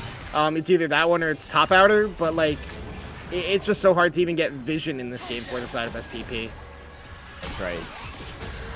Tormented Shadow going to be used to clear up some of the waves, but that's just not really much else I can do, as this jungle of Poom is now a Clutchy's jungle. And they're looking to push out this wave as much as possible. I mean, they could just go for the Baron, but instead they're going to just settle for getting vision here, as this is going to be Hextech soul points for Loki's Kittens. And that's 3 Hextech Drakes already. I mean, we were talking about how it's possible that PorkPay could have gotten the soul early with the early 2 Drakes they had. But ever since those 2 Drakes, this game has entirely been Loki's Kittens in control. And if they get a Hextech soul with 4 Hextech Drakes under their name, I mean, this game has kind of been over, but it's definitely over after that one. As you can see, Clutchy just going to body block all the Curtains Calls shots to avoid any potential kind of steal. And they're looking for a little bit more. Poom forced to go for the Emny Raptors, but you are in dangerous territory. All right, 3 Hextech Drakes, and now you're starting to threaten the Baron side of the map with Prim on that split push. Because Prim basically does the same thing as Pickle in the side lane, but one has TP and one doesn't. And now you just take the entire top side, then you look to go for the Baron take, and I don't know. SPP has to get like the perfect ult here out of Poom on the Baron to make this work, but Baron goes down pretty quickly with solo mates with Pickle and some AP damage coming out from Clutchy. There goes the bowling ball. They're going to know they're on this, but Prim is here now. Right, Prim going for the flank, and Pluto and Sayuki is going to have to play this carefully, as we'll show them all. They have no vision this, and here comes the Echo from behind. Mom going to be called. Clutchy does get shut down, but Solo Mason picks up the kill onto the Renekton shortly after. They do lose Pickle in this fight, though, which is a lot of their damage. And here comes the Soul Shackles doing as much as possible. Hold on now! There's no way! There's no Various way! Forte somehow did a team wipe. I don't even know how, because the health bars were not even low on Loki Kitten's side, and somehow they close the gap. They get so much shutdown gold, and now the gold differential is only 3k. Plus, you add the Baron gold on top of it. It's really not that much at all. It's less than 3k at this point in time. I don't know how that happened, but they somehow found a way, and they only gave up P-Dog's life for that one, too. Like, it wasn't even a close fight. I mean, Clutchy got so low from tanking the Baron, and then Prim goes on to Poodle of all people, who spaces him perfectly, puts the silence field down underneath him, is healing up the team the entire time, as Soraka, the Wambulance of the League of Legends roster, just keeps everybody up. And it really all started with Poom going in and baiting in the side of SLK. We're gonna get a replay of this one. All right, so we can see Baron is getting relatively low. And we'll watch this. Poom with the Black Shield. starts to go in. Clutchy gets bound, hits a 3-man sleep, and immediately goes into zonies. And the whole time, Clutchy's taking Baron aggro. And then they go in onto Poom, but it doesn't matter because Poom is staying alive because of his passive. Yes, P-Dog dies on the backside, but you saw Prim going on the Poodle, and there goes the exact CC chain that I was talking about. Never gets the opportunity to use the ult. D-Shot gets extremely low, and then it's just wrapped from that point because the side took so long killing P-Dog, and then everything else just went awry for the side of SLK. Now SPP, they have the Baron. There's still a lot of threat that can come out from SLK, but we're going to see if TP behind. Ooh, that's a huge flank from Pickle, doing so much damage to the backline. The Jin's going to be the first to drop solo. Mason does eventually fall to the burn damage, and it's just a bloodbath in the middle. Headbutt, Pulverize, and Unstoppable Force combo just knocks everyone up. Pudo's still alive with a little bit of health. Poom and P-Dog trying to do out the damage as they can. Pickle just going down so fast with the burn damage. Almost gets away from it, but no, Poom picks up the kill. And again, they win a team fight. It's just the Alistar left alive. Even with the beautiful flank from Pickle, it just wasn't enough somehow. It's now they're taking the inner mid turret, and somehow this game just completely done a 180. What looked like to be an unwinnable draft from an unwinnable position. Portbay somehow making the miracle happen. Yeah, I mean, Solo Mason gifted that team fight win to them in a fucking basket covered in ribbon and saran wrap, the way he just got full tagged by the Dark Binding, and then everything else came out, just not able to move whatsoever. And Poom started to deal out the damage. The burn damage is real, starting to be a big threat in this one. Keeping himself alive, running around these team fights, burning everybody down extremely low. I mean, somehow, some way, SPP is making this one comeback happen. They are even on gold. They have priority for Dragon now because of Baron buff, and they do not want this Hextech Soul going over. They are going to fight tooth and nail for this. We'll have to see, because this team fight itself can be the deciding factor. Prim has lost all of his Magi stacks now. Anti-heal coming across for multiple members just to deal with Poodle and with Poom. And now Set Yuki might be the one caught out, but I don't know. This is going to be an interesting team fight in the next 3 seconds. Definitely. I mean, who thought the game would look like this, right? I said like only a couple minutes ago, the score is 3-11. Keep an eye on that 3 to see if it even goes up. But now it's 13-19. Hextech Soul on the line. And this is the fight that Portbay is looking for. And they're just going to try to shred this and go for the 50-50 as they know they have much more to gain from this. But curtains are called.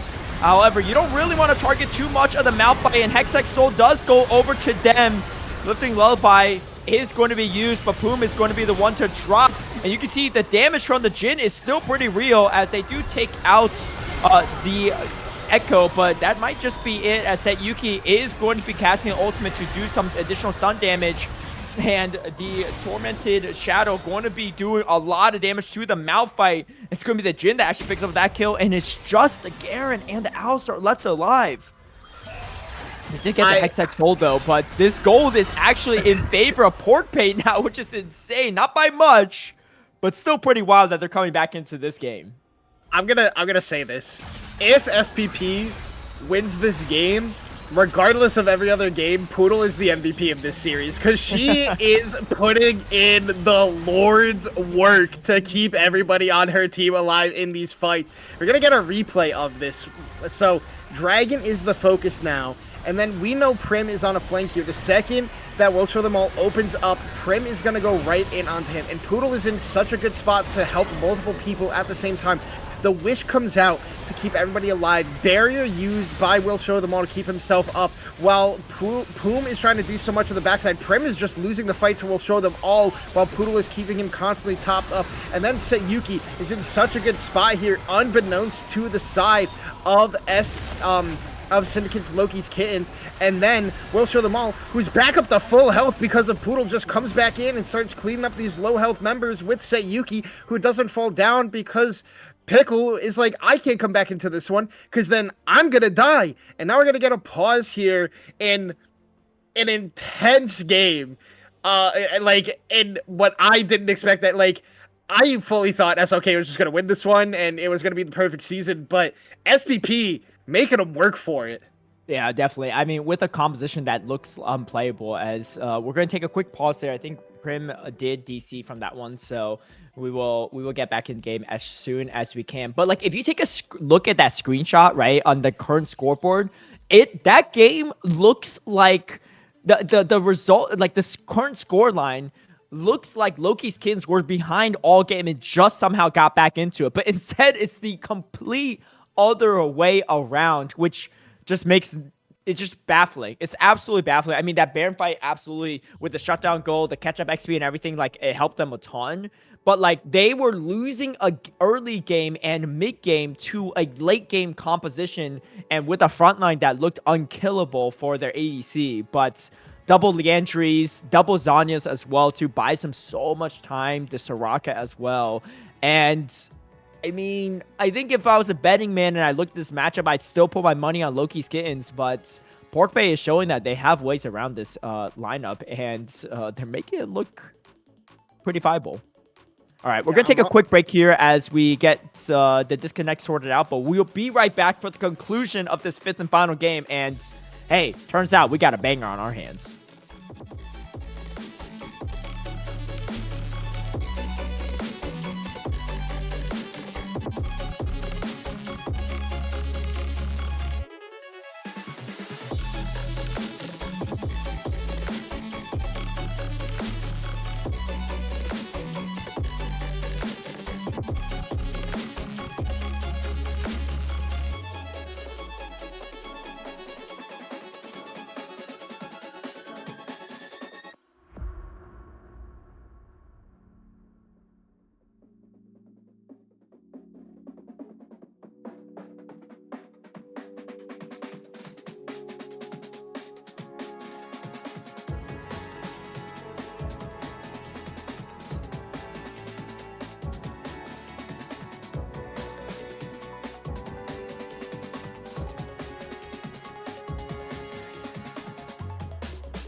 All right, welcome back, everyone. Sorry, a quick Wi-Fi reset, but we are back into it. Just want to make sure all the players are able to play the game without any interruption. Meanwhile, D-Shot forced the flash outs from Poom's damage. You can see that Leandri's burn is real, especially with the Rylai's as well, too. It's hard to get away from that Lily. I mean, Lily already has a lot of speed there.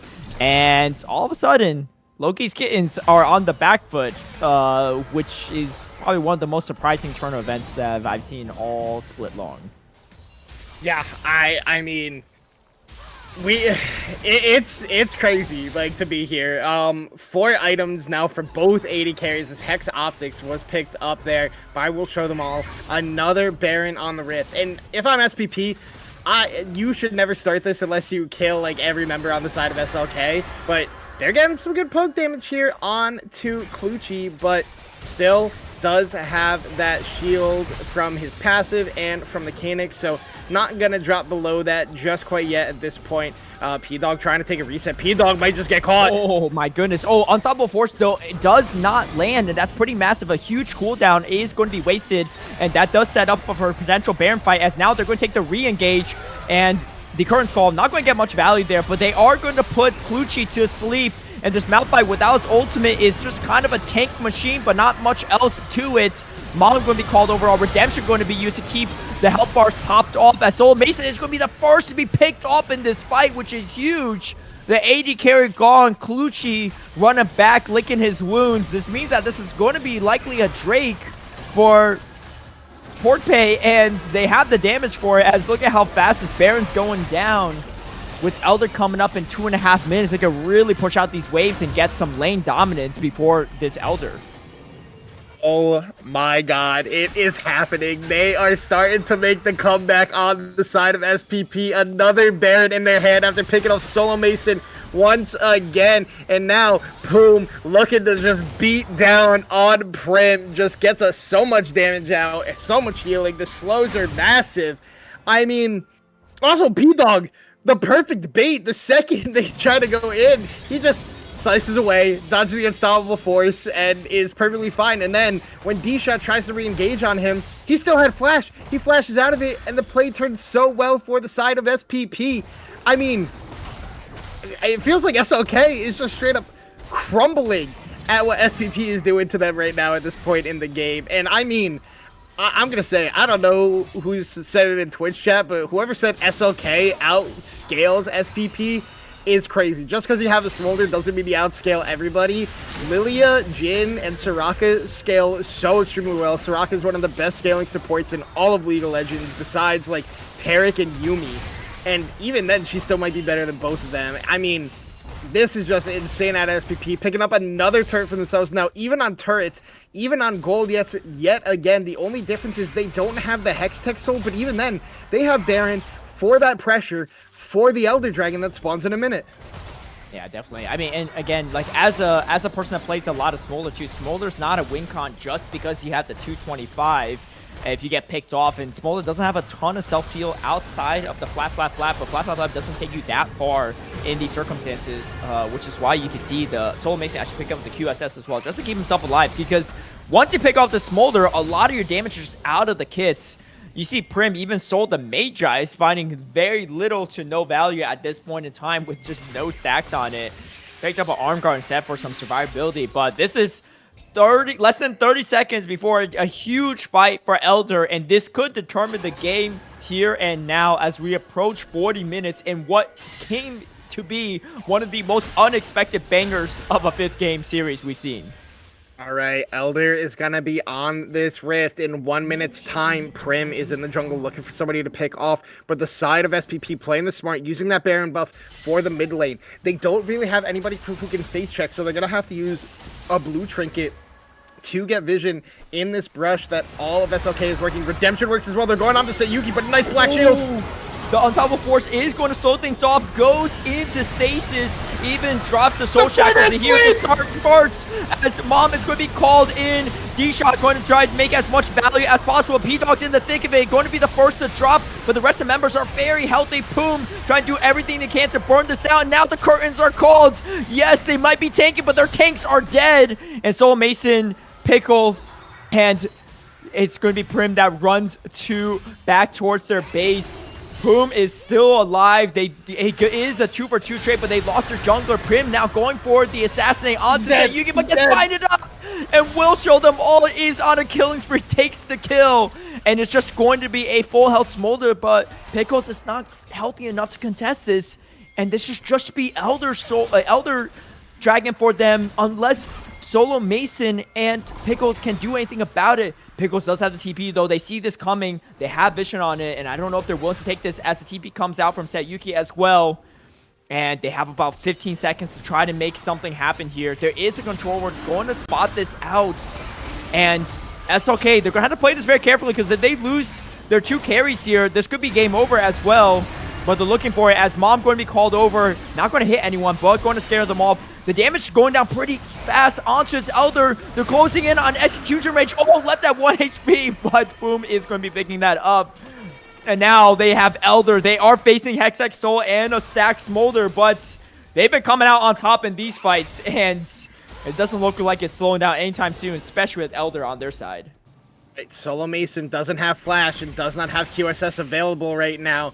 Yeah, we'll get a replay of this mid lane fight that it just is so big. So they try to go on to Sayuki, a nice black shield, and the dark binding keeps him kited. They go on to Poodle, but there's no follow-up for it, and then boom, flashed in, 4-man sleep, only misses Solo Mason, but has the Zonies to keep himself alive. Zonia is then used by Prim, and it didn't matter because the damage was already done. Yes, P-Dog goes down to Pickle, but they use the ultimate for that one, and then it's just kiting and spacing for the side of SPP. Poodle does go down, but it doesn't matter because your 3 main damage dealers are still alive on the side of SPP. Prim then goes in, gets the shield, but just not enough damage to go through. The 4th shot eats through that entire shield out of Echo, and then he ends up falling down yet again. And now SPP, they have Elder in their back pocket. They're looking for the 3rd Baron of this game. They are looking to make the impossible possible in this one and make the unbelievable comeback to become away with the Eternal Championship. And I mean, the way they're playing, they might just do it. It really might. I mean, and look at the items here, right? We got to Bloodletters as well on the Morgana now. And with burn damage, this Elder is really going to pay off in a lot of these situations. 10 seconds until Baron spawns. And they do have a slightly decent timers between these Baron buff and Elder buff if they do end up getting the Baron. You can see that you can try to even grab the red buff. But this could be the final fights for both teams. Let's see how they're going to play this out here. They're trying to get vision, but this Baron's going down so fast. And I think they just have to give it with one vision there. They don't want to walk into an ambush. And that's going to be Baron buff for them. And this is just going to be the final push. And let's see if they're able to make this happen or not. I mean, this is just a crazy, crazy turn of events. I mean, admittedly so, myself, you, and probably everyone watching doubted that this composition could even have any play. But Strawberry's Pork Pay is making the miracle happen, and they're one push away from making it happen here. Let's see how long this Elder buff is, because it's starting to just go away soon at this point. And I don't think even all members have the Elder buff, actually, because some of them were dead during this one. But I know the Lilia and the Jhin had it, and I think the Morgana too, which is probably your 3 main members that need it.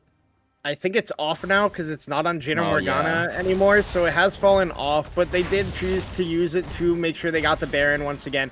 Took their resets, spent more of their gold. We're a full build Lily now at this point in the game, picking up that Death Cap as the final item. Almost full build here, 4-set Yuki. Has the Bloodletter's Curse as well, which is actually a really big pickup. And you have 5 items now, almost the full 6 here on Will Show Them All, almost the full 6 on Solo Mason as well.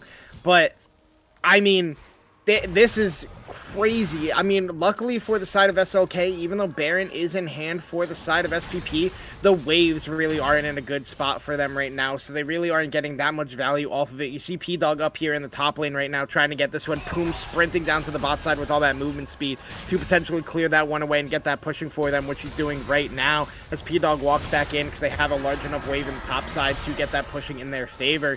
But I mean, right now, SLK, they have to pull the trigger on the 3 members of SPP, but they're just cutting this one back, not letting that be a possibility, as now side wave control is in favor of SPP. P-Dog going to keep split pushing here in the top side with that Baron buff. Should be able to get this top lane turret because no response is coming out. It's coming out a little bit too late here.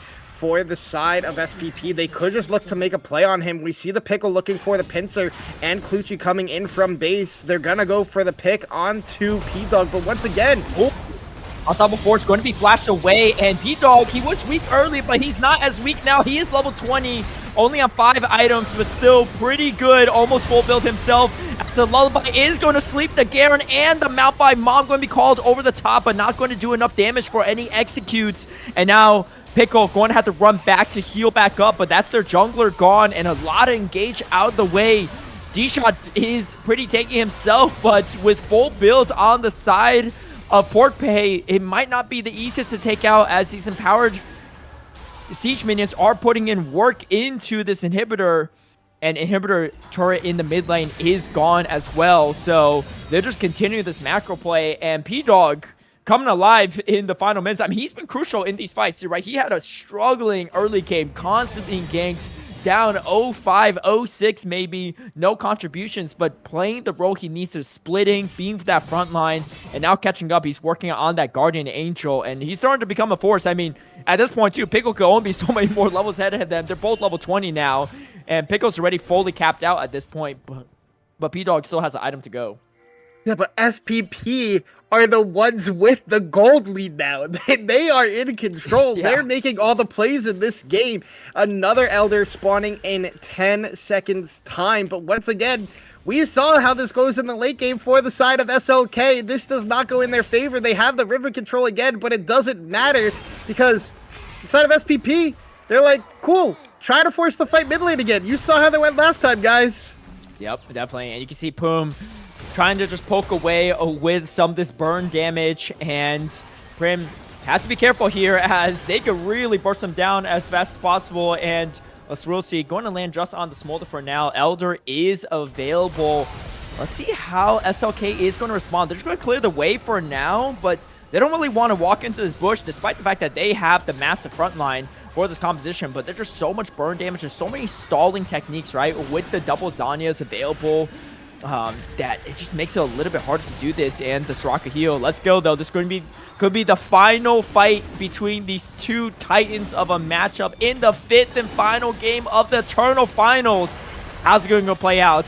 As Curtains argument called to start things off. They are landing most of these shots onto the Malphite. As the Unstoppable Force does come through. Mom going to be layered over, but the Malphite's going down so fast, and Malphite's going to be the one to die. The Elder Dragon was taken though by SLK, and that might be what they need here, but it's not enough. 5 members still strong, and even with the Elder, it's not going to be enough to do it. They're going for the ace, and they're going for the win. The Deadly Flourish doesn't land, but the Chrono Break just brings the Echo back into it. Oh my god. Wow, they have 5 members still alive. We get the complete ace, and against all odds, Strawberious Portpay against the undefeated SYN Loki's Kittens against a composition that looked unplayable in this 5th game.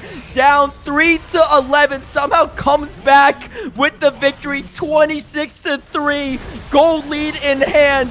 Even facing a Elder and Hexexo, they come away with the win, and they're your summer split champions. The first pick Jin shows up big in the late game, absolutely popping the members of SLK, gets a triple kill for himself, and I mean, holy hell, did I not expect SPP to win with this draft, but they proved me wrong, they proved you wrong, they proved everybody watching wrong. All 100 people didn't think SPP was gonna win Game 5 with this draft, but they do the impossible and make it work. Congratulations, well deserved and well fought. Wow, what a series, what a 5th and final game, and what a banger we had. I mean, they proved all the doubters wrong, and what a way to do that. I mean, that's a fully stacked Smolder at 23 minutes, looking at 3-11, down Hextech so on top of it. But they found a way, and what a game they closed out there. I mean, what a performance from all members there too, right? I mean, like you can say what you want, right? Even with P-Dog being behind, super early to mid game, still played a role in those fights, still made it happen. And let's talk about too that fourth game when they were facing match point for SLK. It looked tough, but they drafted well. They played and came back in that fourth game to force a fifth and final game. And what looked like, I don't know, that looked like one of the biggest draft gaps I've seen. Like, I think we're all just like, all right, let's wrap it up here. I mean, it's a sad one, but you're not going to FF on the fifth and final game, right? You're just going to play this out. But they believed. They believe. I don't know if they believe, but it seemed like they believed. And, I think over time we all became believers. Yeah, I mean, an absolute insane comeback. I mean, big shout outs to the side of SPP. I already said it. I think like I think it's actually really hard to decide like who is the MVP of this series, because I think everybody on the side of SPP had their moments. I think P-Dog on that Camille game was absolutely pivotal. I think Poodle in this game and on the Leona game did so much work. I think Poom and Sayuki had big games in this one. Sayuki on that ASOL into like the rough early game. Poom on the bye, like it Poom on was the a bye in huge that team game too. effort. It's so hard to decide like who is the big reason their team won. I think like everybody had big moments in this one specifically, and like I think this was like will show them all's big game. Like I think like he really started to put the team on his back, carry those late game team fights with that Jin damage. Like actually insane out of like every member of SPP across this entire series.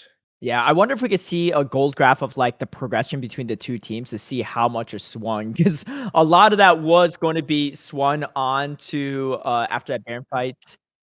But let's I'm actually not familiar where the settings are here. If someone can help our You would producer out on this to one, see the gold graph, you would have to leave this specific lobby, go to one of the players like in your friends list, and like view their match history to actually see the gold graph.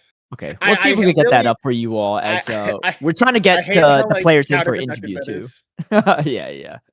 Yeah, some of the settings are a little bit weird, but we'll see if we can get that going as hopefully we'll get a players interview for this one. But what a way to end it too. A very unfortunate ending for SYN, Loki's Kittens. Obviously undefeated season ending in the fifth and final game in the grand finals is not fun, especially when it looked like things were going to be good. But they had quite the season as well to finish off here. As okay, yeah, let's take a look at the overview, and there it is. It was looking rough. It was looking rough. I mean, there's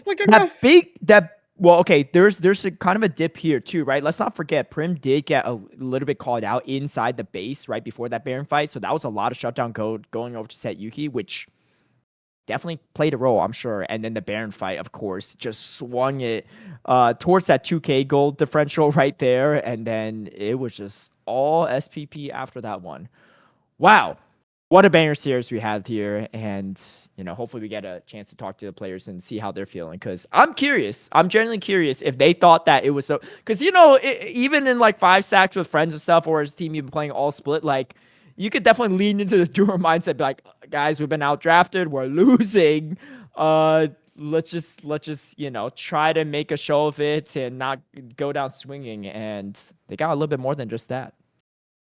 Yeah, I mean, like, I'm still just shocked. Like, I thought this was draft gap central, but the side of SPP stuck it out for basically 50 minutes. Like, one of the longest comp games I've seen recently, like, genuinely, and just made it work to be able to come away the Eternal League champions. I think we're going to head to a short break here as we get some of the players from the side of SPP in for an interview, coming away with the series win and a banger of a series. So y'all hang tight, and we'll be back in a couple of moments with the winner's interview.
All right, welcome back, everyone. We do have an interview with our winners, with the whole crew of Strawberious Pork Pay. Welcome in, everyone. What a fantastic way to end the series. I mean, it looked absolutely disastrous from the draft points. And then obviously throughout the game too, it was like 3-11, and Smolder was fully stacked too. So I guess like to start things off, I'm curious what was going on through your heads as well, as because that looked like a really bad spot to be in, right? And I think, I mean, Tron said it before the interview started. He was kind of a doubter. I was too, and I think everyone in the chat was as well. But maybe we'll start off with Poom, as Poom kind of led the charge in a lot of those fights. What were kind of going on through your head, or the comms in general, right? Was it like a doer mindset? Because I think we've all been there, where like you're playing with some friends, you're like, yeah, this is a go next angle, but there is no go next for this one, right? Well, that's where you're wrong. I literally said, guys, let's just lose the game right now. And then I just flashed in, Q ulted, and then I just pressed tab, and then I see 4 are dead, or all of them are dead, and only 1 died. Yeah, definitely. I mean, I think for me personally, I was just like, okay, that's one ace, right? Not a bad start, but can they do it again, right? And then it just kind of kept happening then and there out, and I'm sure that for you all, the confidence just kind of ramped up fast, and the Smolder even stacked. Yeah, the Smolder was like not even that big. The Smolder's not that good that game. Yeah, definitely.